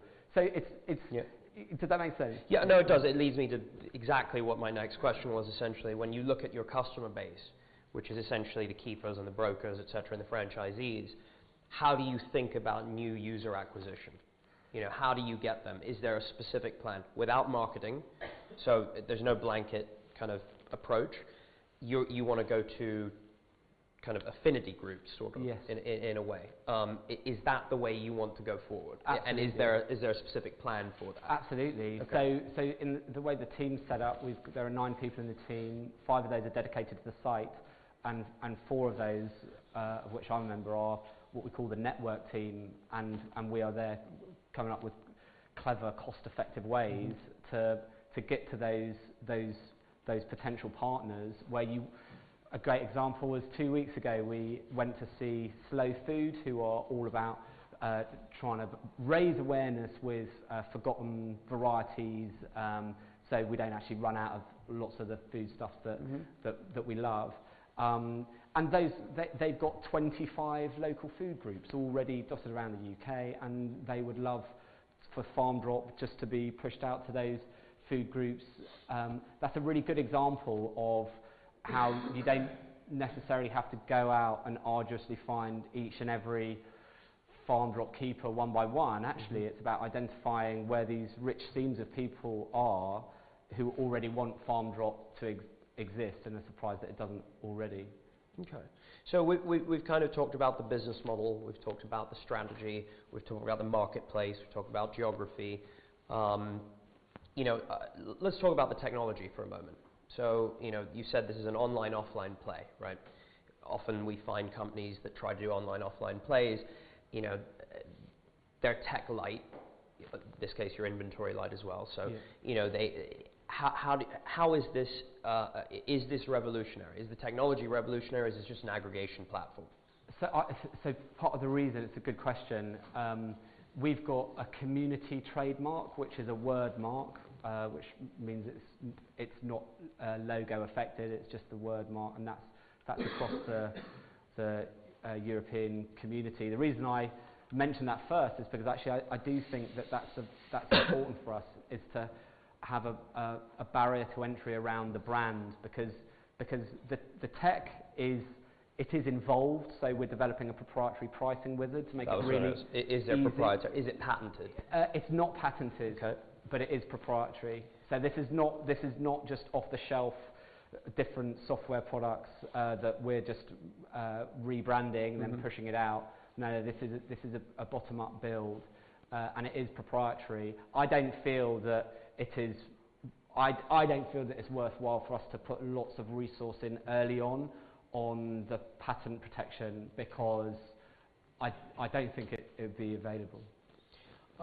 And what platforms are you going to build this technology on? Is this a mobile app? Is this, do the keepers, the stay-at-home mums, are they going to access this through their iPhones, their iPads? Is it on, just regular computer? Sure. What, is this even important? It's very important, because the user experience, there's nothing more important than that. We sadly don't have Kent here, who is the CTO, who'd be a much safer pair of hands with these questions, but everything's designed mobile first. So our user experience guy, he will start with how the thing's going to look on a mobile and then push it out. We're using things like Bootstrap and AngularJS, which are actually dynamic in the front end, so they will resize whether you're on an iPad or whether you're on a Samsung, or indeed whether you're on a desktop. And as I say, this is not my area, but we're very conscious that this is something that is going to work very well, particularly for the keepers and the shoppers in mobile. For producer interface, it's more desktop orientated, but still everything, just as a company policy, has been designed in terms of wireframes, mobile first. Building this technology, do you think it creates a barrier to entry for other people who want to be in this market, just the tech and the business model? Definitely. Okay. Definitely. Why? Because you will own the keepers. Well, because you will own the producers. Is that why? So we'll never own them because you'll own the relationship. Because the whole idea is that they're going to come towards Farm Drop because it allows them to retain their independence. So that's why they will come to Farm Drop in the first place. But you know, if I think about driving out to see farmers in the southeast a year and a half ago, you know, they didn't get their shotguns out, but it wasn't far off. They're not an easy group of people just to turn up and start building a business around. And actually, at the Soil Association conference more recently, you know, we've been working very hard to make sure Farm Drop is a name that independent producers around the UK have now heard of, and we're being very careful to manage the development of those relationships. Because I think more than anything else, to win the trust of independent producers, to really position Farm Drop as a great opportunity for them to use the internet to have decades of prosperity, having had decades of really hard times, you know, that's what we're trying to engender in the brand. All right, let's talk a little bit about, you know, the problem is, you know, what we would love to have seen if this was a later stage investment is, you know, a demo of the app and this will be coming, you know, so maybe next year at SVCR. But, you know, let's talk about the financials of the company. So the business model is, you know, you're taking a 10% margin essentially on that overall value chain. Yeah. I'm assuming because you're asset light, inventory light, what do your margins look like as a company? So I could actually show that on a slide if you like, or I'll give you the number. By 2017, our EBITDA margins are 70%. I'm sure there are lots of startups who would say that, and there may be costs that we haven't already thought about. Sure. But the way that I've designed the model is for it to be to offer pure operational gearing. And what I mean by that is when I go from 50 to 100 farm drops, my only additional variable cost, I should say, is payment processing. The team of 9 people are still sitting in the same office. Okay, I might be spending a bit more money with MailChimp, I might be spending a bit more money on servers, but that's the whole point of Farm Drop, I guess, as an investment, is that if you can get to 50 farm drops, you can get to 350 farm drops, and all of that additional revenue, all of those additional pounds per £10 spent, it all drops through to the bottom line, which is why it's a very exciting investment, we feel. Just to give you a background why I spend quite a bit of time looking at the model with a lot of the entrepreneurs that we meet with. Very rarely do we spend much time looking at the revenue lines. In a lot of cases, we look at companies, and I mean, I can give you some pretty interesting anecdotal stories. I had a lady come in to meet with me, smart, you know, vivacious lady, came in and told me that in 12 months she was going to have 3.6 billion users on a company that basically looked like Yellow Pages. I have for like plumbing services. I have no idea how that company did. But I didn't believe in that, and her numbers went from, I mean, you talk about a hockey stick, I mean, these were just absolutely ginormous. So in a lot of cases, we don't look so much at the revenue. We like to think of, you know, how does Ben look at growing revenue? How does he look at customer acquisition? How does he look at scaling this business up? And whether this is the right market to do this. What we focus a lot of time on in that model is the middle of the P&L, your cost structures. Yeah. So what you're saying is you're going to have the same team. For the most part, they're very, very minimal variable costs, so there's one big fixed cost. The one thing that concerns me, though, is that you're not marketing. One of the things that we find is that if entrepreneurs haven't put enough money into their marketing budget, they often don't find that they can get the growth that they seem to think that they can get organically. And so that's, you know, that I'm just giving you the thought process as to why. But, you know, anyways, just to give you a sense of that. Yeah, go ahead.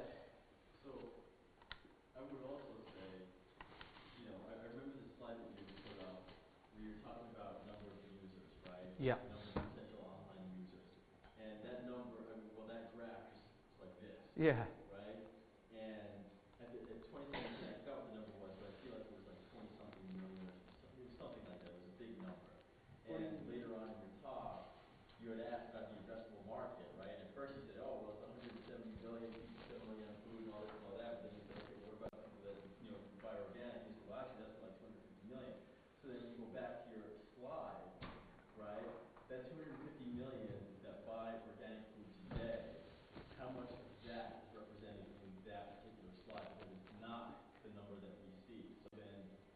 would almost argue that that slide should be redone to represent the lower number, which is the addressable market, and then at the end of that, how are you going to return 2,000? Yeah, and I mean, it's more of an art than science. So the value of all local food that changes hands in the UK, directly producer to consumer, that's actually more like 6 billion, that number. So that 250 I gave you was just taking, okay, these are the two biggest box schemes in the country, that's basically what they're doing. And those are the guys that are growing at 15% a year on average last year. So you're right, if I go back to that chart, yeah, it looks like it might be quite a tight squeeze, but that's based on quite a conventional approach of just looking at me being exactly the same and a third entrant, which we're really not, because the format's very different and it's a different offer. Can I cut you up? It's a great point. It's a great question. I think, you know, in a lot of cases, especially with a disruptive business like this, you know, you're essentially recreating a wheel, right? You don't really know how many people are going to adopt it. What we try to discern is whether the entrepreneur is thoughtful and mindful of that market and how he can penetrate it, and what the strategic goal is, and the specific plan to get there. So whether it's, you know, 10 users, 100 users, 2 million users, whatever it is, he doesn't have a glass ball. Like, he doesn't know. We can make assumptions. Anyone interviewed at an investment bank before? Yeah, they ask you how many, you know, table tennis balls fit in a jumbo jet. How many taxi cabs are in New York that, you know, have doors open at one time? I mean, you know, it's just about looking at their logical thought process. It's that middle of the P&L that really worries us sometimes, because we don't see that they've put enough thought into the cost structure and how much they're burned. In this case, Ben has done a great job of saying, I want to keep burn very low. I want to keep the fixed costs in place, and as we scale, the variable cost is minimal. So, you know, I just, because unfortunately we're running out of time. Given that it is a disruptive business, it is hard to predict a lot of this thing, a lot of the revenue line and the user line. Who are you pissing off, and who's going to come after you? I guess the supermarkets might get a bit upset with, you know, some of the confrontational rhetoric we might begin to use next year. And if any of the supermarkets do get a bit upset with us, then that's great, that's fantastic. Because they're massive businesses, and if they even notice us, then we must be doing something right. So I don't mind if we're not friends with everybody. Nobody should be friends with everybody, and that's going to be the same with farms. When it comes to kind of, you know, we can talk about the deal specifics a little bit more. What is the valuation? What are you going to do with the money? How much are you raising?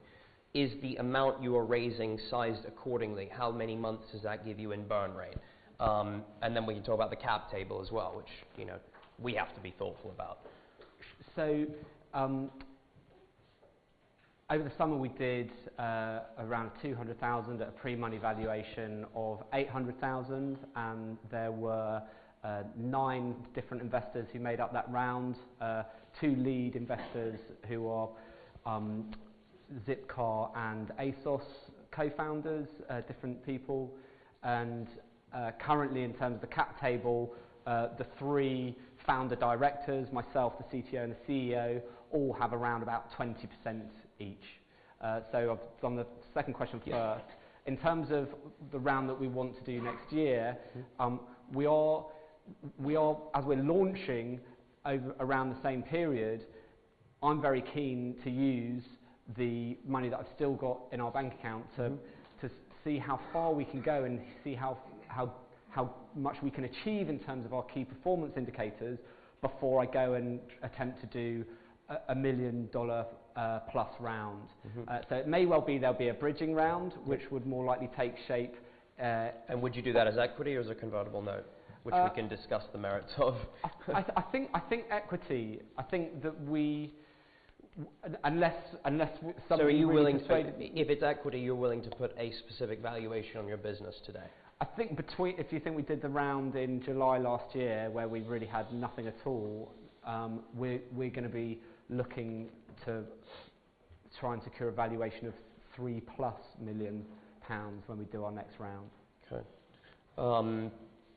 And for us, for someone that is looking at you as a potential investment, you know, what would that look like? It would be equity, like you're saying, at a £3 million valuation. Would we get any specific, you know, could we get pref shares? What, you know, what are the kinds of things you would offer us as someone that could potentially lead you around, and why would you want us in?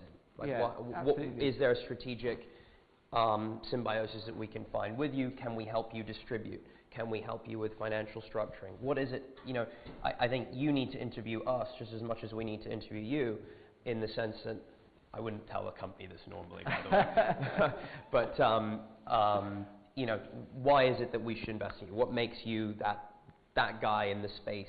You know you're not going to $1 billion, but you think you're going to a $40 million. You know, so a lot of VCs would say, sorry, we're only in it for the unicorn Absolutely. chasing. And going back to the Evernote talk this morning, we're very clear about trying to appeal to investors that are looking for a 15 times return on their money, which is what I think we'd be offering next summer if we got in the ballpark of those 2017 targets that I was talking about. So that's what I would say is a very attractive risk reward, given that there's a well-established team with a concept that's quickly on the way to being proven.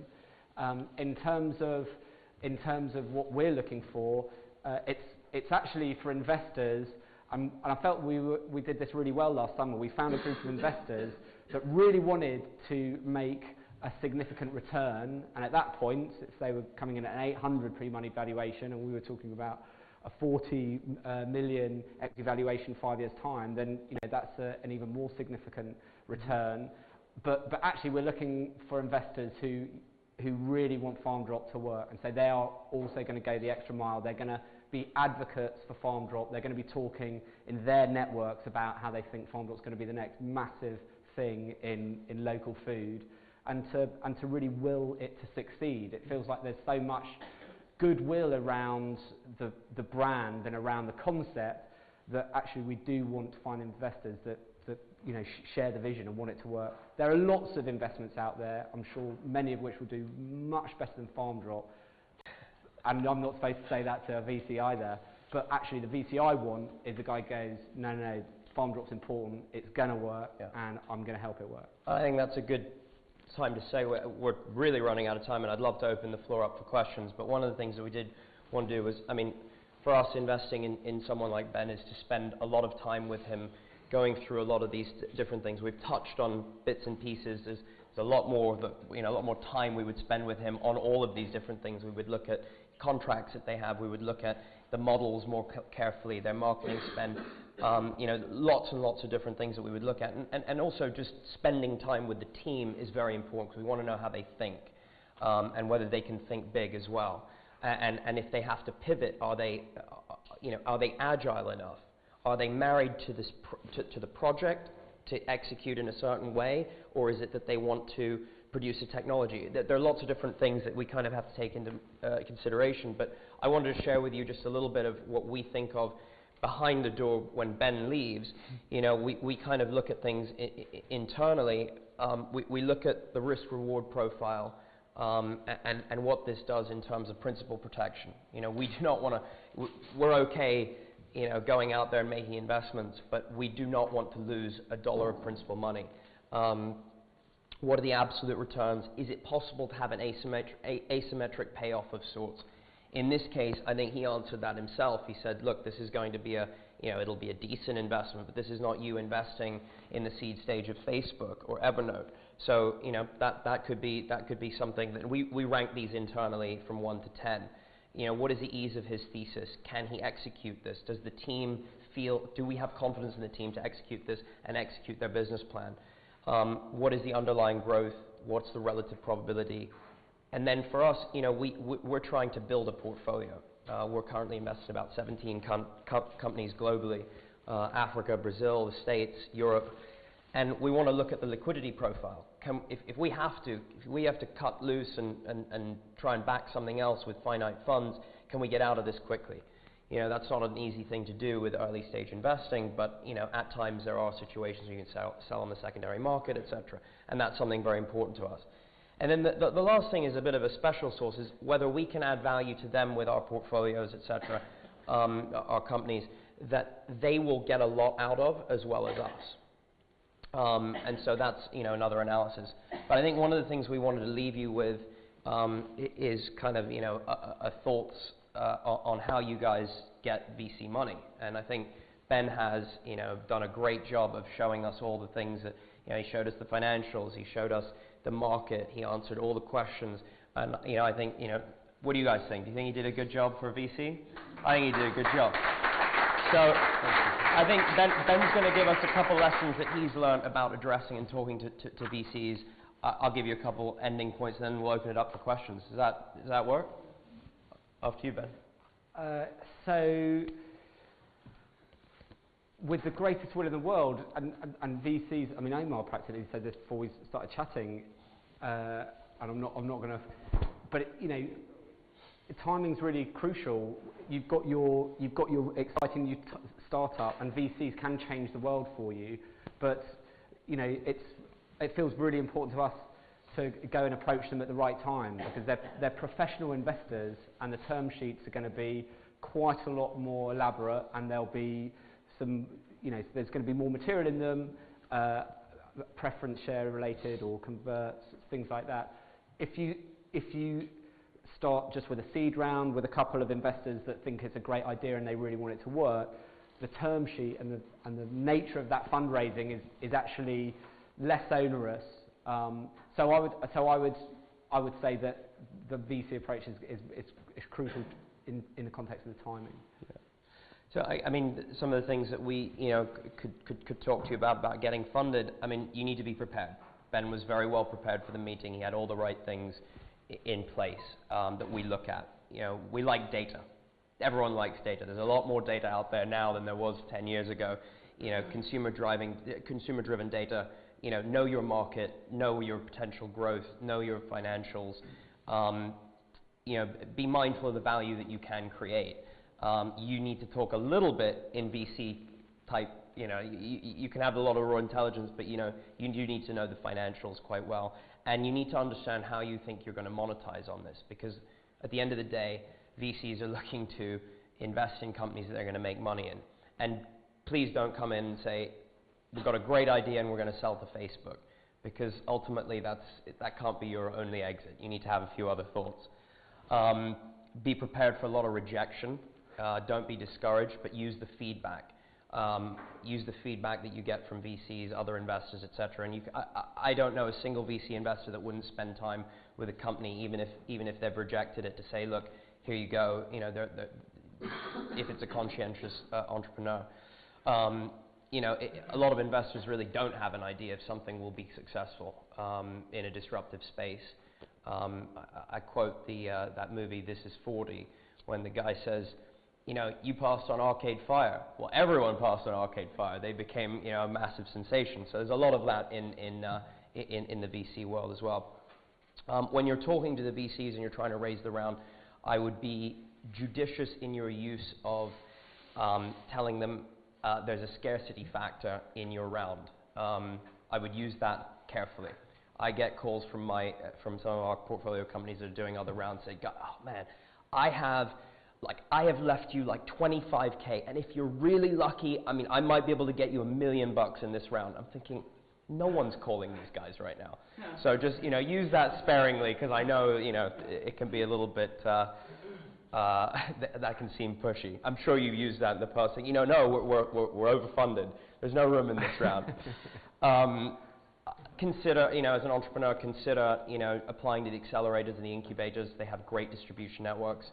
Demo days, you know, you meet a lot of investors.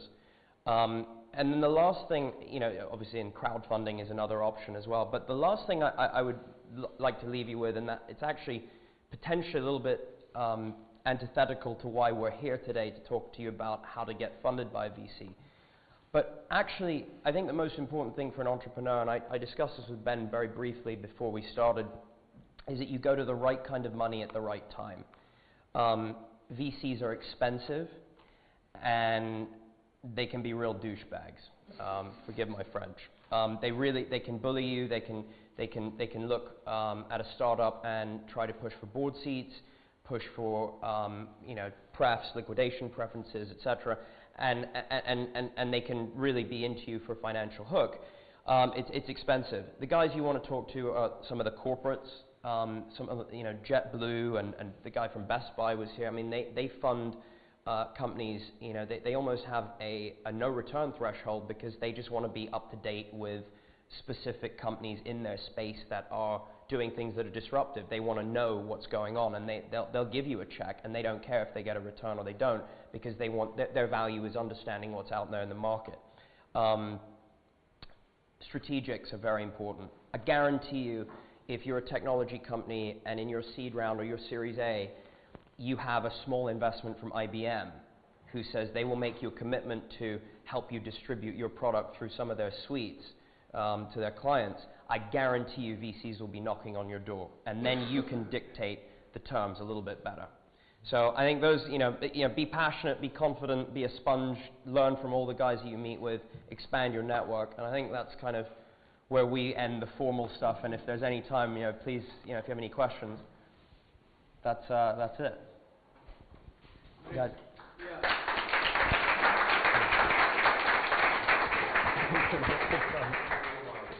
Yeah. One. Okay. Great. Ben, thank you very much for the presentation. I think it's a great model. I just have one question around. So you talked that the business is asset light and your technology is proprietary. Now the point is that it's something that somebody can easily copy, right? Like it's not something. So and when you talk about aggressive numbers like 5 million EBITDA and 40 million like 8 multiple. So if it's that profitable and the entry barrier to the business is low, do you see competition cropping up over time, Tesco setting up something like this, or anybody like a young entrepreneur getting the same idea and setting it up? Yeah, I mean, I think it's a really good question. I think that in 5 years' time, if there are 25 other farm drops who've all ripped off the idea and we've got 8 producers each and we're all basically banging our heads against the wall, then my 8 times multiple is nonsense, and it's actually going to be more like 2 times. But so absolutely, that's, if I look at how I'm spending the time and how we're resourcing the business at the moment, it's to make sure that we're building the right relationships before the idea does take off. So when the concept scales, it all scales through farm drop. Competition is of course going to appear. How could it not? Particularly in a place like the UK, where it's so easy to start up a business.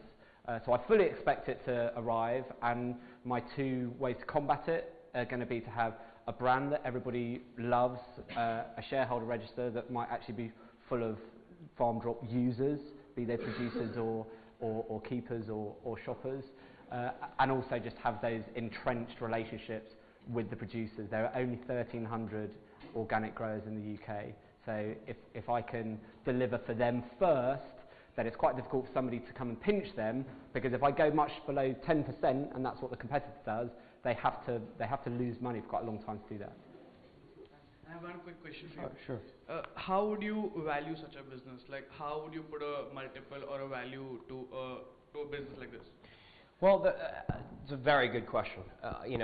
You learn very quickly that valuation is very much an art as opposed to a science, and actually, for a lot of startups, the way we invest in them is that we ask them not to put a valuation on the company. We almost, not exclusively, but we do a lot of convertible note deals where we say, all right, we'll do a cap, and frankly, at their Series A, if they end up, that's when they need to put the valuation, when they get some of the bigger institutional VCs to come in. I would almost avoid the question and avoid tying yourself to a valuation right from the get-go. So, that would remain to be seen. We haven't seen all the financial models, but I would probably say, given that this is so early stage, we would probably push for a convertible note deal. I mean, it may sound dumb, but what is a convertible note deal? It's a debt instrument where you buy a piece that converts into equity at a later date at a valuation that is set at a later date. It's convertible bond. Yeah. All right, I think we're going to have to thank them. We have about 11 minutes to get on to the next presentation, so thank you very much. Thank you. Oh, and one more thing. It's actually a very special day. I'm very lucky. I'm very honored to be here. We backed an Oxford entrepreneur who was an MBA here 3 years ago. And his app just came out. We backed them in the seed round. We're very happy to be. We're the #1 iTunes download. Download QuizUp if you can. It's a great games platform, and you're supporting your fellow Oxford alums. So that's the investor you want. There you go. Hey, man, great job, man.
I'm not part of that setup, so.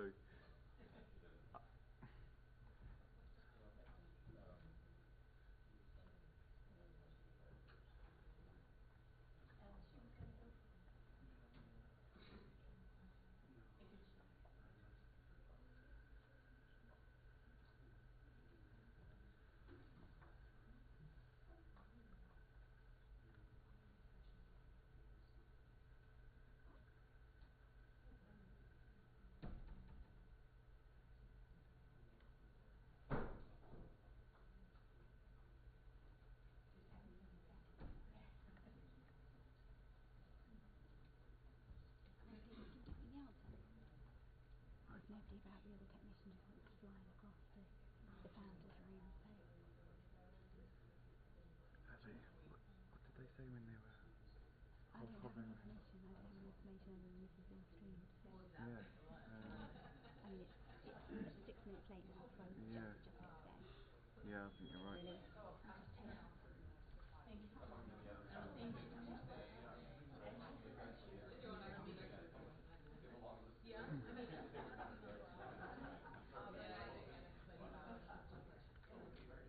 I would suggest, well, starting and... Yeah. Yeah, you can tell them.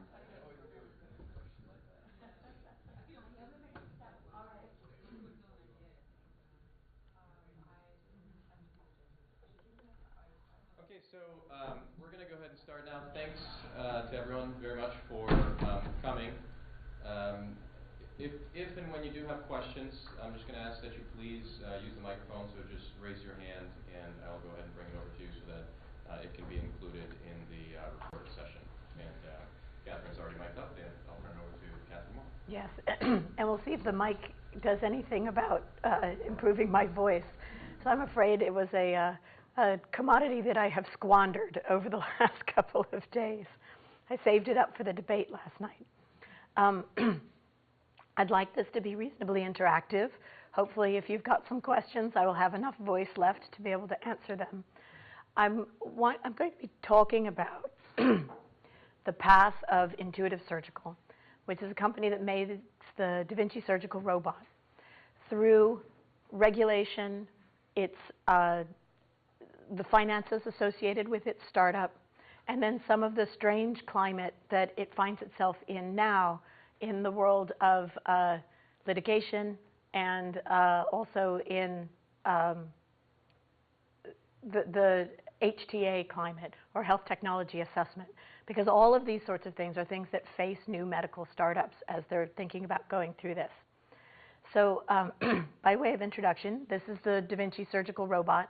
This is what an operating room looks like with a Da Vinci in it. Let's see, do I have a pointer of some sort? No. You see two surgeons sitting at consoles.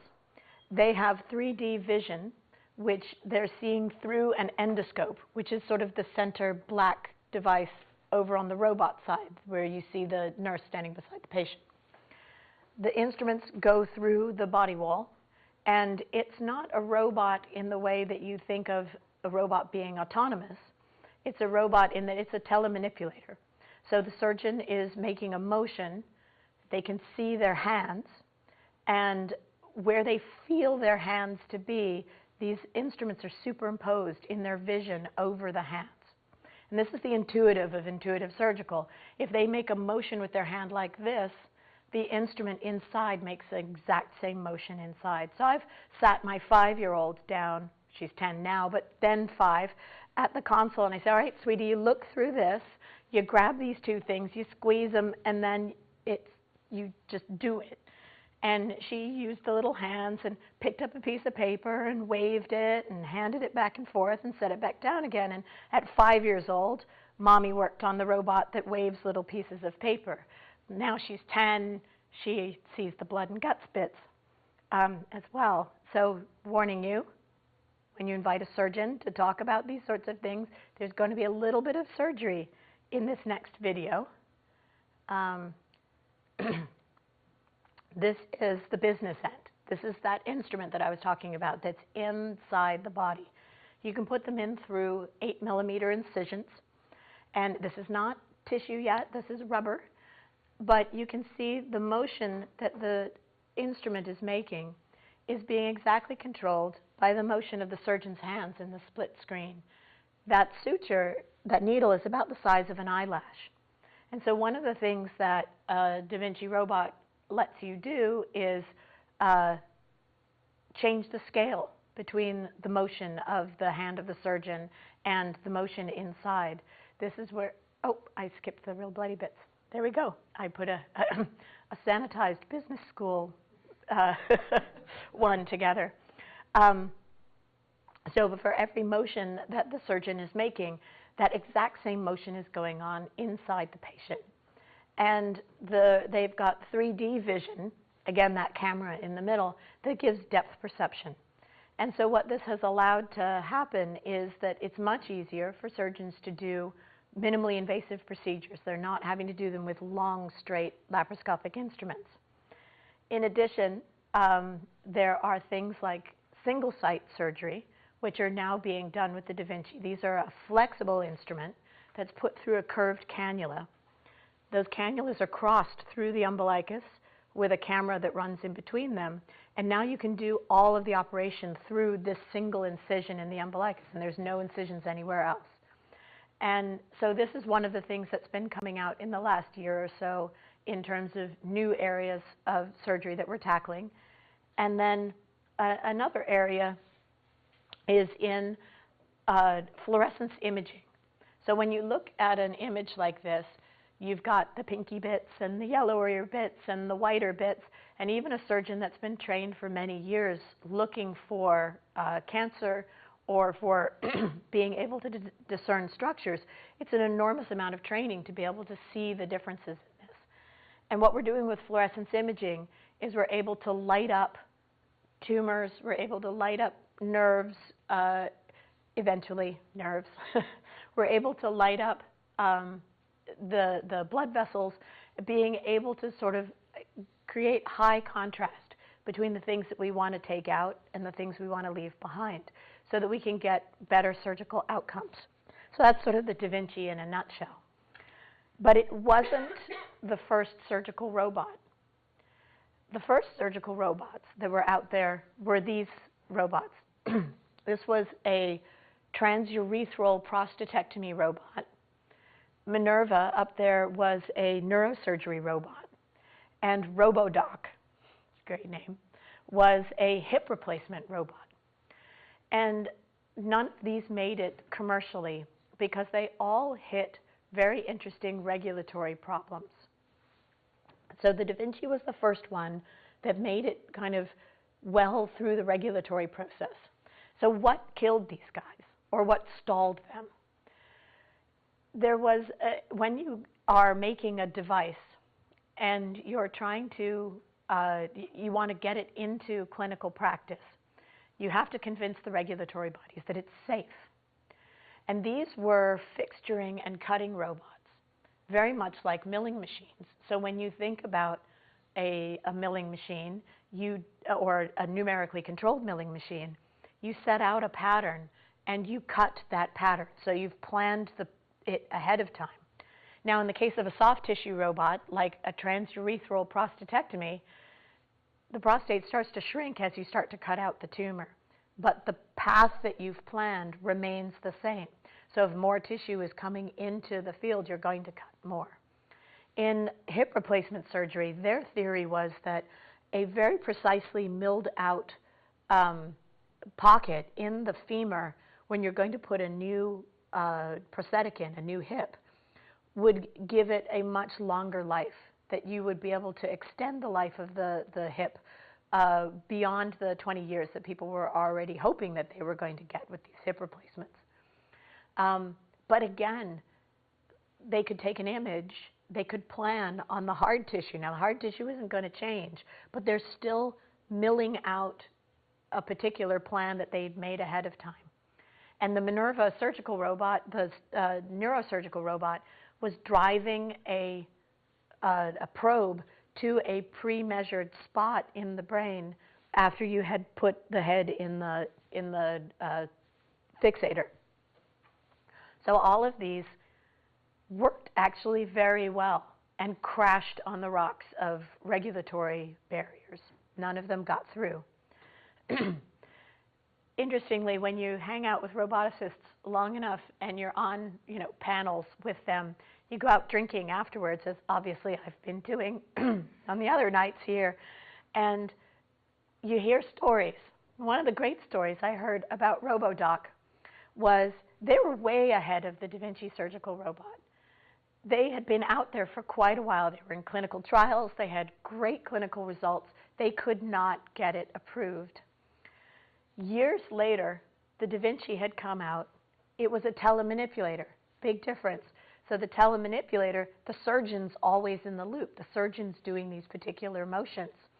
And so because the surgeon was in the loop, it was deemed that the surgeon was in control, and therefore it passed from a regulatory point of view. Later, RoboDoc came into the same regulatory body and said, we're going to use the Da Vinci surgical robot as a precedent. And their argument was that the surgeon was still planning the path just before it was being executed. They weren't planning it while it was being executed. And the FDA said, oh, okay, that makes sense. And so even though they way predated the Da Vinci, they got their regulatory approval after using the Da Vinci as a predicate. So other orthopedic robots that came sort of around the same time used a similar regulatory strategy as the Da Vinci. And this was always keep the surgeon in the loop. And so these are 3 different orthopedic type robots. The Mako Rio is what's called a haptic constraint type robot. So they are, this is another knee robot, so I'm going to describe these both, and then this is a spine robot that I'll describe separately. When you get a knee implant, you're trying to resurface the surfaces of the 2 sides of the bone on this joint. And if you get it off, if it strays from perfect alignment, you get a knee that kind of shifts off to one side or to the other, and you get very uneven loading. And that tends to make these knee implants wear very quickly. And the people who are getting knee replacements don't have good knees to start with. So their knees are generally fairly worn on one side or the other. So you can't just use the existing cartilage as a guide of where you want to put these knee implants. And so what they do is they take an X-ray, a CT scan or an X-ray, depending on what programming software you're using. They plan where they want to put these, and then they navigate, computer control where they're going to place the implants. How do you keep the surgeon in the loop on that? You draw them a stencil in 3D space. So like a kid with a stencil on a piece of paper, you can scribble inside the stencil, but it blocks you from going outside that edge. So the surgeon is actually holding the drill. The surgeon is actually cutting all of the bone, and they're just stopped from cutting beyond the point where the edge of that 3D stencil is. So you can get a perfectly aligned knee, but the surgeon's still in control. And so that was a successful regulatory strategy for something that, when you think about it, it's really, you've done the path planning ahead of time, and you could just have the robot execute it. But as long as you've got the surgeon in the loop executing it, you've got an easier regulatory pathway. This Mohr is an Israeli company that's making a spine pedicle screw guide. And so they take a X-ray or a CT scan of the body, and this little robot kind of crawls down a frame on the back and aligns a drill guide that allows you to put a drill straight through a perfectly aligned place where you want to put a pedicle screw for a spinal fusion.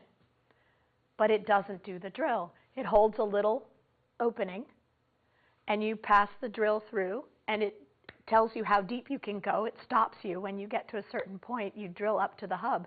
So it absolutely 100% controls exactly where that screw is going to go, and yet the surgeon is still doing the execution of the task. And so these were all successful regulatory strategies. Not all surgical robots are like cutting surgical robots. This is a cyber knife, which is a radiosurgery robot. And what it's doing is when you get radiotherapy for a tumor, you are trying to figure out more or less where that tumor is in the body from surface landmarks and aiming the beams through different parts of the body so that you get as much of a concentration of the radiation around the tumor as you can without irradiating any of the other bits around it too much. So generally they'll do this in what they call multiple fractions. So there'll be like 40 different times you go in and get a small dose of radiation to try to kill that tumor. They said if we can be super accurate, we can start to really up the dose per dose, and we can do it in 5 fractions. So you go in and get 5 doses of radiation. Now there are a lot more radiation each time, so they better be a whole lot more accurate. And the problem with the body is you're lying there, and over the period of time that the radiation is happening, you're breathing, and you're moving, and you're twitching, and little things are shifting in your body. And so they're shifting in and out of the radiation beam. And so what they do is they implant little fiducials around the tumor, and the robot is tracking the fiducials and making sure that the beam is always going through the tumor. And so in this way, again, this is automatic now. So it's pre-planned in that you know where the tumor is going to be, you know how it's going to track. But this was one of the first ones that was very interesting that actually allowed sort of the robot to execute the autonomy. What we're seeing also now is really interesting devices that are coming out that are flexible for no looping colonoscopies. But the Hansen sensei up on the upper left had a really interesting dilemma when they decided they wanted to make a catheter robot for atrial fibrillation. So atrial fibrillation, enormous unmet need. You've got to be thinking, right now what happens is people get a Cox-Maze procedure, which is cutting through the sternum, opening up the heart, and doing an ablation around the pulmonary veins in order to disrupt this nidus of fibrillation that's happening. So it's a disconnected beat that's going on in the heart. They said we could go up inside the vessels and do all of this ablation, break those electrical conduction pathways from the inside. People have been doing this with manual catheters, and it can take 6 hours. It's like trying to draw graffiti on the wall on the deck of a heaving ship. You're sort of, the heart is beating, and you've got this catheter inside, and you're sort of down out at the, with a catheter outside the femoral artery, trying to trace a very specific, burn a very specific pattern on the inside of the heart. So there's one catheter out there approved for this, and 3 others that are being used in off-label. It was an 18-year process to get that one ablation catheter approved. So now they're wanting to make a robotic ablation catheter. They think they can bring something much better to the table, but they're looking at an 18-year approval cycle. They just, and they already knew that other ones weren't in the pathway. And so even though there was something that was out there, they're trying to figure out how on earth am I going to get into a market like this. And so what they did is they took the approved device and they made a sheath, a robotic sheath that went around the outside of it. But it ended up being a bit of the undoing of this because it ended up being too stiff and you had to make too big a hole in the groin that it had difficulties with acceptance. And there were a lot of people that wondered why they didn't just go straight to making their own ablation catheter. And the simple answer was the regulatory pathway was too daunting for them to be able to ever consider getting funding. And this is one of the problems that faces a lot of medical startups that are trying to think about what are you going to tell your funders about how long their money is going to be sitting in your company until you start making money. So let me tell you about how long that was for Intuitive. So the company was founded in late 1995, really sort of early 1996. there was the first human trial of a prototype in '97, and the first sold Da Vinci system in 1998.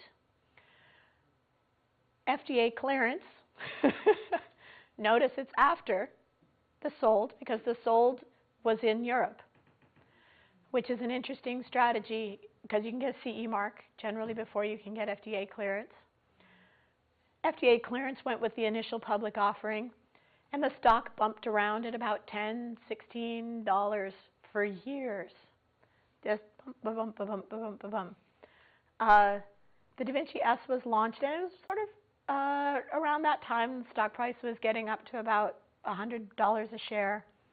And in 2009, with the launch of the SI, it was over $400 a share, and it had done this kind of crazy year-over-year growth. So I don't have the results for 2013 because that requires a crystal ball. But so these are a little old. This is last year. But it had a revenue of $2.1 billion.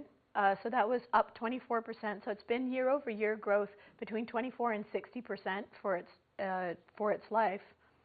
The profit's tidy.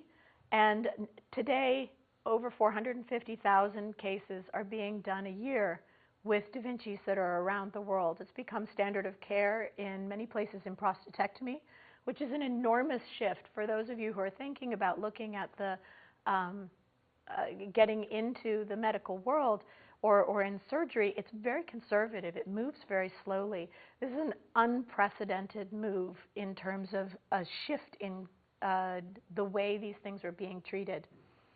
So as of I updated to March, but there were 2,710, and it sort of tracks oddly. I mean, this was never planned, but it's about the same number of employees as there are systems in the field for some reason, and that's tracked from about 40 systems on.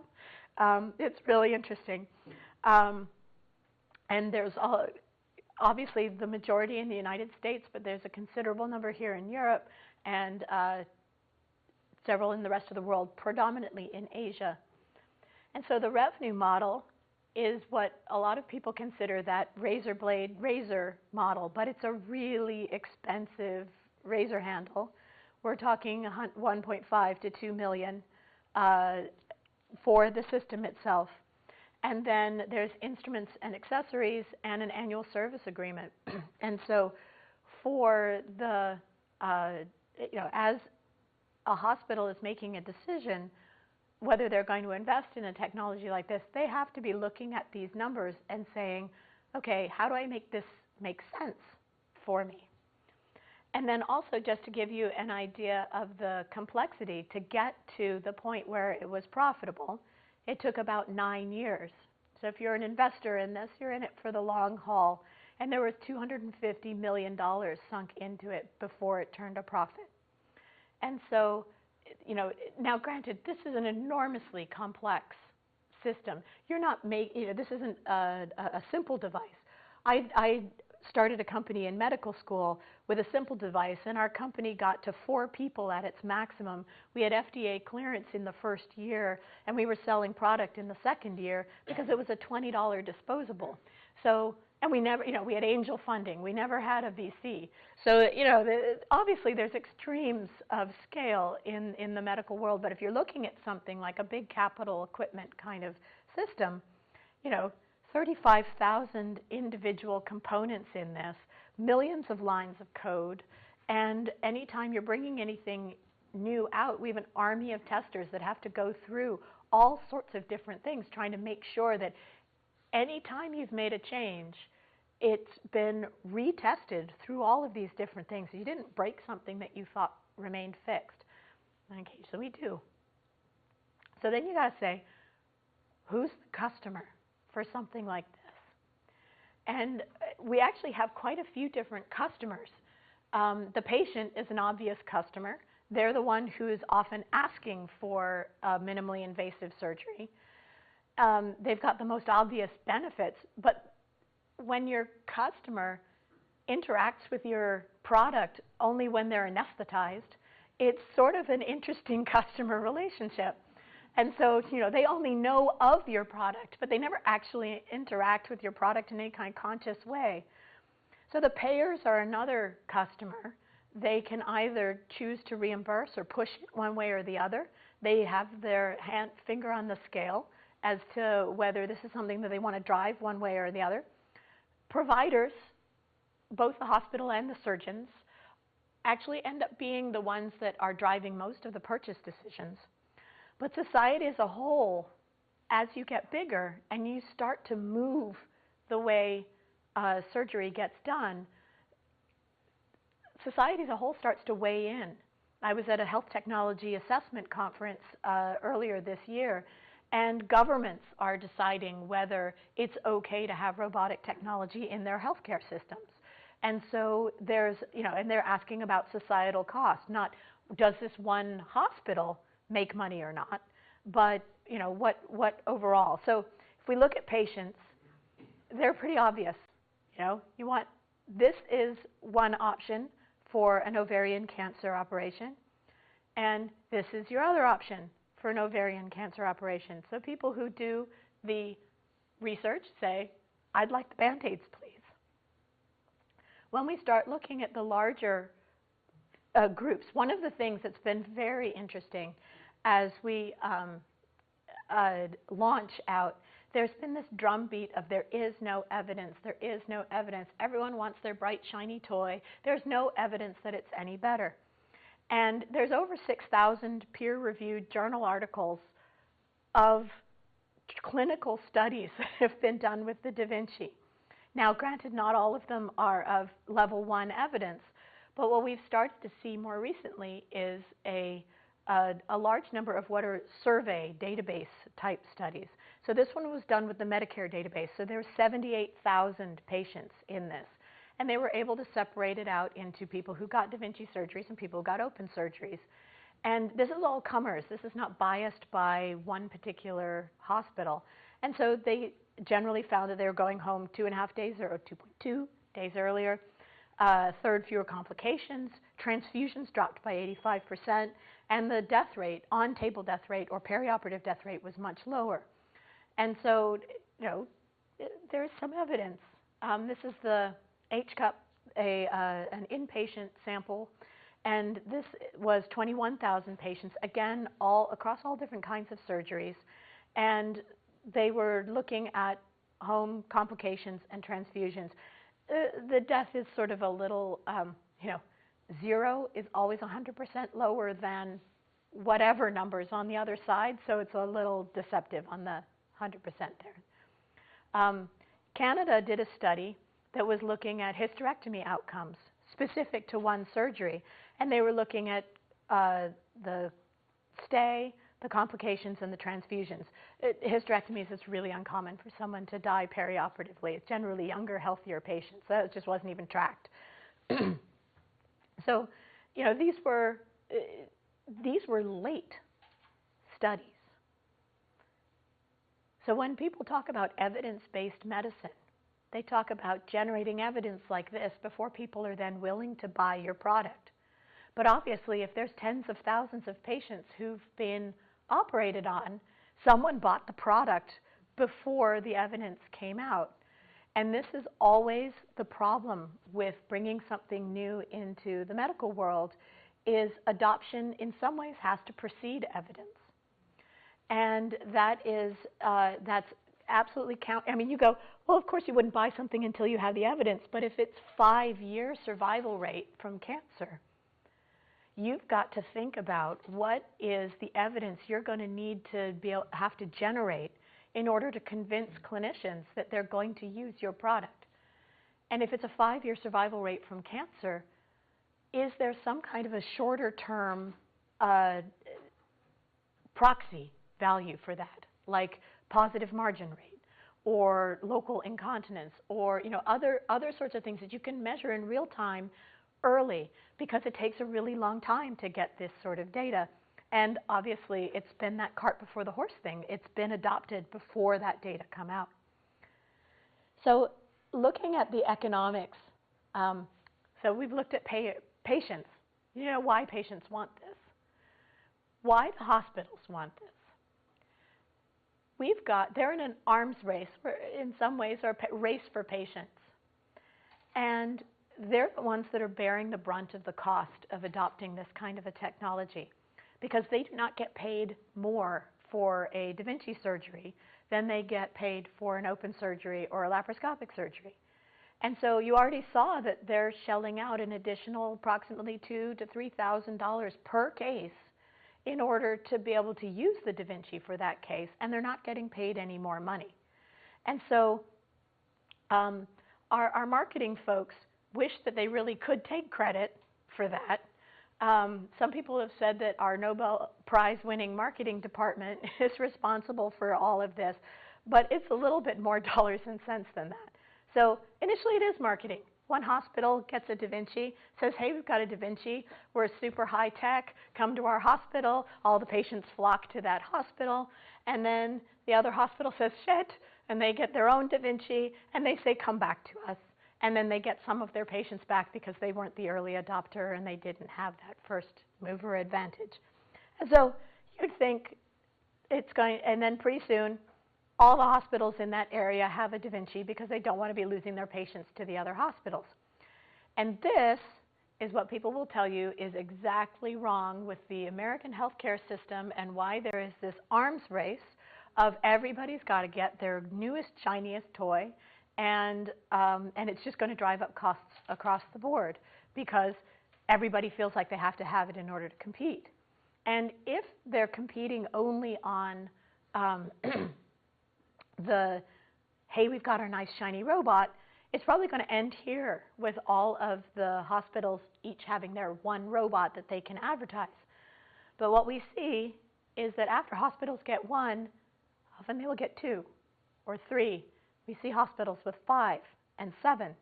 And the question is, why are they doing this if they are losing $3,000 per case because they're getting paid exactly the same amount of money?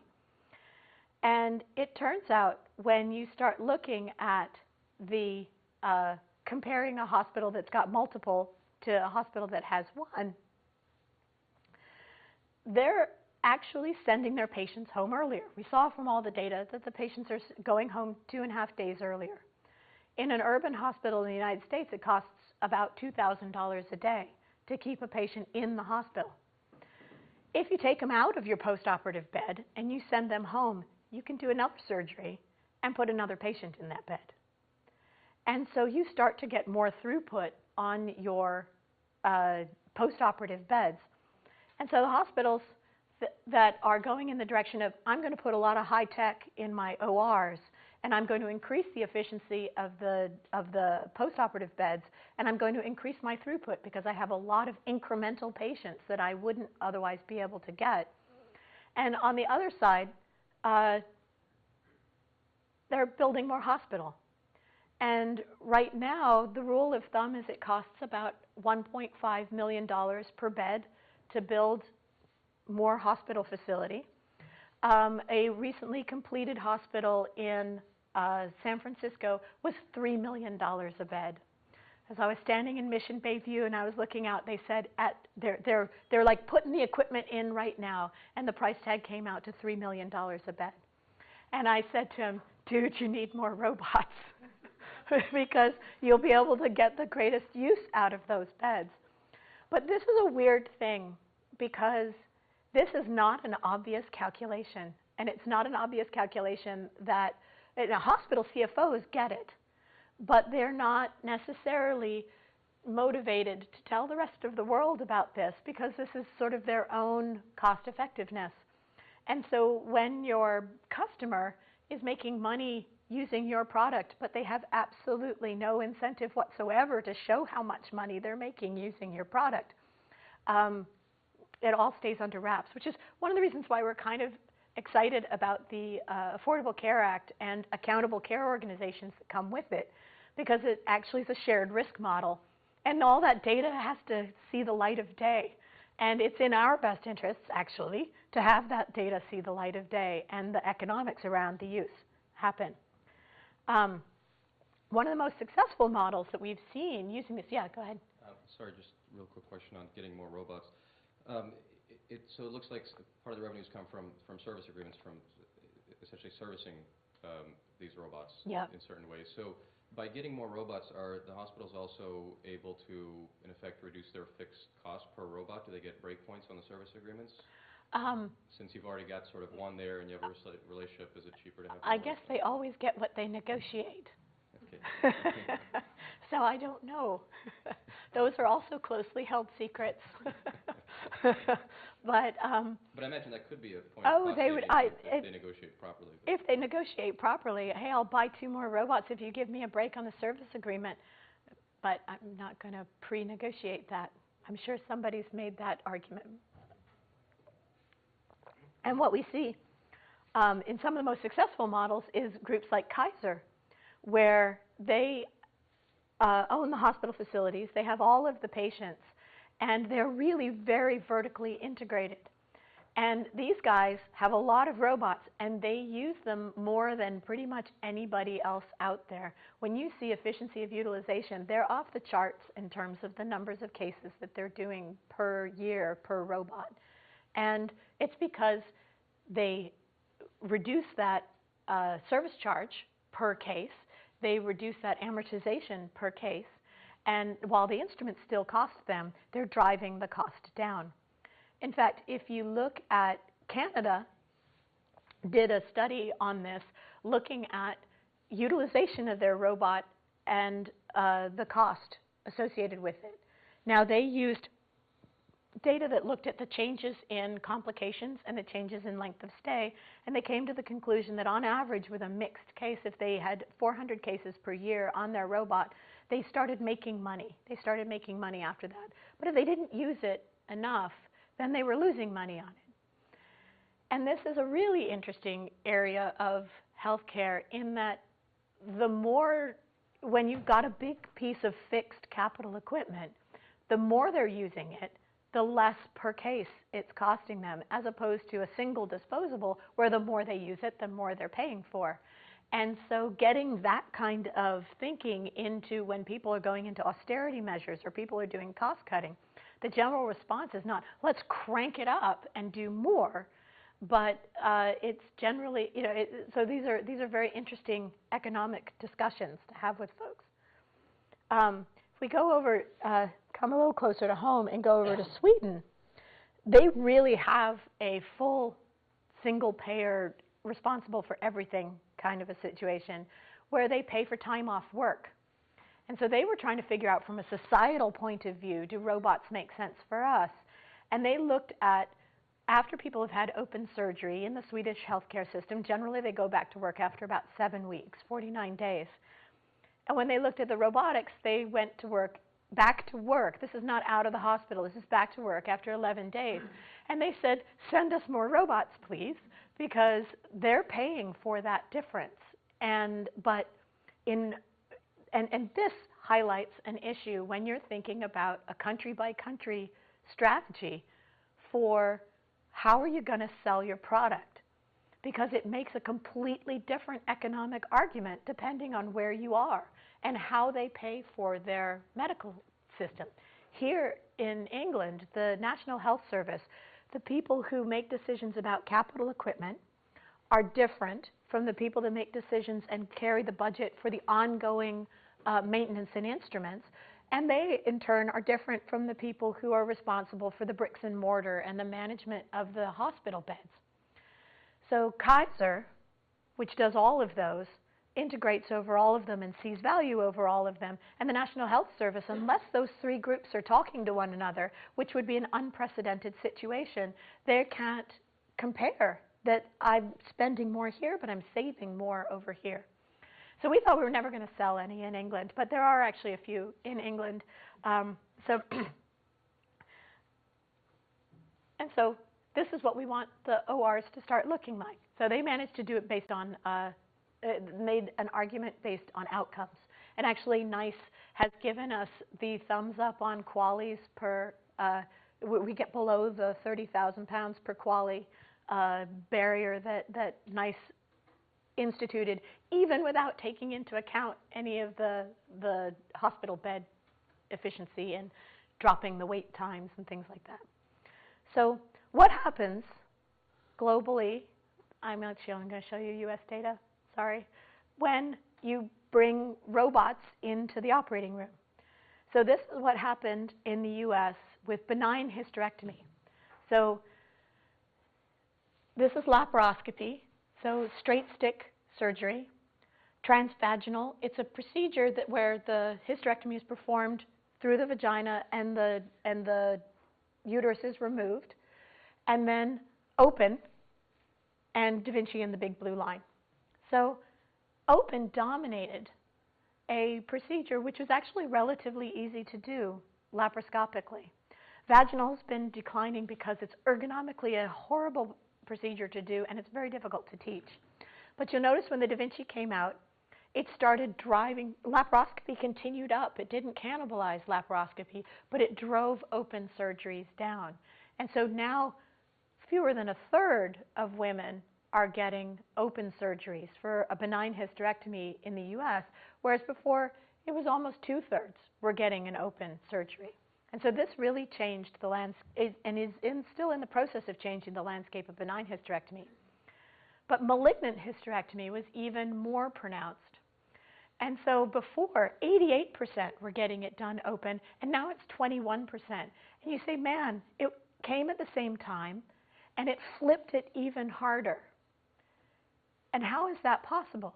And this is a fascinating thing when you've got to figure out who's using your product. So there are a small number of gyne-oncologists, and there are an enormous number of gyne surgeons. The gyne-oncologists tend to do many cases per year. The gyne surgeons, some of them do 2 hysterectomies a year. So when you're training a cohort of surgeons to use your device, you got to know how much they're going to be using it. So the gyne-oncologists who started using this, they flipped fully, but they also, each one that we trained, did many cases. We're like a quarter of the way through training the benign surgeons. And at some point, it's diminishing return because you're training somebody, you're investing in training someone how to use it, and they're only going to do 2 cases a year, and maybe their outcomes aren't going to be that good. So, didn't really say that, but maybe they're not. And so maybe you don't, you've got to say the set of benign hysterectomies that are being done by high-volume surgeons is probably the market that we need to be going after, and understanding that there may be differences and sub-differences within this kind of a market is really important when you're thinking about surgeons as your primary user. So the prostatectomy market flipped even more from 100% to 96%. That was some forms of laparoscopic, to now 83, last numbers are 85%. And now robotic prostatectomy is being trained as a standard of care for residents in their training. So Intuitive's no longer training urologists. The urological societies have taken over training urologists on how to use this product. And that's another thing you've got to think about in terms of the life cycle of a product.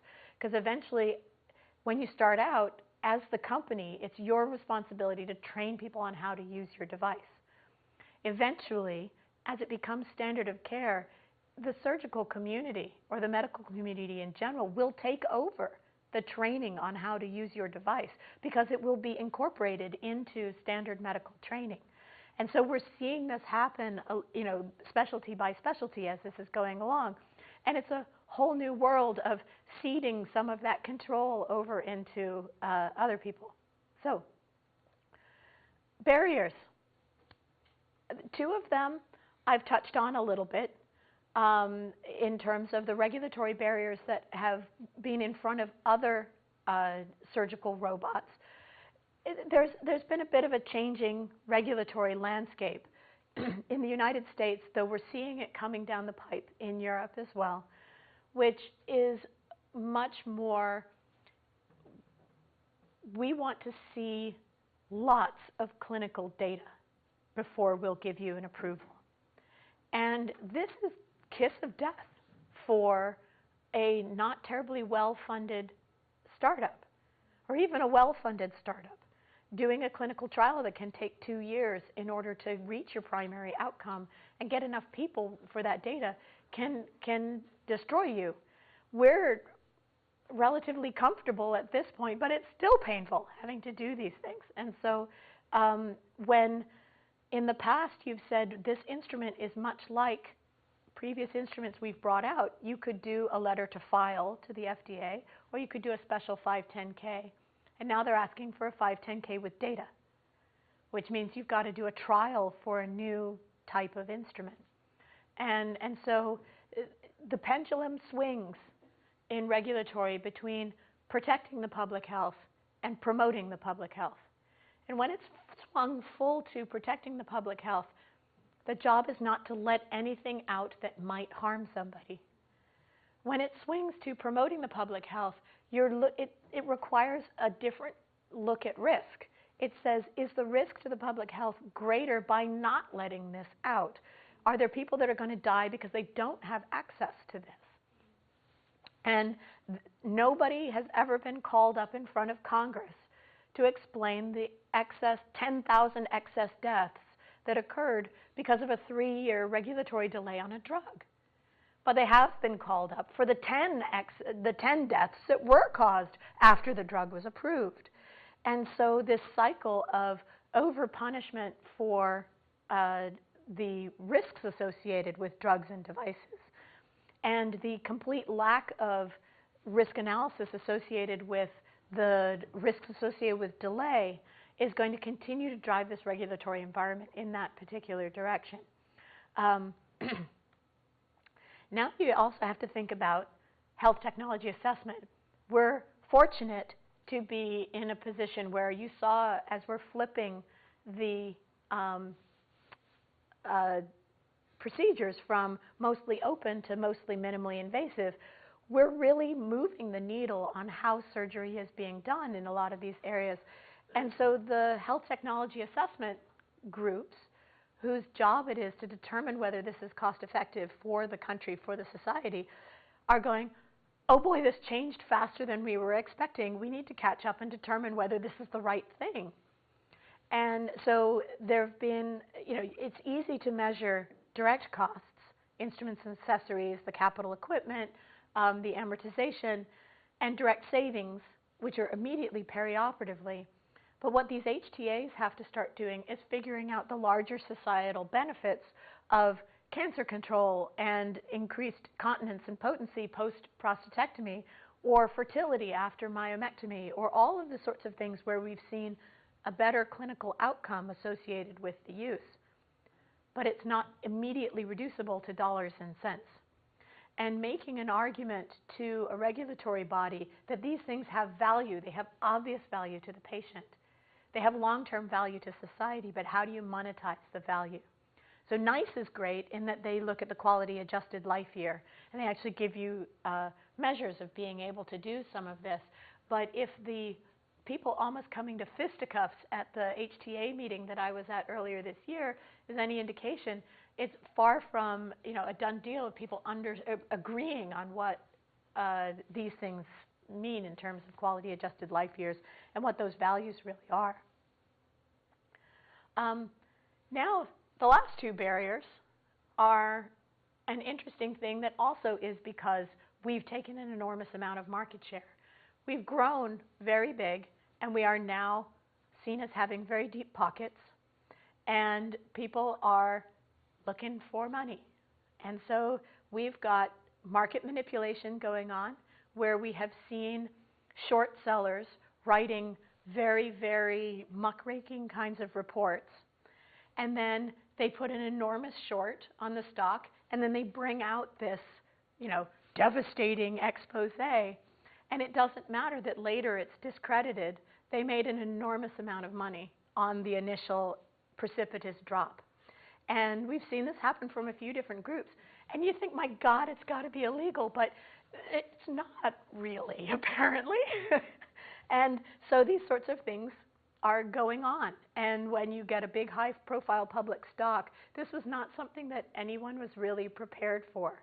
That, we thought we were just going to be able to make our devices and keep, moving along. and that, yes, there'd be competition, but that was sort of weird from an unexpected quarter. And that's been going on for a little while. The other thing, which is peculiarly American, is the litigious environment. And this is typical of the kind of website that you will see out there. Now, these guys are not confining themselves just to drugs, but they're, we're here to help you if you need help fighting the big bad medical company that has ruined your life with the drugs, or the big bad surgical robot company that has ruined your life by giving you minimally invasive surgery, or this website wanting you to come up with, come in with us on our class action lawsuit against Intuitive, or us. There's actually several of these. And then what's interesting is they say, and there's evidence that there's misdeeds because there's been an enormous increase in adverse event reporting in this last year because they reported them. And so when you look at the blue line, these are the trial lawyers collecting all of these, saying, have you been injured by a Da Vinci robot? Let's collect them all and let's send them into the FDA, and then we'll point at it as evidence that the numbers have gone up. And what's fascinating is if you then say, okay, there's this rise, that's the blue line, but if you go back and find the date that all of those things happened, that's the red line. So let's go reimpose all of those, not the reporting, but let's go and put them on when they were on the dates. And that blue regression line is what they're saying is happening. And the red regression line is actually when all of those incidents occurred. Try explaining that to a reporter. They see that it's gone up. And so it's, and these sorts of things can be used to attack you in all kinds of different directions. It kind of doesn't matter what the data say if you can't explain it in a way that a reporter that's looking for a sensational headline understands. Luckily, the cases that have gone to trial, we've been exonerated on, and it's taken some of the wind out of the sails of the lawyers that are trying to pull together these big class action lawsuits. But it's still, it's very distracting, and it is something that, again, was very, I suppose we knew. It would be naive to think that we didn't, but the climate is really quite bizarre. So, excuse me. So this is a bit of an eye chart. I apologize. But this represents a lot of the startup companies that are out there right now in medical and surgical robots. And they're launching the ones that are in pink, tried and died. The ones that are in yellow are sort of still in the lab phase. The ones in kind of pale blue actually have a product out there and have a few, making their way out. And they're just sort of in the areas of master-slave telerobots, image guidance, surgical aids, and radiology. So there's quite a few people that are looking for being able to make a business in this area. And a lot of them in the earlier stages are going to be fighting these things in the same climate. Any startups that you guys might be starting are going to have to deal with these sequentially. You won't have to deal with the lawsuits right away. You're not going to have to deal with the market manipulation, obviously, until you've got something to manipulate in terms of a public stock. But the regulatory barriers are real.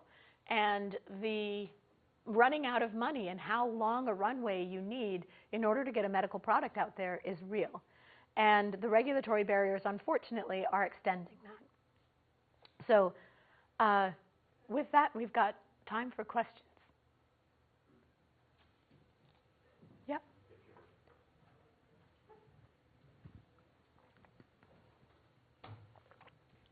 Thanks for a fascinating story.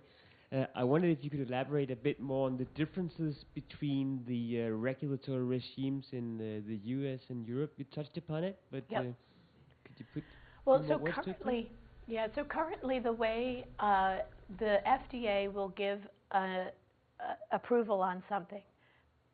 And actually, PMA you went for? Pardon? Was it a PMA or 510K? No, it was a 510K, and all the subsequent bits and pieces were done under 510K. Some special 510K, some letter to file.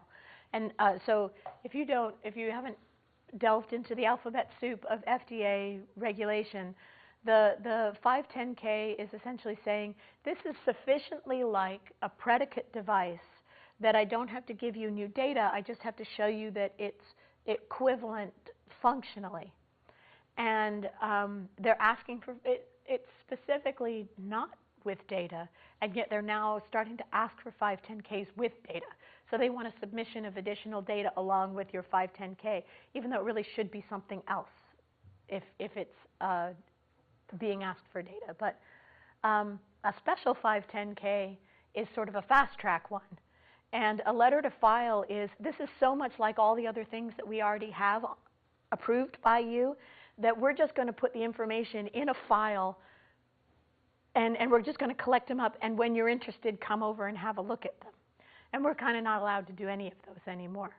But what happens is you get an approval for a particular indication.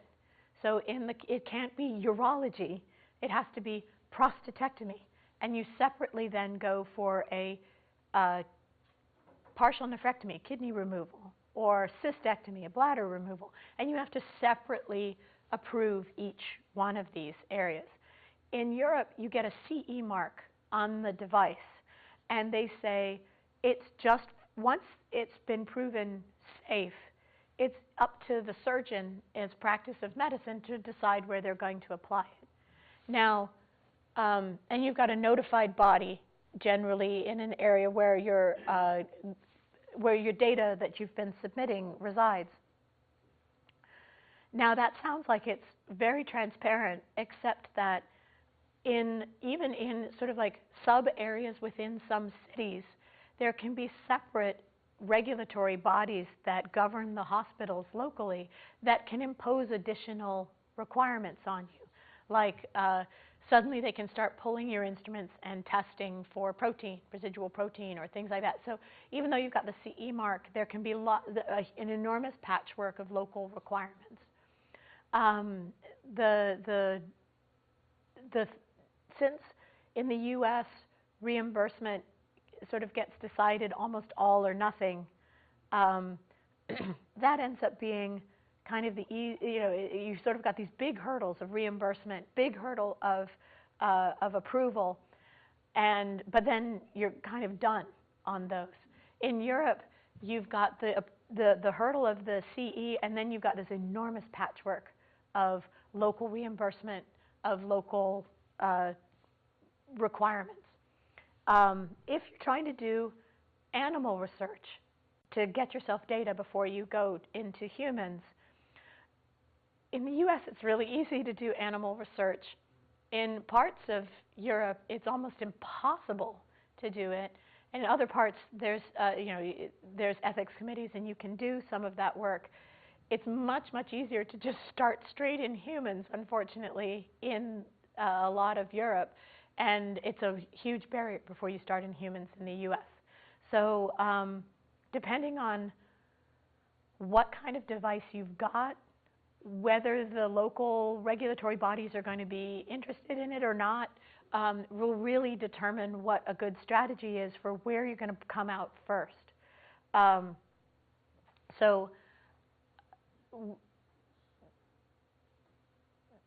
For large surgical procedures, 600,000 hysterectomies done in the US every year.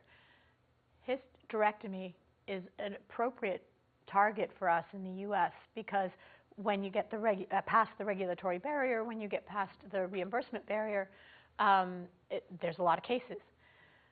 Patchwork procedures like microsurgery, where there's 5,000 cases of this kind of thing here and 5,000 cases of that there, we'd be foolish to try to do that in the US because it's a separate trial for each one of these sort of 5,000 case procedures. Whereas in Europe, we can say general microsurgical procedures, CE mark, go. Do all of these different things. And so Yeah, they're different, and they have their strengths and weaknesses on each side. Yeah.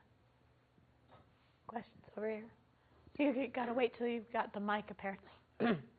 Unless you can be stentorian and project.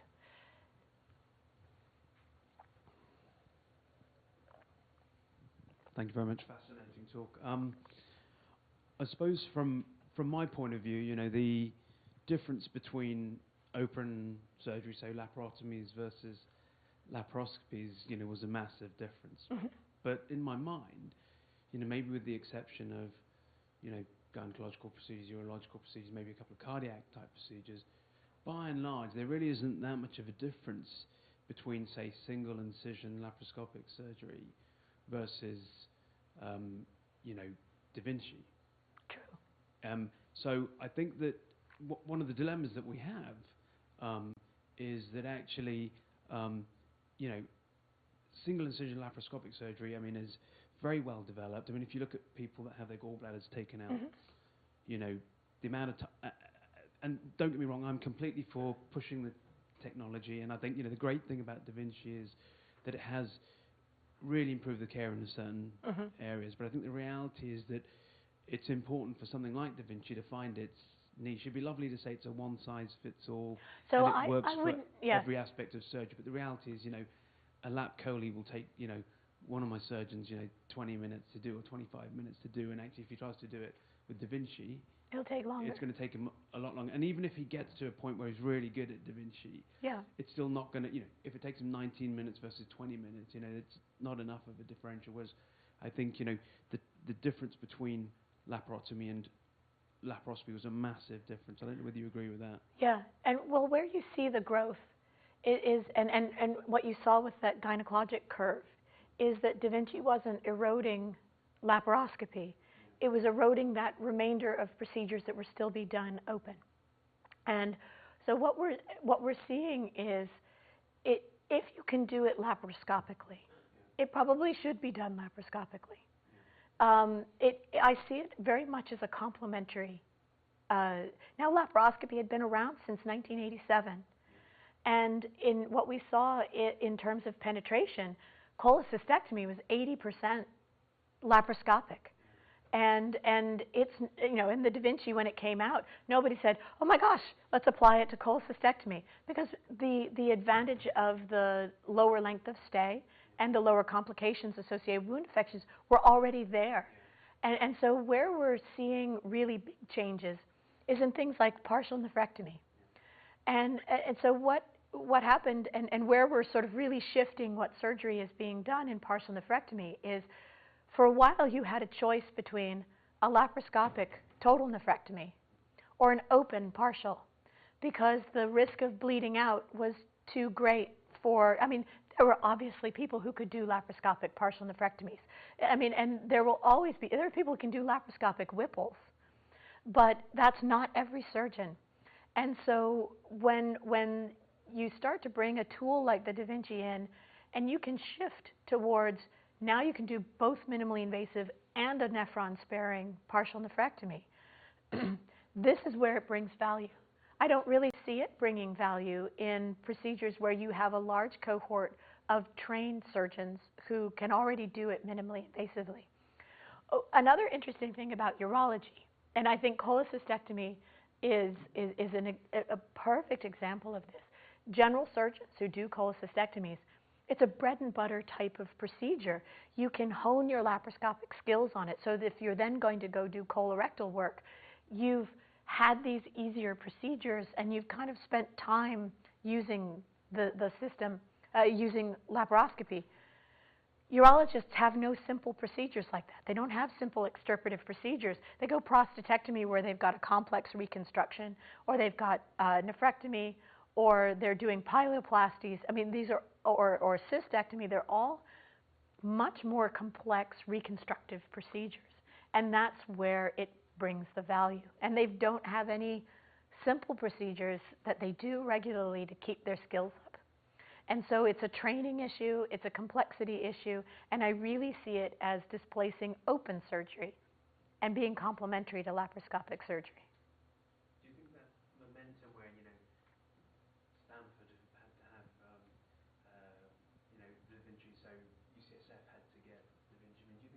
that will also have an impact in terms of making it, because a lot of the trainees now are going to be in these big centres Mhm. doing all training, and all these centres have got Da Vinci. So now actually what you're going to see is even if something could have been done laparoscopically, you're now going to see, because you've got enough momentum behind you now, at this point you've got whatever 2,000 Da Vincis in the States, you know, all of a sudden you are going to see that actually it will probably expand some of that. Some of the areas which may not have been your niche areas are now going to sort of open up even more because there's more people willing to give it a try. Well, Who are trained. yes, so yes, but I don't actually necessarily see that as a bad thing. Even in surgeries that people can do laparoscopically, we've been seeing lower numbers of complications associated with it. And so a movement towards, you know, as long as it's in a cost-effective area, as long as they're doing something where the value of that minimally invasive surgery is greater than the cost associated with it. And you know, there's a lot of procedures where people are going to reduced instrument sets just to keep that cost. And if you're maybe doing a few lower value procedures on days when somebody doesn't have block time, you're actually reducing, you know, the overall cost for every procedure in that hospital, or at least taking some of the amortization. So I would never suggest that a hospital that doesn't have the volume of high-value procedures to keep a Da Vinci busy should get one. But there's also a move afoot towards greater consolidation where you've got, we've definitely seen that patients have better outcomes when they go to someone who does more of a particular kind of case. And so that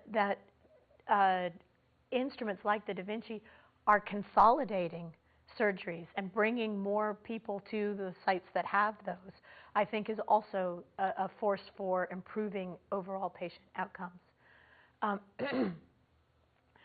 the subject of starting to do simpler studies, I was out here in England last week visiting a group down at the University of Exeter that does a lot of work looking at excess cognitive capacity for fighter pilots and people that are doing complex tasks under stressful situations, and how much of their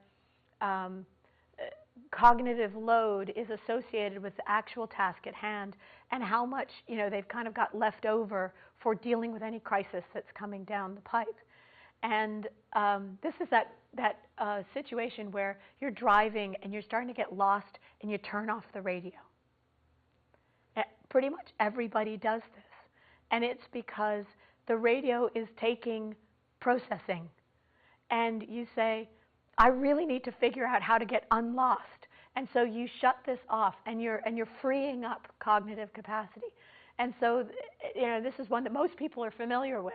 So this group is looking at this, and they're looking at laparoscopy and injecting all kinds of stressful things. I would not want to be one of their study subjects as they're doing laparoscopy and as they're doing robotics.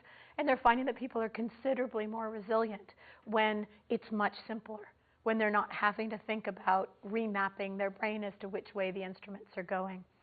So I think there's value, but you know, I think you should stick with the high-value procedures first. And eventually, when it becomes ubiquitous, I think we'll see more of that kind of ergonomic value and cognitive load value show up as well. Well, yeah, so people ask us about competitors, and you know, there's an assumption if you're the only one making a certain kind of tool, in this case a surgical robot, that there are no competitors. But the real competitors are reasonable alternate ways to treat that disease state. And whether that's radiation or laparoscopy or open surgery, you know, it's not like there's only one way to do it. And so your competitor is always the alternate therapy. And so even if another robot comes out, I mean, there's plenty of robots in the knee space and in the orthopedic space, but it's always, are you doing it in a better way? And that's the burden of proof, whether there's 2 robots out there or 1 or 5. Yes, there's one here. Question here.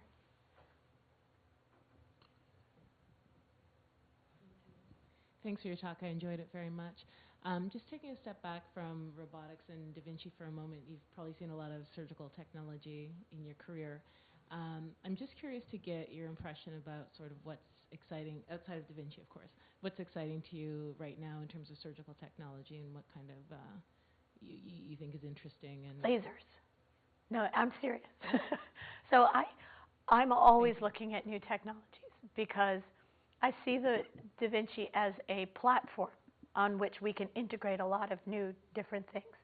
And I'm really interested in femtosecond lasers and bone cutting with femtosecond lasers. So cutting bone right now is this sort of, I mean, we use essentially a drill. We've got this mechanical thing that's spinning, or in some cases we use ultrasonic, you know, we're vibrating something at 55 kilohertz, and we can grate bone away. But it's crude, it's imprecise, and it requires a lot of lateral force.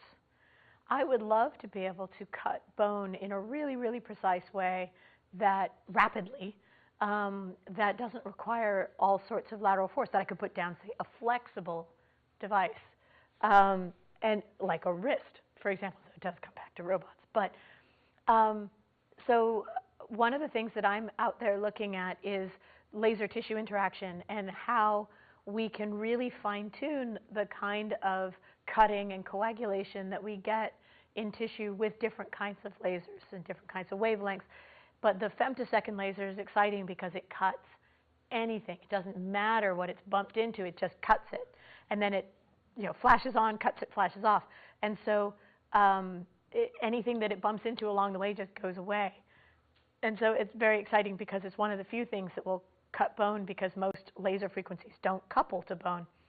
And so one of the things that we do is sponsor research with grant programs. So we've got grants in a few different places saying, please make femtosecond lasers that will cut bone because we really want them. Other very exciting areas, though granted I see this coming on to the robot as well, is new kinds of imaging agents. So being able to trace nerves, being able to trace tumors, so that you can say, this is clearly tumor and this is clearly not tumor. And if I've left anything that's still glowing inside the body, then I've left tumor inside the body. And I particularly want to find something in ovarian cancer, because right now with ovarian cancer, by the time it's diagnosed, it's generally spread all inside the peritoneum. If we could light it up, so it's really not surgically resectable at that point. I mean, we do these enormous omentectomies and we strip out the peritoneum. And, you know, if you've left this much in there, it didn't matter that you did this horrible, debilitating surgery. But if you can light it up and it's all glowing, and you can get it out until it, you know, starry night, pluck out the stars until the lights go out, and maybe you've had a surgical cure. Because it's not metastatic at that point. It's not in the lymphatics. Peritoneal spread is a local spread of ovarian cancer. So I'm very excited about it. I want to move that to a, excuse me, I want to move that to a operable disease. Other things I'm thinking about. Oh, I saw this really awesome acellular matrix coming out of a company in New Zealand that has these growth factors still in it and all the vascular channels still intact. And so it has all these pro-growth factors, so you could repair a hernia with it, you could do breast reconstruction, you can do pelvic floor reconstruction, and it's so provascular that vessels grow into it, and within 2 years it's totally remodeled. And so unlike mesh for pelvic floor dysfunction, it's remodeled into their own native tissue. So now, granted, I'm thinking that I'm going to install this with a Da Vinci, but it's still a technology that isn't robotic.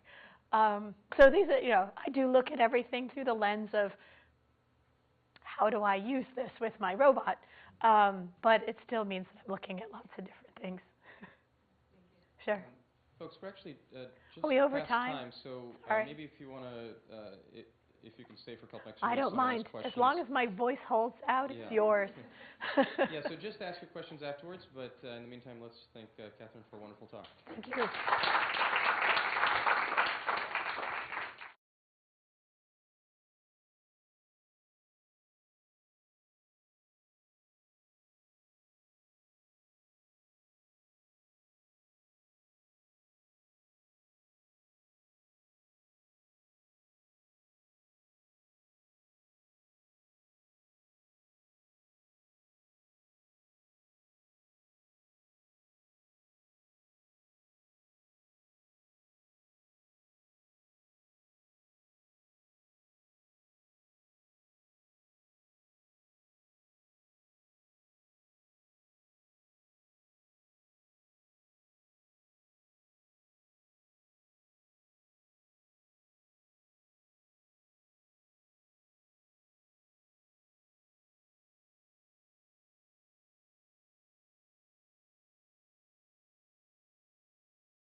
Okay. Yeah.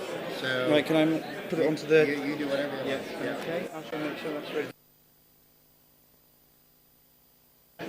Just test that's working. And don't worry about I'm running that at the moment in the back. And I'll switch it to Okay. Yeah? So I don't need to worry about anything. No, I can even give you this back. If we leave that up, ready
Today, tomorrow, you're going to meet a who's who of Silicon Valley talent. And they're smart, they're successful, they're rich, they're really good looking.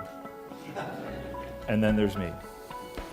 Industries like integrated circuit manufacturing, software in the case of Microsoft, all the kinds of internet things and so on are simply dwarfed by the size of healthcare. So this is really, really a big thing.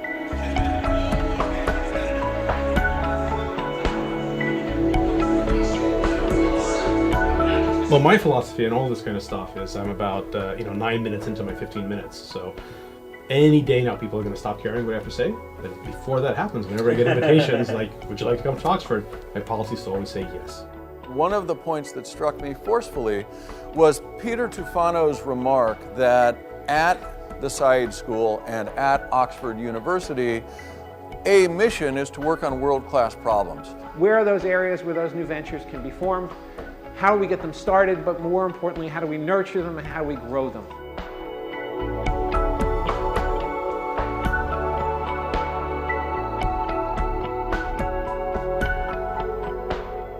I just want to start. I'm over-caffeinated. I don't know about the rest of you, though, so maybe just some polling questions where you're going to stretch a little bit. The proposition is technology revolution will solve the healthcare crisis. The reception at the Ashmolean dinner at Blenheim Palace was just a treat. It was really amazing. This is my first time at Oxford, and being from Northern California, I'm not used to seeing anything that's older than, say, 20 years. So it is pretty mind-bending just to be in the presence of quite this much history and quite this much tradition, but also to see how simultaneously ancient and modern Oxford is. So I'm looking forward to seeing a lot more of it in the next few days.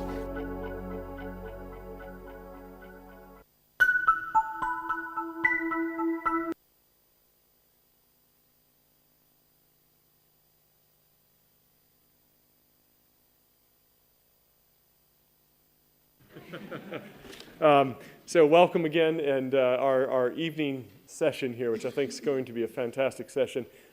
We at the Business School have a goal of embedding ourselves inside Oxford University and trying to, I think, build bridges with the sciences, greater and stronger bridges. And this evening, I'm just really pleased to be able to introduce to you a friend of mine and somebody that I think believes in the mission that we have at the Business School. So without any further hesitation, John Bell, Sir John Bell.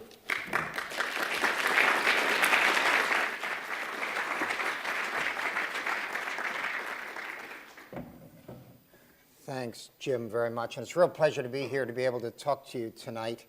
I think you've been in and out of the healthcare piece over the last couple of days, and you probably now know more about it than I do. So let's see how I get along. Now, I'll just get this fired up. There we are.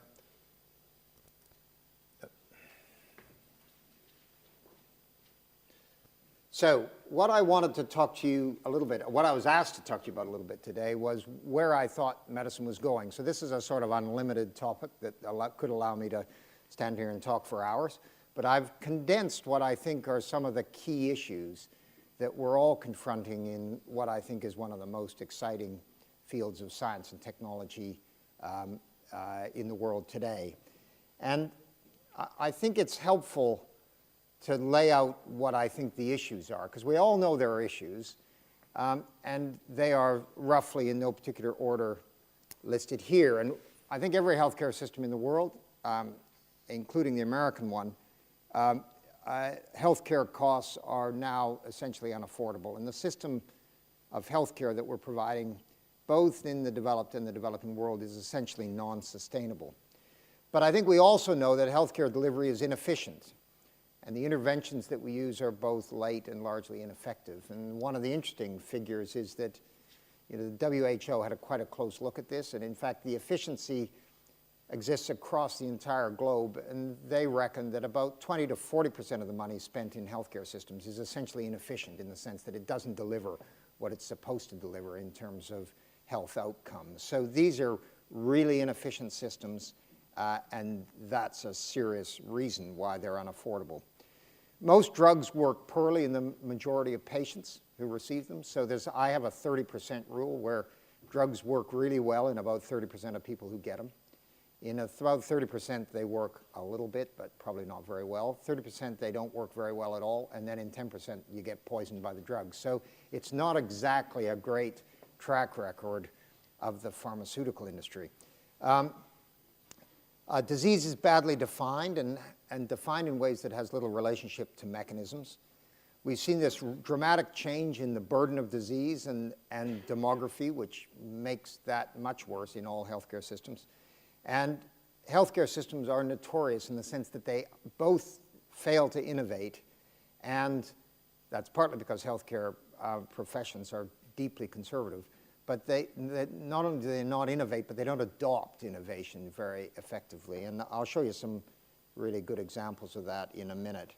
But those are essentially a list, a catalog of the sort of problems we've got. And I think it's one of the issues which is bearing down on all countries, but particularly the developed nations, is this dramatic increase in life expectancy that's been seen around the world, but particularly in developed countries.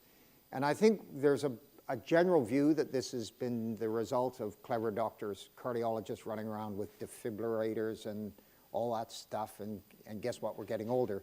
Well, the bad news is that this dramatic and linear advance in life expectancy started in 1840, which was well before we had any defibrillators or indeed any doctors running around hospitals.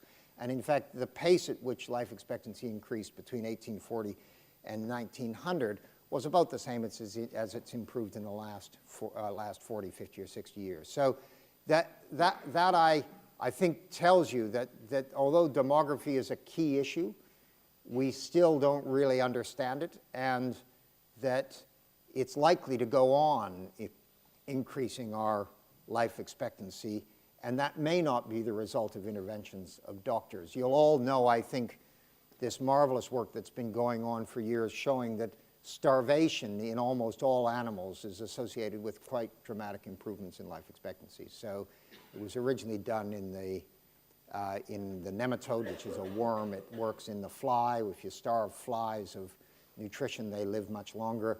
In mammalian species, it's been done in rabbits, it's been done in mice, it's been done in rats.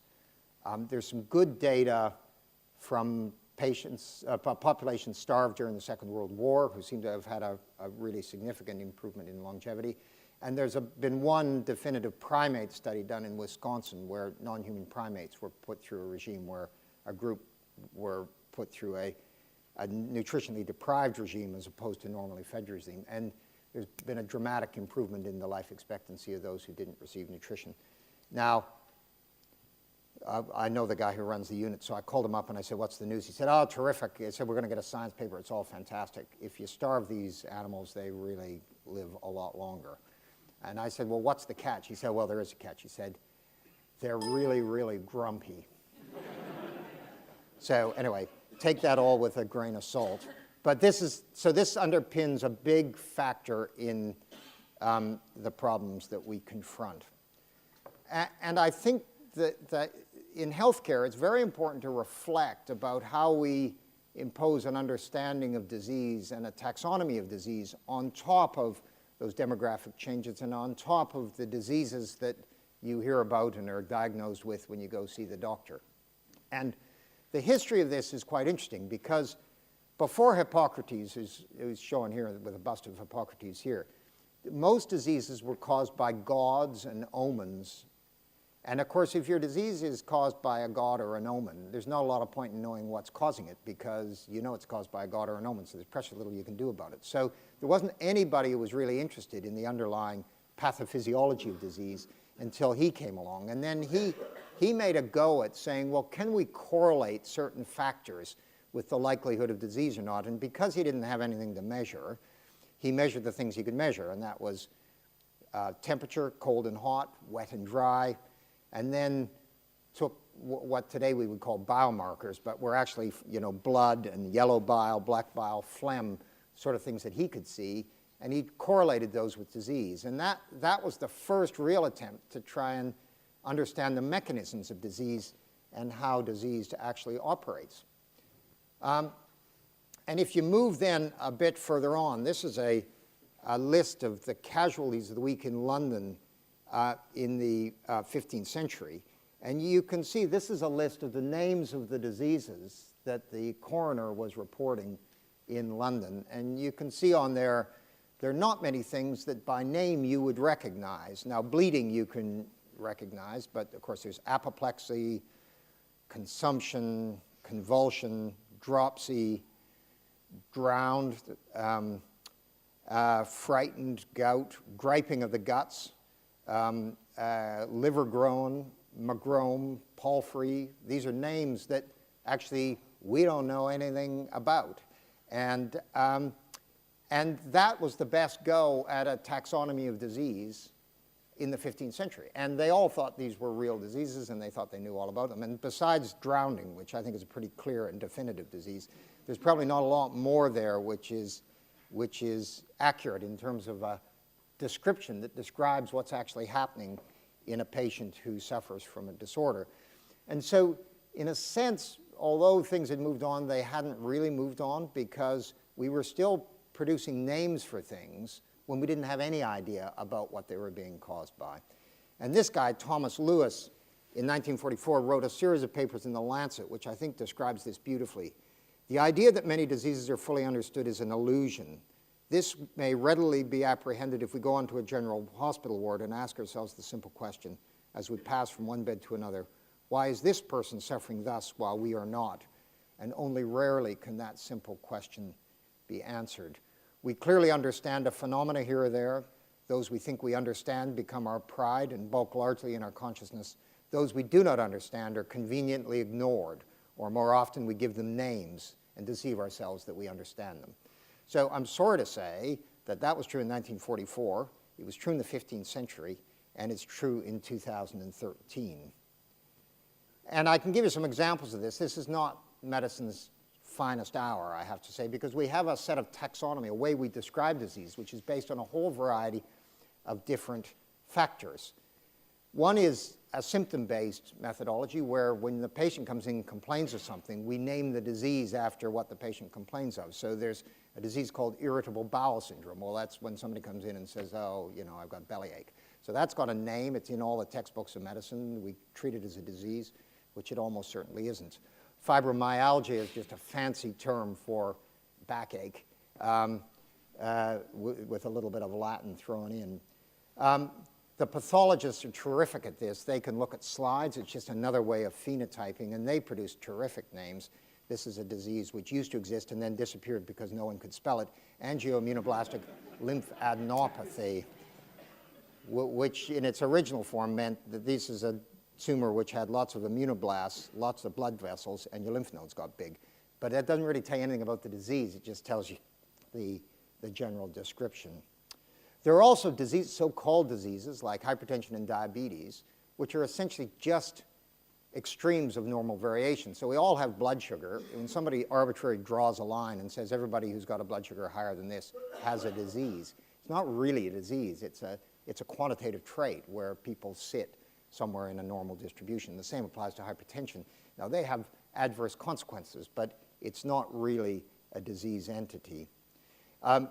Medicine's famous for putting people's names in front of different diseases. Alzheimer's disease, Bell's palsy. There's a great story about Alzheimer's disease. He, in the early 19th century, described 6 patients who had so-called Alzheimer's disease. It turns out on reflection of the data that he presented himself that, in fact, 4 out of the 6 didn't have Alzheimer's disease. But anyway, he's still remembered fondly by the medical profession. We've got organ-based systems. This is what I call a surgical system for diagnostics, where you take the organ that you point the surgeon towards, and everything that's in that organ is called a single disease. Breast cancer, for example, we know that breast cancers are widely variable in terms of their natural history and their underlying pathology and the mechanisms of those diseases. And some breast cancers are, of course, more similar to ovarian cancer than they are to breast cancer. So a kind of organ-based system is good for surgeons, but probably not very good for anybody else. And finally, what I call the end-of-the-road diagnostic criteria, whereas you take the organ that isn't doing very well and you bang the word failure after it. And then as you go and do your ward rounds, you can appear to be extremely clever. So you're kind of getting the picture. There's a really fundamental problem here, and the names we apply to things really don't mean anything in terms of what's going on mechanistically in terms of the disorders. So diagnosis, again, Thomas Lewis, is a system of more or less accurate guessing in which the endpoint achieved is a name. And these names applied to disease come to assume the importance of specific entities, whereas they are, for the most part, no more than insecure and therefore temporary conceptions. Still true today. Now, the first breakthrough where we really understood the mechanisms of disease came from these two guys, neither one of which are English, I have to say, Pasteur and Koch, who really defined the microbiology that underpinned a wide range of infectious diseases described originally in the 19th century. It's the first time that one could really apply a mechanism to disease. So instead of having pleurisy or pneumonia, you could work out that you had tuberculous pneumonia, you had Haemophilus pneumonia, you had pneumococcal pneumonia. And those differences made quite a difference in terms of the way you thought about those diseases. And so that was really the first breakthrough in terms of getting an underpinning mechanism disease.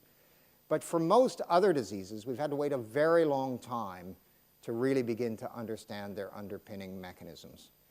And much of that has emerged from this revolution, which I'm sure you've talked about over the last few days, which has been quite a dramatic advance. Archibald Garrett in 1925 first recognized that there was a clear hereditary component to many diseases. And he called that chemical individuality because he didn't know what genetics was. But he knew it ran in families, and he knew that there were multiply affected families and that there were multi-generational effects in families. And it was that description of disease which allowed us to first recognize that almost all diseases are caused by some genetics and some environmental factors. And it was he who originally described that.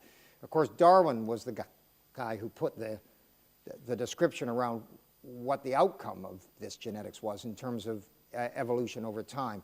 But it was Garrett who really described its important role in disease. Then we had a series of contributions, many of them made in the UK. Watson and Crick's discovery of DNA in 1953. Fred Sanger, who died last week, who really set the genomics era alight with his genomic sequencing. Alex Jeffreys, who did microsatellites. Ed Southerns, who discovered and developed microarrays. And then a whole set of big projects which you know all about, the Human Genome Project, and lots of other big projects which actually have moved this field very, very rapidly. And one reason this turns out to be extremely important is because one can identify now, using genetic approaches, what the underpinning factors in mediating disease actually are. And this is a map. Comes from the NIH and describes the multiple genetic determinants of a whole range of different diseases. The diseases are listed on the right. You can't read it, really, but you don't need to read it.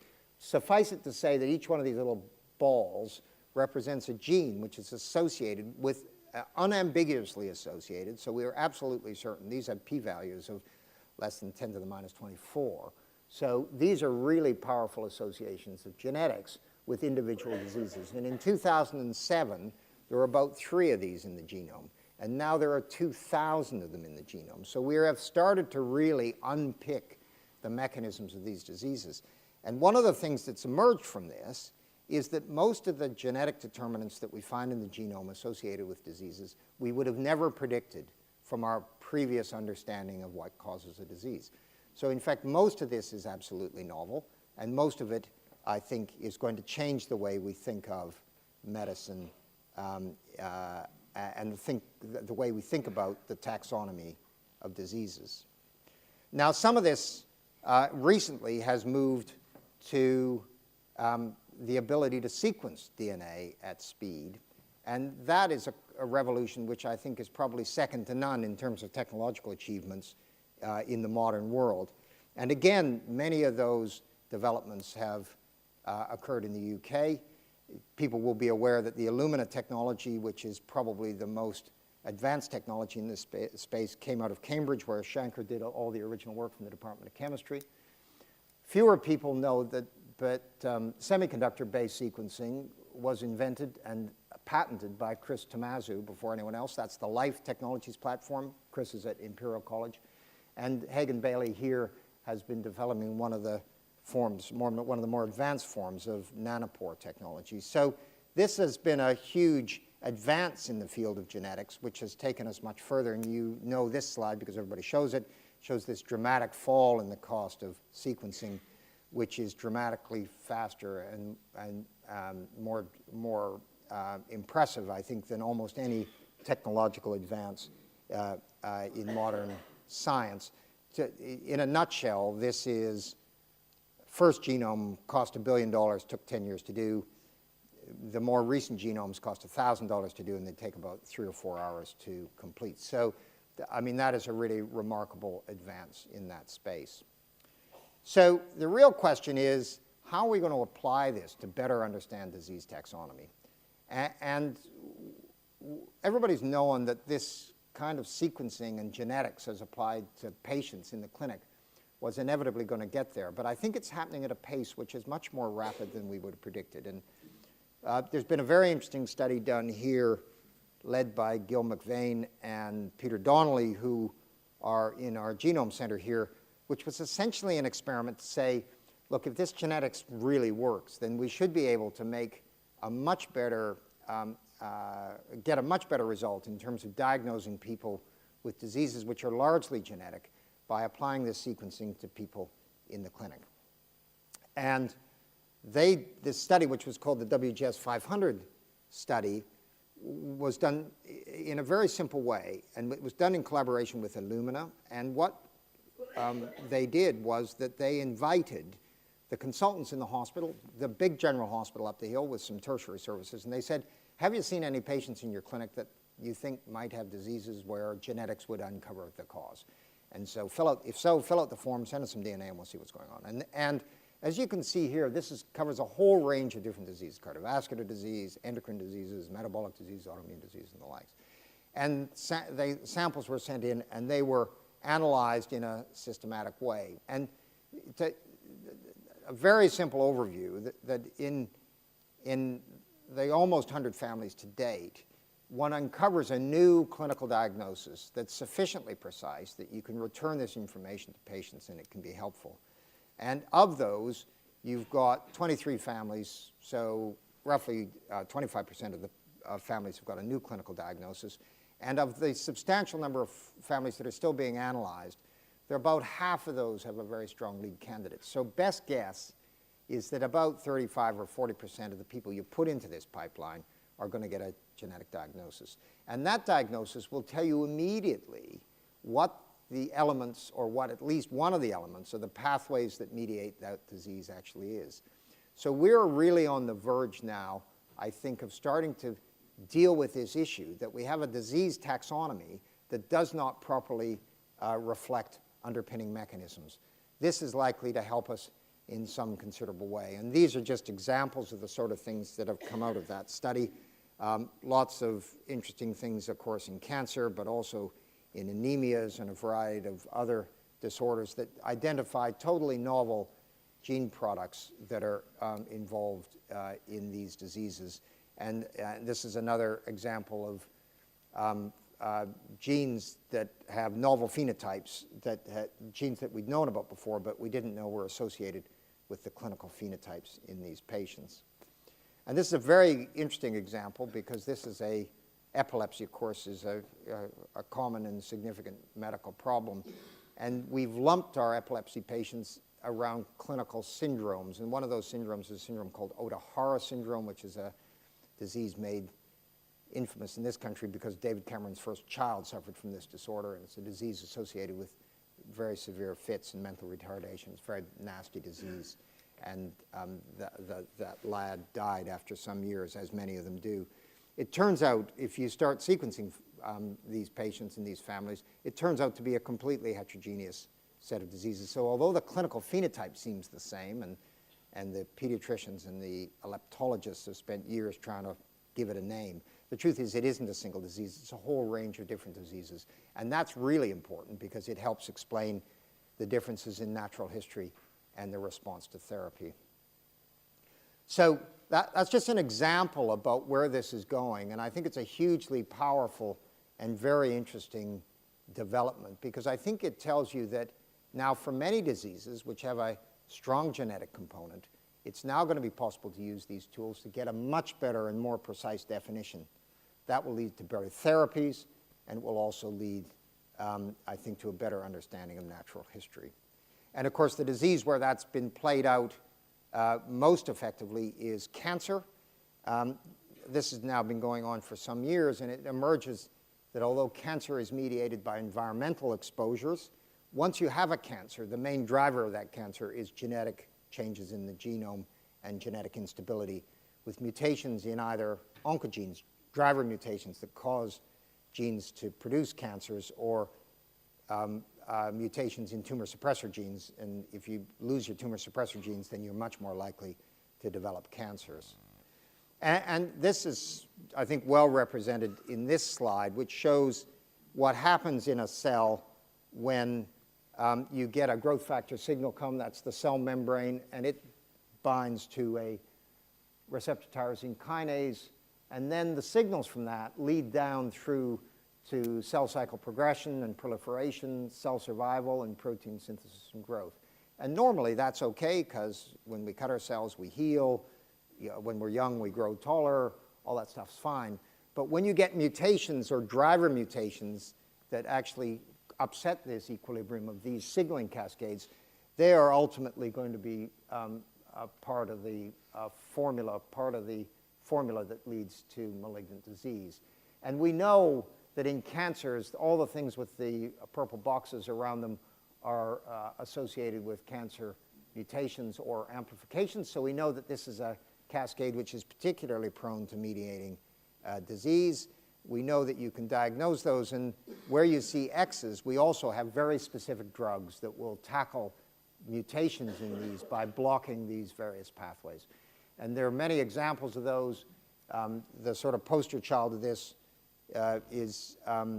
these are some of the many drugs that are now targeted in a very precise way based on those understandings of genetics. And this is the sort of poster child of these examples, which is the BRAF inhibitor in melanoma. The man on the left, same man on the left and right.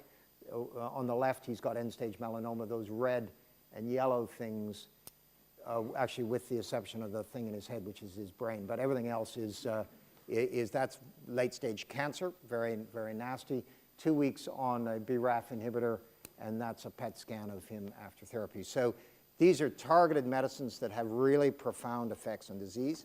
Now, the next slide will show him 6 months later where he's developed recurrent disease, because these patients break through with other clones of disease where they're resistant to the therapy. But you can see that we're on the right track here using genetics to target these medicines. And of course, the most recent excitement in this space is the ability to use the immune system to attack cancer cells. And you can see that hanging off the cancer cell are these molecules, which are actually HLA molecules, and that little red blip in them are little fragments of proteins that come from the cancer cell, and many of those are intracellular proteins, and many of those are the mutated proteins that you identify from sequencing these cancer genomes. And it's possible to build, this is the Immunocore technology, where they've got recombinant high-affinity T-cell receptors hooked onto a tag to activate redirected T-cells.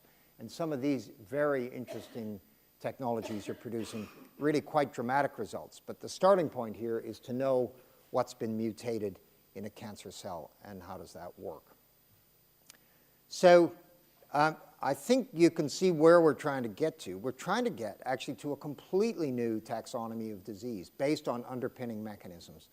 And that's going to be driven in part by this huge power of the genomic revolution. And that guy you probably recognize in the top left, and it was he who decided that we were going to go at this at speed in the United Kingdom, in England in particular. And he created a company called Genomics England, funded it with £100 million, with the intention of sequencing 100,000 whole genomes in a set of patients with rare disease and cancer over the course of the next 3 years. And to use that to drive down further the price of genomic sequencing to something considerably under $1,000 a genome, and to use that to benefit those patients. And the objectives of this were, first of all, to give patients real benefit within the NHS, because you can see from these examples that this is now a really crucial part of patient care. But it's also to try and make the NHS a much more innovative organization. The NHS is not an innovative organization, and in fact, it was the catalog of things that the NHS had failed to deliver that made him do this initiative. You will remember that we won the Nobel Prize for CT scans, we won the Nobel Prize for MR scans, we've won multiple Nobel Prizes for monoclonal antibodies. None of them have been adopted in the NHS at speed. We've always been the last country to adopt all those innovations. So given the fact that we won about 10 Nobel Prizes for genetics, he said, we are not now going to let this be the last thing to arrive in the NHS. So now we're the first, and we're the first by some considerable margin, and we'll see whether we can make it work. That helps us restructure some of the NHS laboratory services, but it also creates a really powerful data platform, which has both genetic, and remember, it's a single-payer system, so we have widespread phenotypic data from all these patients that we can put together. There's been much debate about whether doing whole genomes or whole exomes. This is a subtle point, which is probably not worth dwelling on, but there are ways to shortcut this and do little bits of the genome thinking you know what's going on. The reality is you don't know what's going on, and you can see WES stands for whole exome sequencing, WGS stands for whole genome sequencing. This is work done in Holland. You can see the yield of variants, de novo variants, is about 4 or 5-fold higher when you use whole genome sequencing code. So although it's a bit more expensive, the price point is falling so rapidly that it's our belief that this is the right platform and will yield vast amounts of interesting data. So the model for this project is to have sequencing centers, of which there will be a couple, run by sequencing providers, and that you'll end up with a database where you mix clinical phenotypic data and genomic data, which will be available for diagnostic purposes, but also available in an anonymized form for access from scientists and UK commercial partners. And of course, you guys come from big data land, so I don't have to tell you about this, but this will be big data, the likes of which you've never seen in a healthcare setting, because it'll be very dense, both genotypic and phenotypic data, which I think is going to be immensely interesting from an analytical perspective. But I did, just very briefly to finish, talk about the role of genetics in disease. I haven't talked very much about the role of environment in disease. And if you're going to understand disease based on its mechanisms, and you're in any sense interested in public health, you do need to know where that dotted line comes from. And I think there's another arena in which there's going to be very exciting advances because of the ability to merge genetic information and environmental information. And we're very proud here to have one of the pioneers of this area, now deceased, Sir Richard Dahl, who, with colleagues, was responsible for the original observations about smoking and cancer.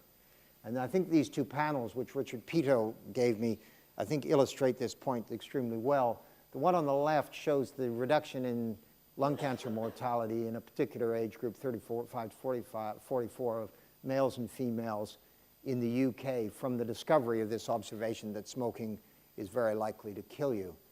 And he points out that we had a natural control population because, of course, the discovery was made in England. The French didn't believe it, and they kept puffing away. And you can see that that's actually exactly the inverse of the UK. So that's a kind of control population. And of course, in women in France, it became a fashion accessory, and you can see that significant burst of disease in that population. So epidemiology is really, really important, and there's a tendency for geneticists not to recognize that. But one of the reasons is that these things are very hard to measure, and quantitatively, one really needs to be able to measure environmental exposures as well as genetics and other things all in the same patient population. And this project, which is run out of Oxford, but which is a UK-wide project, is the UK Biobank, which has recruited 500,000 people, late middle age, 45 to 65, depends on how old you are as to whether you think that's late middle age or not. But anyway, this has been a hugely powerful project which has recruited these individuals, and in those individuals collected large amounts of environmental exposure data, physiological data, blood samples, urine samples, and these individuals spend about 2 hours puffing and blowing, doing questionnaires, cycling, all the rest of it. So one has very intensive data on them. And then all their samples are stored in this remarkable facility in Manchester, which houses on an automatic minus 80 storage all these samples, so they're available for analysis. And these are the kind of yields of incident health events, because of course these people are all hooked into the electronic patient records so that we can see exactly what's happening in them. And these are the kind of yields of patients for which there will be both genetic and other approaches to understand their underpinning etiological mechanisms. There's a lot of enhanced phenotyping on there. The one I'd like to point out is that Rory Collins, Peter Donnelly, and others have been working hard to genotype all 500,000 individuals with a 1 million SNP chip. So for those of you who can't do zeros, that's 500 trillion data points. So there's going to be quite a lot of really interesting data from this emerging over the course of the next year. So that's a hugely powerful example of how we're going to get on top of the environmental exposures. But how do you link genetics and environment? And a place to link it, of course, is cancer. And this is work done by the group at the Sanger Center led by Mike Stratton. And what he observed is as you sequence multiple cancers, and this is based on a very large number of cancers, you start to see fingerprints of mutations that sit in oncogenes or in tumor suppressor genes that have got a particular pattern. In other words, particular changes of nucleotides, A to T's, C to G's, and so on, in particular places in the genome. And those signatures, which he's laid down on the left-hand side, are, in some cases, one can identify the environmental factor that's associated with producing those signatures. So you can see up there, there's some drugs, alkylating agents like temozolomide, which we always knew caused cancer. We know what the fingerprint for that is. We know what the fingerprint for UV light is, and you can see that it's related to melanoma in particular. And you can see the fingerprint for smoking as well as for a number of things like BRCA1 mutations. So these are fingerprints who said, not only do you have cancer, but the cancer has produced a mutation in an oncogene, which is the driver mutation driving the cancer, and it's associated with the fingerprint of a smoking fingerprint, which is the result of a DNA adduct which has been cleaved with errors by the excision repair machinery. So this is hugely powerful because this is an absolutely objective measurement of environmental exposure, which you can see in tumors responsible for disease. So if any of you actually hold shares in the main tobacco companies, I would strongly suggest you unload them quickly, because this is no longer a dotted line. This is pretty much a straight line. Where does this all lead? Well, I've already alluded to the power of big data, and I think one of the really exciting things is putting genomics, these big epidemiological cohorts, data from disease surveillance and imaging. And I'm just going to tell you for 2 minutes a great story, which again emerged out of our Genome Center, and Dominic Kwiatkowski, who works in our tropical medicine program. And Dominic's been very interested in trying to analyze the pattern of genetic sequences in malaria parasites collected from all over the globe. And our group, which is based in Thailand, had observed over many years that when you get resistance to an anti-malarial medicine, chloroquine, mefloquine, artemisinin, most of the anti-malarials, as you know, get resistance to them. But what's interesting is the resistance to all but one of those has first emerged in a tiny area of 2 villages in western Cambodia, where they've first been observed. And no one's ever understood that. But he said, well, that's a bit weird. Why should that be? And this is one of the, if you ever go on your cycling tour of western Cambodia, you're unlikely to get here. This is western Cambodia, a company called, a town called Palin. And that's where the first isolates for resistant strains have largely emerged.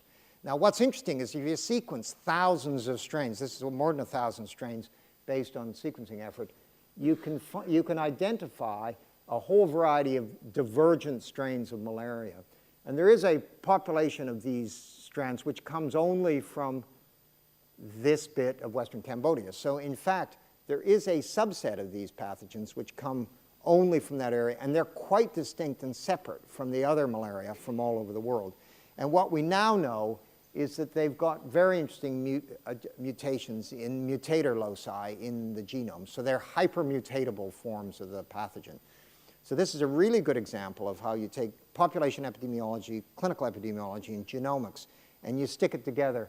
Because unless you can get on top of this particular region where the resistant strains are, and you now know the basis of that at a molecular level, you will never eradicate malaria globally. So it's totally changed the way the Gates Foundation and others are dealing with this problem. So, in summary, medicine has started from a position where we know almost nothing about the mechanisms of disease, and our taxonomy reflects that ignorance of what's happening.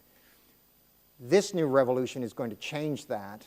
The combination of genetics, large-scale epidemiology, and the analysis of that data in big data mode, I think is going to fundamentally rewrite the textbooks of medicine and give medicine a very bright future.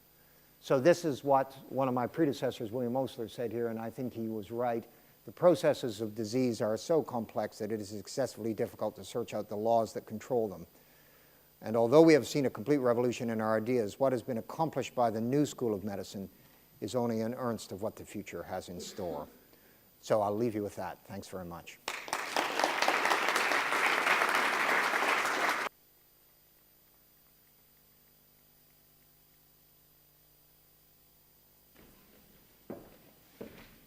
So thank you, John. For those of you in the audience, somebody may scratch your head and say, what was that about?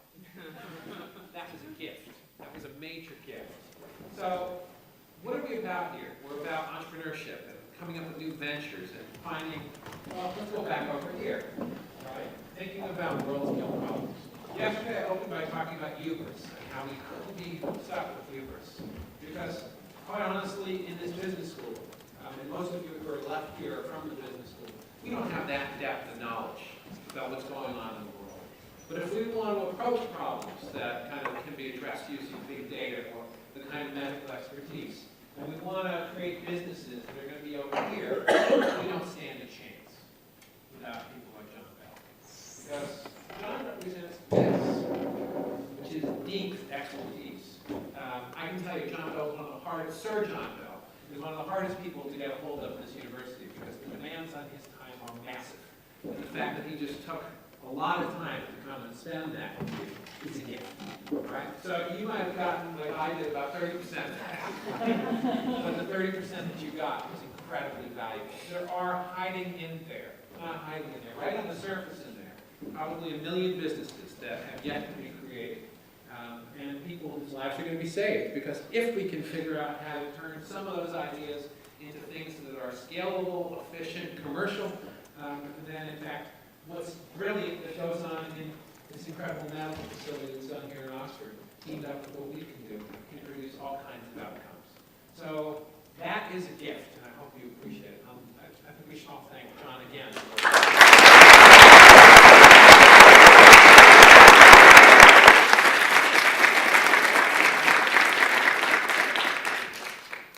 Okay. Will?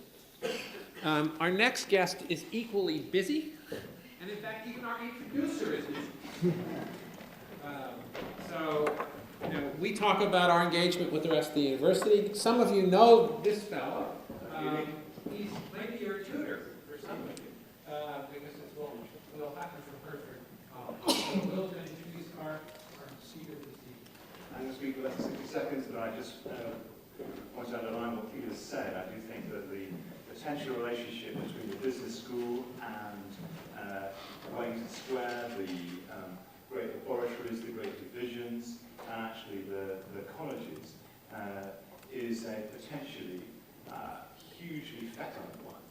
I speak for my own college. We're very interested in this innovation agenda. I think that Silicon Valley Concert Oxford is a great initiative. I would like to see over the next 5-10 years bridged by the business school, but with the great divisions and the colleges playing their co-equal part, an effort by us to create in bridge terms, in Oxford terms, the kind of innovation ecosystem that you see in the Valley. Every time I go there, I'm enormously impressed not only by the kind of vigor of the entrepreneurs and the frontier things that they do, which has been on display today, but something else. which is that these men and women wanted to certainly make money, but probably more important still, they want to leave the world a better place than they found it. They want to leave a footprint, they want to make a difference, and they also work in teams. They also recognize their obligation to stand with the battle. It's a complicated story, and one which I find really inspiring. And I would like to see this university potentially reproduce, have done in British terms, and I'm very much hoping that the ambassador will spell it out. Thank you very much, Ambassador. Welcome to Oxford. Thank you.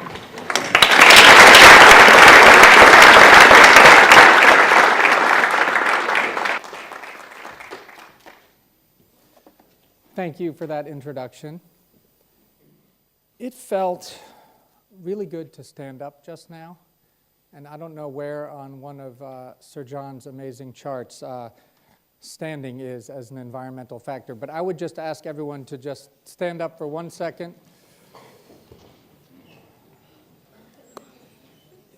Get the energy going. And doesn't that feel good? Oh. And then you can be seated.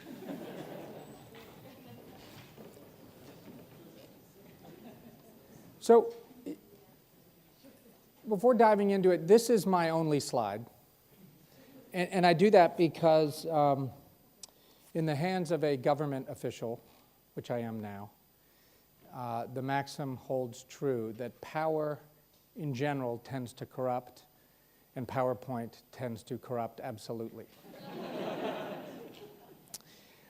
But in all seriousness, what I'd like to do, and the Dean touched on this, is if you were talking earlier about hubris, I kind of want to talk about maybe the opposite of that, or a different dimension to that, which is the power of asking for help and the strength and the amazing things that can happen if you are willing to humble yourself to ask for help.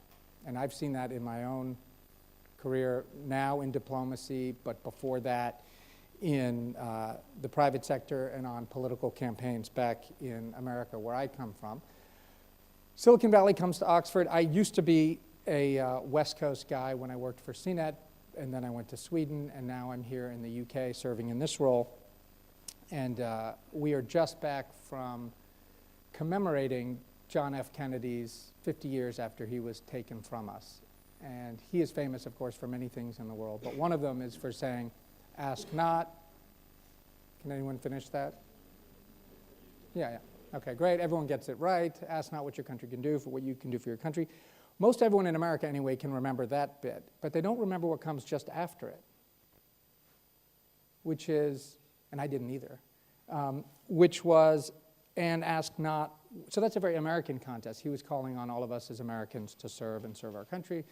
He was asking us for help.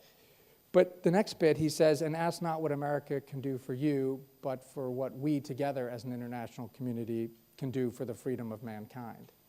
So he made it global.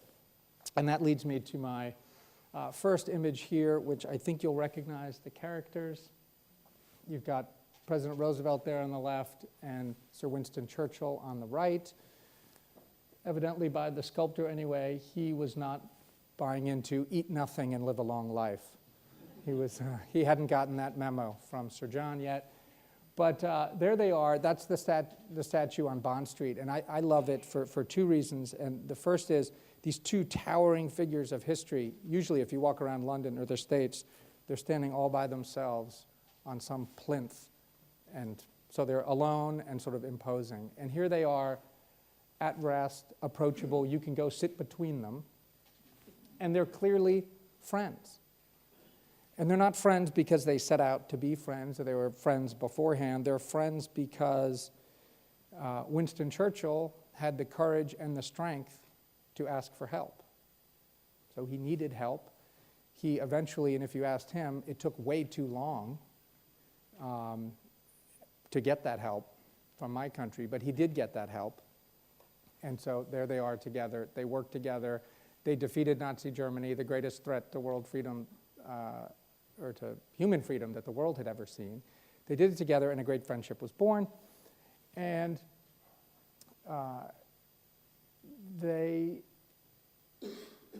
so it was a few years after that that he came to America, Churchill, after Roosevelt had died, and he coined the phrase special relationship.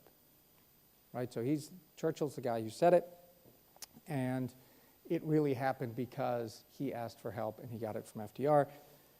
Which brings me to this next image over here, which is impossible to read, intentionally so, for everyone. And this is the clever, if you Google internet map, you will get this. And this is an interactive thing, and it's really cool. Have you guys ever played around with this? It's really fun. Anyway, the big blue thing in the middle is, not surprisingly, Google.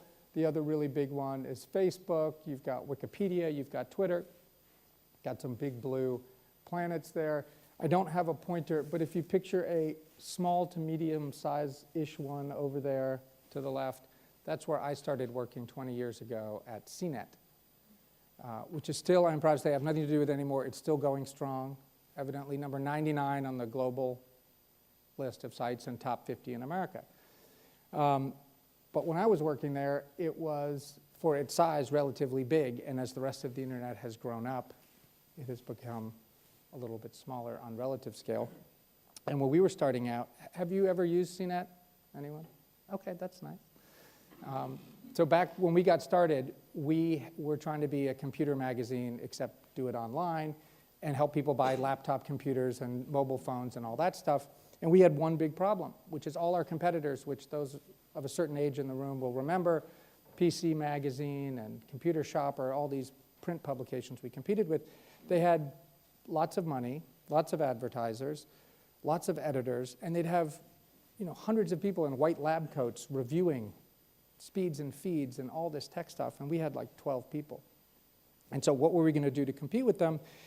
And we said, well, why don't we couldn't possibly write all those reviews ourselves, we don't have the manpower, why don't we ask people who already bought the IBM, that's how far it was, the IBM ThinkPad, when it was owned by IBM back then, why don't we ask people who own the IBM ThinkPad what they think of it? And I must confess, there were lots of people on our team who had come from magazines who folded their arms and was like, you can't do that. It's like, really, why not? And they're like, well, they're not experts. And it's like, yeah, but they own the thing, and they're flying from Silicon Valley to Boston. Wouldn't it be interesting to know how long the battery life lasts? Does it actually, what's it like to own it? And so our team, our folks on our team got over their concern about that. We did it. We started letting people contribute their experiences with the product. And now user reviews and other sites have done that, are quite common. But we asked for help, and that worked for us. We did lots of other things that were duds and really didn't work out. But what's interesting, at the time, if you go back to like the height of the dot-com boom, the biggest blue circle on there didn't exist. And if you asked anyone smart at the time, an expert, they would say the search engine market is done. It is saturated. Nothing left to be done. Except along comes Google. And if you think about how their algorithm works, in a way, it's sort of indirect, but they're asking all of us for help. They're saying, well, maybe we're not going to try to catalog the known universe. If you remember the old Yahoo, every single website categorized like library science. And in fact, library scientists were getting hired all the time into places like Yahoo. It wasn't about a big taxonomy. It was saying, well, maybe each of you is making wise decisions with your mouse every day about what's interesting and what's relevant. And so they saw the power that was distributed in all of us and harnessed that. You could think about Wikipedia, which is a major blue thing up there. Who would take on Encyclopedia Britannica? No offense to the British group here. So you have Britannica, you've got Microsoft, huge, successful, wonderful company, still is, doing Encarta. Do you guys remember Encarta? Which I think just recently they finally sort of put to sleep. Right? So you're going to go against the oldest thing in the world and the best funded thing in the world, and you're going to go do it by getting a bunch of non-experts and paying them nothing? They asked a whole bunch of people for help, and look what they had. And look what happened when the dean asked one of the busiest men in this country for help with his program today. You said yes. So thank you again for saying yes. Now, I wanted to share with you over here how asking for help was put into play on a presidential campaign. How many of you followed President Obama's first election, 2008? Okay, great. So if I had to sum it all up, this was written in the office of the guy who ran all of what we called new media digital stuff for the president. And this is the mantra that they lived by to decide what to do every day as they were creating all this sorts of content, sending many of you who are Americans or who happen to be Democrats lots of emails all the time.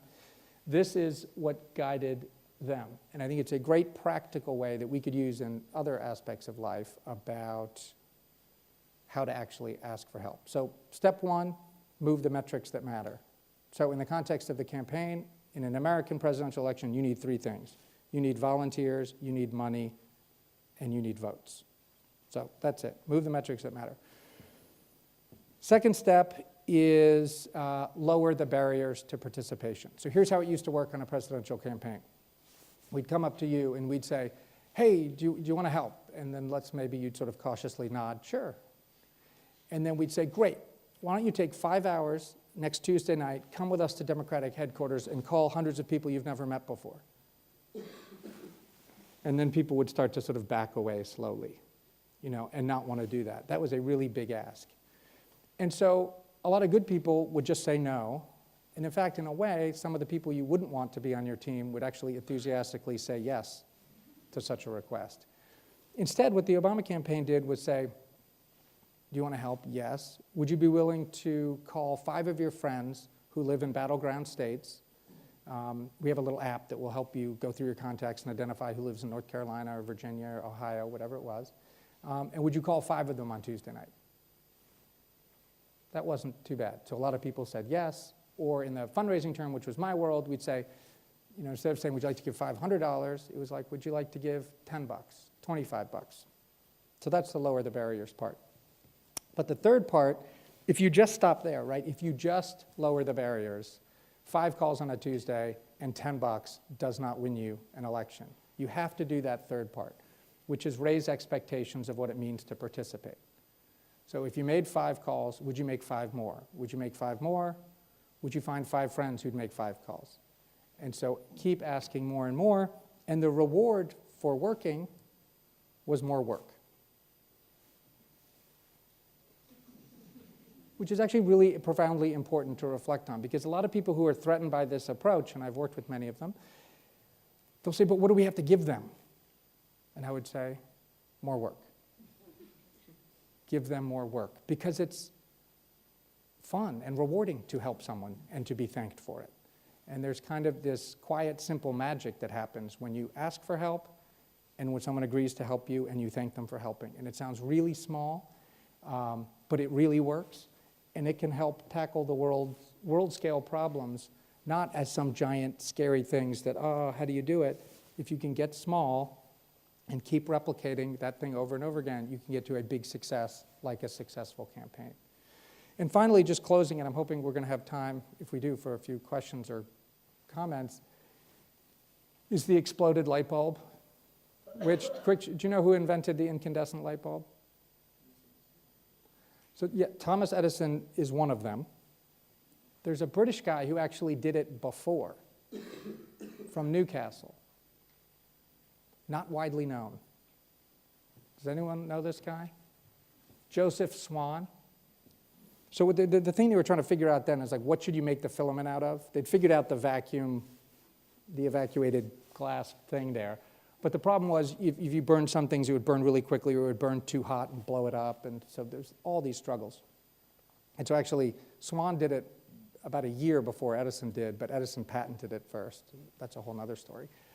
But I just wanted to close with what Edison said about failure. So people had followed all this, and clearly lots and lots of light bulbs had shattered. And so someone asked him, well, Mr. Edison, tell me about failure. Clearly you failed a lot. He's like, failure? Not once. I've never failed. I have found 10,000 ways that didn't work. Which I think is just a lovely way of thinking about it. And when you're in the business of asking for help, which I have been in the private sector, in my internet world, asking for help on a campaign in my current role as a diplomat, which is mostly about asking for help, you're going to be told no a lot. But rather than taking that personally and thinking, oh, this isn't working, you just take that Thomas Edison approach of like, okay, that's the wrong person to ask for help. How about you? It frees you up to go ask someone else. So with that, I would love to ask your help in giving me comments, questions, ideas. And for those of you, I know we don't have a lot of time tonight, I'm on Twitter. I bet many of you are. I'm seeing if there's a whiteboard pen. I'm at Matthew Barzin and would love to continue the conversation that we can't get to tonight online. And with that, I'd love to open it up to questions, comments, concerns. Anything's fair game. Yes, sir. One of the things I was going to ask you about is about moving metrics. I work in the public service. Is the complete multitude of metrics that you get in public sector versus the private sector. What's your view on the number of metrics and what's manageable and how does that all work? At a whole scale, trying to do something that's good on that. Yeah, so the question about how do you pick metrics in the public sector, I think it's a great point. And I'm generally sort of skeptical of metrics because if you just say the word metrics, which always sounds like a good word to say, it makes it sound hard and tough and sort of scientific. Mostly it's pseudo-scientific, it's not real. And you end up with things that are sort of precise without being accurate.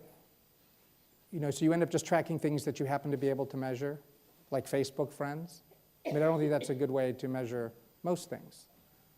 Because if you think of an embassy, I know things we could do the little sort of cute kittens hanging from a tree or something that might get a lot of Facebook likes, but that has nothing to do with, right? And so you end up learning the wrong lessons if you pick the wrong metric. So it's a great question. And I think being really, certainly on the campaign, what is not up there is, in a political context, that team didn't say, let's win the daily news cycle, right? Which was kind of a big motivating thing in political. It's like that's actually not a metric that matters. So I don't have a good answer for usually the initial brainstorming, most of them will be the wrong metrics to follow. Yes, sir. I'm just wondering, have you experienced help fatigue at any point when you keep giving people more work, asking for more help? How do you address that? Yeah, question was about help fatigue. I think the key thing, especially for government, if you're doing it in government, is that you don't. So, like in the CNET example, when we started getting feedback from people, people who'd come from magazines were like, those are just letters to the editor. Why are we getting so many? Usually you get, only 20 and you pick 5 good ones. And it's like, no, this isn't some sideshow. This is the main event. We're really going to feature this stuff. So I think the key to not having fatigue is having a system, and it doesn't have to be a mechanism for actually, so when people come to you, here's where you give your money, here's where you make the calls. And if every act of someone saying yes to your request generates more work for you, that's probably not, everyone will get exhausted and give up on it. So you've got to have a clever way of just quickly letting it generate a thank you and then an easy way to get more work. Yeah. What's your motivation from wanting to make a shift from being an extremely successful entrepreneur to government? Well, I didn't know that I was going to. The question was about shifting from the private sector. So a distant cousin of mine ran for president in 2004. And he's now Secretary of State John Kerry. And are you from America? Oh, great. Excellent. We're neighbors. So in America, when you raise your hand and I would like to help, they never say, great, we'd like you to join the policy team. At least I've never experienced that, or maybe it was just me. There's usually one answer of what they want you to do, and it's either raise money or knock on doors, which are hugely important things. So I was in a very non-battleground state. I live in Kentucky now. Has anyone ever been to Kentucky? If you take Sir John's map of black bile on the west and blood on the east, we are just smack in the happy middle, not tainted with either of those awful afflictions. But it's a great place, but it is not a battleground state. So fundraising is kind of the only thing you can do that they want you to do. So I did it, and I was terrible at it. In fact, I quit. I pledged to raise, I forget, a few $1,000s. I got my mother to give. I gave. I think my wife finally gave. And then I was done. Well short of the goal, and I just was like, this is just not me. And then I got some amazing advice from this woman named Lynn Twist, who wrote a book called Soul of Money. I really recommend it. It's not really about any of this, except it does connect. And I got seated next to her at a Kentucky Derby party, and I asked her what she did, and she said, I wrote a book. And I rudely, it's really embarrassing, I said, I hope I said it politely, but I was basically like, I'm really busy. I'm probably not going to read your book. Can you just tell me what it's about? It's got an intriguing title. She's like, sure, do you have a pen? And I always have a pen. And so I brought out my pen. It was a Kentucky Derby party, so there were napkins. There were other things at that party too. But there was a napkin and a thing, and she said just 3 things. And so I almost put it up there, but it's different. She said, money is like water. When it flows, it heals, and when it's stagnant, it kills. I was like, okay. Number 2, only ask people who want to use the money they've earned, whether it's $10 or $1,000, any amount. Only ask people who want to use that money to help something greater than themselves. Okay. And then number 3, ask everyone. And her point was like, look, if I pitch you on it, you may not like politics, or you may like politics but not like my party, or you may like my party but not like my candidate. That's all fine, but I have freed you up. This was her advice to me. I have freed you up to think about how to spend your money on something other than yourself, and so I've opened you up to, helping cure malaria.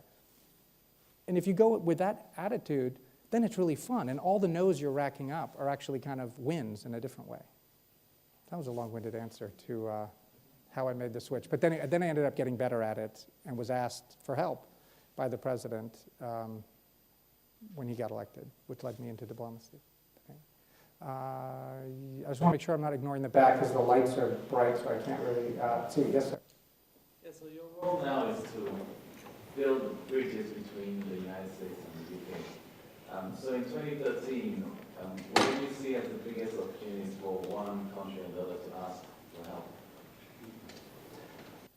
Well, sir, I would start with, did everyone hear that? Just which ways in my current job, the US and UK need to ask for help. On the government-to-government level, which is an important part of my job, it's everything. We do it on the economy, we do it on diplomacy, we do it on security, military, intelligence, law enforcement, all that stuff, deep cooperation. I think there's a tendency in our system to just focus on that. I think if you broaden it out and talk about the scientific collaboration that Sir John touched on, I mean, I go back to that image, and the 2 amazing people, you talk about US, UK, and that special relationship between those government types. But, so that's World Wide Web, that's largely websites, right, up there. Well, in order for the web to work, and you know this, but many people, if you say, what's the difference between the internet and the web, or are they just 2 names for the same thing? Plenty of clever people will say just synonyms, but of course they're not. I mean, the internet has been around for 40 years, the web for 20. It was an American who invented the internet, and it was a Brit who invented the World Wide Web. That's kind of cool. And by the way, for both of them, Sir John's opened the door to making fun of, poking light fun at the French. And as a partly French person, I feel like I can do that too. So what's interesting, as all this is happening, go back to sort of the big bang of the internet and the web when there were just a few little dots. 40 years ago, so Vint Cerf, who's an American who co-founded the internet, so to speak. So he's out there. It's just, Southern California, talking to Stanford, just 2 computers, people trusting each other, and then reaching over to the UK and elsewhere in Europe and saying, hey, would you want to try out having our networks, which don't normally talk to each other, adopt this protocol and speak to each other? And a bunch of people said yes, yes, yes. One country famously said no. And interestingly, they said no for a very good reason, which is they had their own system. Do you guys know Minitel? Okay, so like And this was demonstrably, if you pick the metrics you were talking about, a better system. I mean, you could buy flowers, find a date, or maybe in the other order. You could do lots of things. You could do lots of things on Minitel for a lot longer than the web ever enabled. And it was a completely closed system, and it was powerful and functioned, but it was closed. And I forget how many years ago some of you remember, they finally put it out of its misery. But it lasted a long time, bringing real value to lots of people, but fundamentally it was a closed system. It couldn't benefit from all this openness. And the rest is sort of history on that front. Yes, there's a question over there, sir. So when you say that it's not bad to ask for help, maybe wouldn't you expect that people, one, either identify or feel that what you're asking for, they'll be only they identify with that, or maybe afterwards they will ask something out of you? I mean, like, what would be the mindset you go when you say, let's just ask for help? Yeah, so the question was, don't you get, well, part of it is you are sort of touching on, don't you then owe them something? Or doesn't it create a whole bunch of extra work? And the key is, if you ask it in the right way, and you're passionate about it, and you know what you need help with, and you're clear about what the metrics are,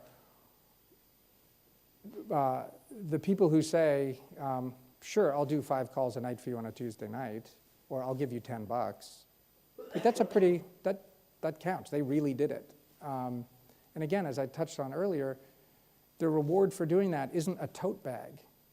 It's more work, right? And that has to be the deal. It's thank you and more work. Thank you and more work. And if you get trapped into this thing of having to reward people, then you're doomed. I mean, think about Wikipedia. Think about all this other stuff. It's, I mean, there are reward systems. You can be clever, and you've seen lots of clever Silicon Valley companies do prize. I mean, there's cool things within a community that emerges of how to recognize and celebrate people's successes, and that's certainly a part of it. Yes, ma'am. Asking customers for help seems to have a very, very good impact on businesses. So when can we expect something like this in government policies? When are you going to ask your customers for reviews on laws, policies, health programs, or, yeah? Great question, like when are we in government? The first step before asking help is really feeling like you need help. Okay, so I have to be careful on that. In a campaign, it is so obvious that you need help. Right, just walk into any campaign headquarters. It's you know you're going to be out of business, win or lose, in 18 months. You don't have that many. You can't afford to hire that many people. So you just absolutely need people's help. When you get into government, candidly, most governments, I'm not picking on my own, sort of have a sense that they kind of don't need it. And that's starting to change. I mean, you've seen, and President Obama has been great about calling on open data and open government initiatives, really trying to open up all this stuff. Culturally, it is difficult. A friend of mine was on one of the reviewing panels in America. President Obama put out this open government initiative asking every federal agency to have an open data plan, I think it was. And everyone had to present by, I don't know what the date was. And so my friend was part of a panel looking at all the people who did it. And some people got A's, and some people got B's, and some people maybe got close to F's or D's or something. So I asked this friend, I was like, what was the big difference between people who got good grades and people who got bad grades? And he said, well, let me tell you about the people who got bad grades first. People who got bad grades in trying to do this new thing within government said, and this is about opening up data to be shared with all of us and to unleash the value that, like GPS did. Like you could create lots of value, user experience, and money if you opened it up. So the ones who got bad grades would basically say, gosh, we know this directive, we know we have to do something. We had a meeting. Everyone agreed that this was going to be really hard. We've been for 40 years guarding this stuff closely. This is tricky, but we've agreed to have a meeting next month. The companies that got really good grades said, this is really hard. We all agreed we spent 40 years jealously guarding all this information. It's going to be hard. We're having a meeting next month to talk about it. And between now and then, here's this Excel spreadsheet with one data set we thought we could release to see how it goes. So it's a pretty subtle, small difference between those two groups, but it makes all the difference because you've at least done that one small act of opening up. And by doing that, it's like, oh, that wasn't so bad. That actually worked. No one got hurt. Let's do it again. And then it starts this good pattern. Great. Ma'am? Ma'am, it's me, Mohr today. I wanted to ask you about fostering the sense of giving amongst people. So you said part of it is through asking, planting the seed and saying, would you do this? And then they say no, but maybe I should do something, right? Before you get there, what are other ways that leaders like yourself can foster a sense of giving amongst people, or just business leaders in general? What can you do as a responsible leader? Any thoughts on that? So the question about fostering a culture of giving, I may be, yeah, I fundamentally believe that it is absolutely present in every single person, and all you have to do is ask.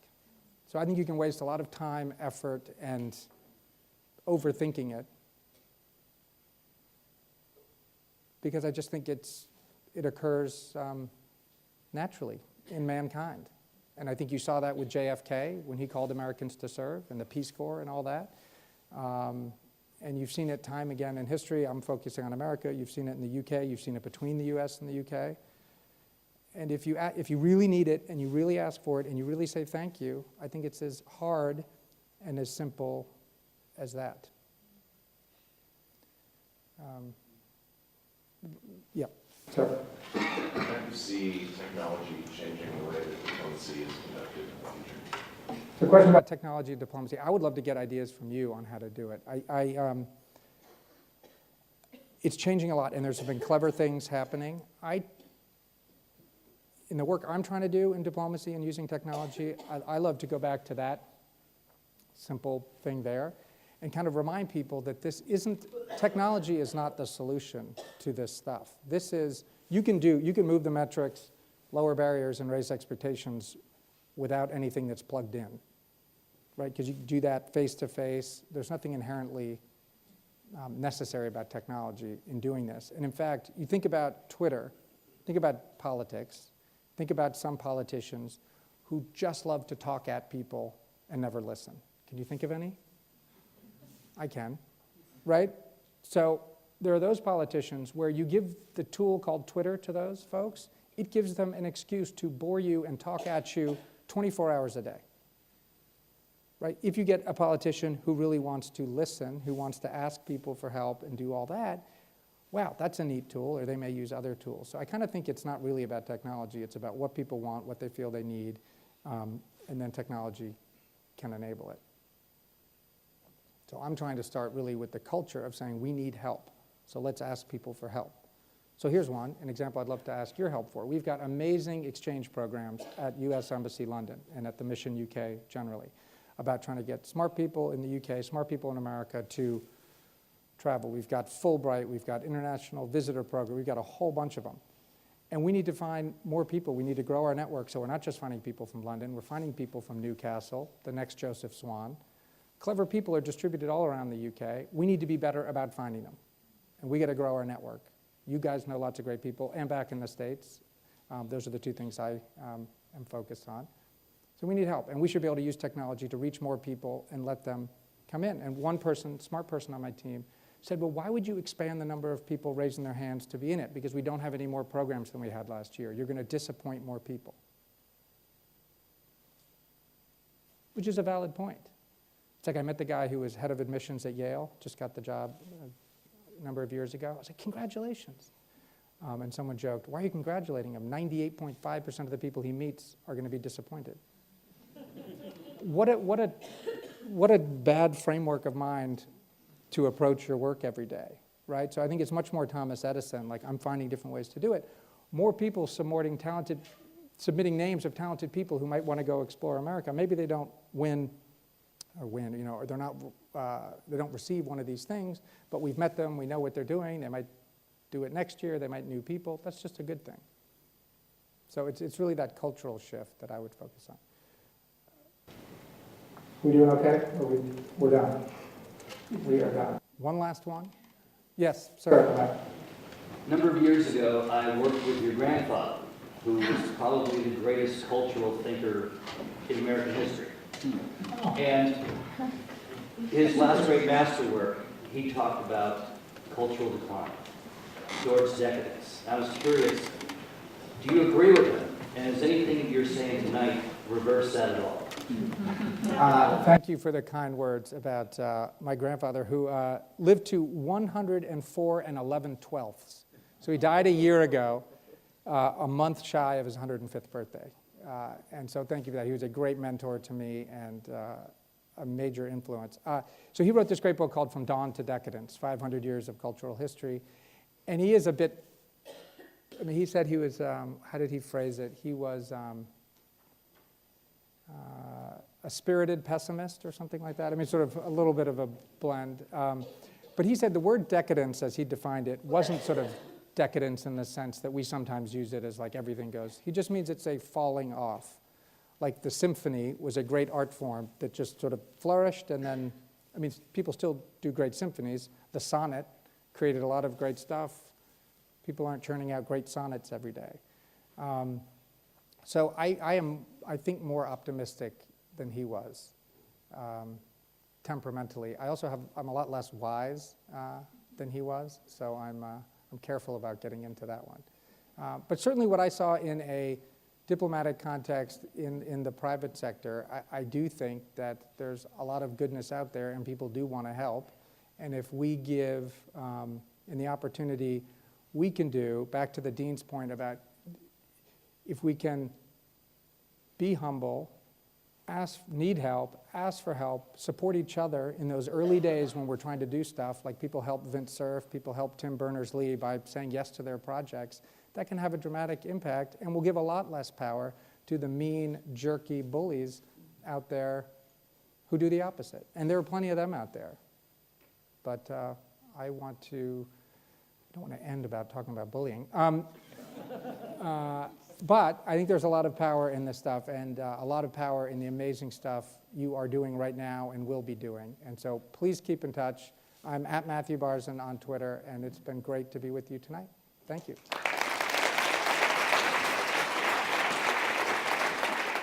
Thank you, Dean. That was great. So I think it's a horse race to figure out who has a busier calendar, Sir John Bell or Ambassador Barzin. But in both cases, we're delighted that they took the time out of their days to be with us. So I know that we're at the end of a long 2 days. So let me just try to wrap up quickly. I want to try to tie a couple of things together. So definition of entrepreneurship is the pursuit of opportunity beyond the resources under your control. How do you get the resources that aren't under your control? Well, you can't pay for them because you don't have the resources. You can't force people to give them to you. So I suppose you have to ask for them. All right, so, you weren't quite sure how this was all going to fit together, but it fits perfectly together because entrepreneurship is all about trying to secure resources that you don't control in order to try to achieve a goal that's usually too audacious to achieve anyway. And so the first thing is to ask for help. And we've asked for help, John Bell, Ambassador Barzin, and all of our speakers. And then the second thing I would say is if you ask for help, then say thank you. And so what I want to say now is thank you. Thank you to Ambassador Barzin and John Bell. Thank you to the 45 or 46 speakers who have come and spent time with us and flown from all over the world. Thank you to the people who've taken the last 2 days and most of the last 48 hours to be in rooms like this, talking to one another. I want to say especially thank you to the center and Jim Hall and the team in the center for putting this together. And then a special thanks to the people in blue back there who've made sure that everything's worked over the last 2 days.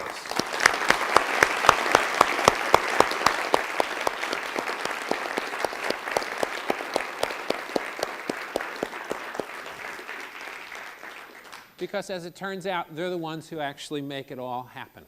So then, but I think the other part that you said is say thank you and then ask them for more.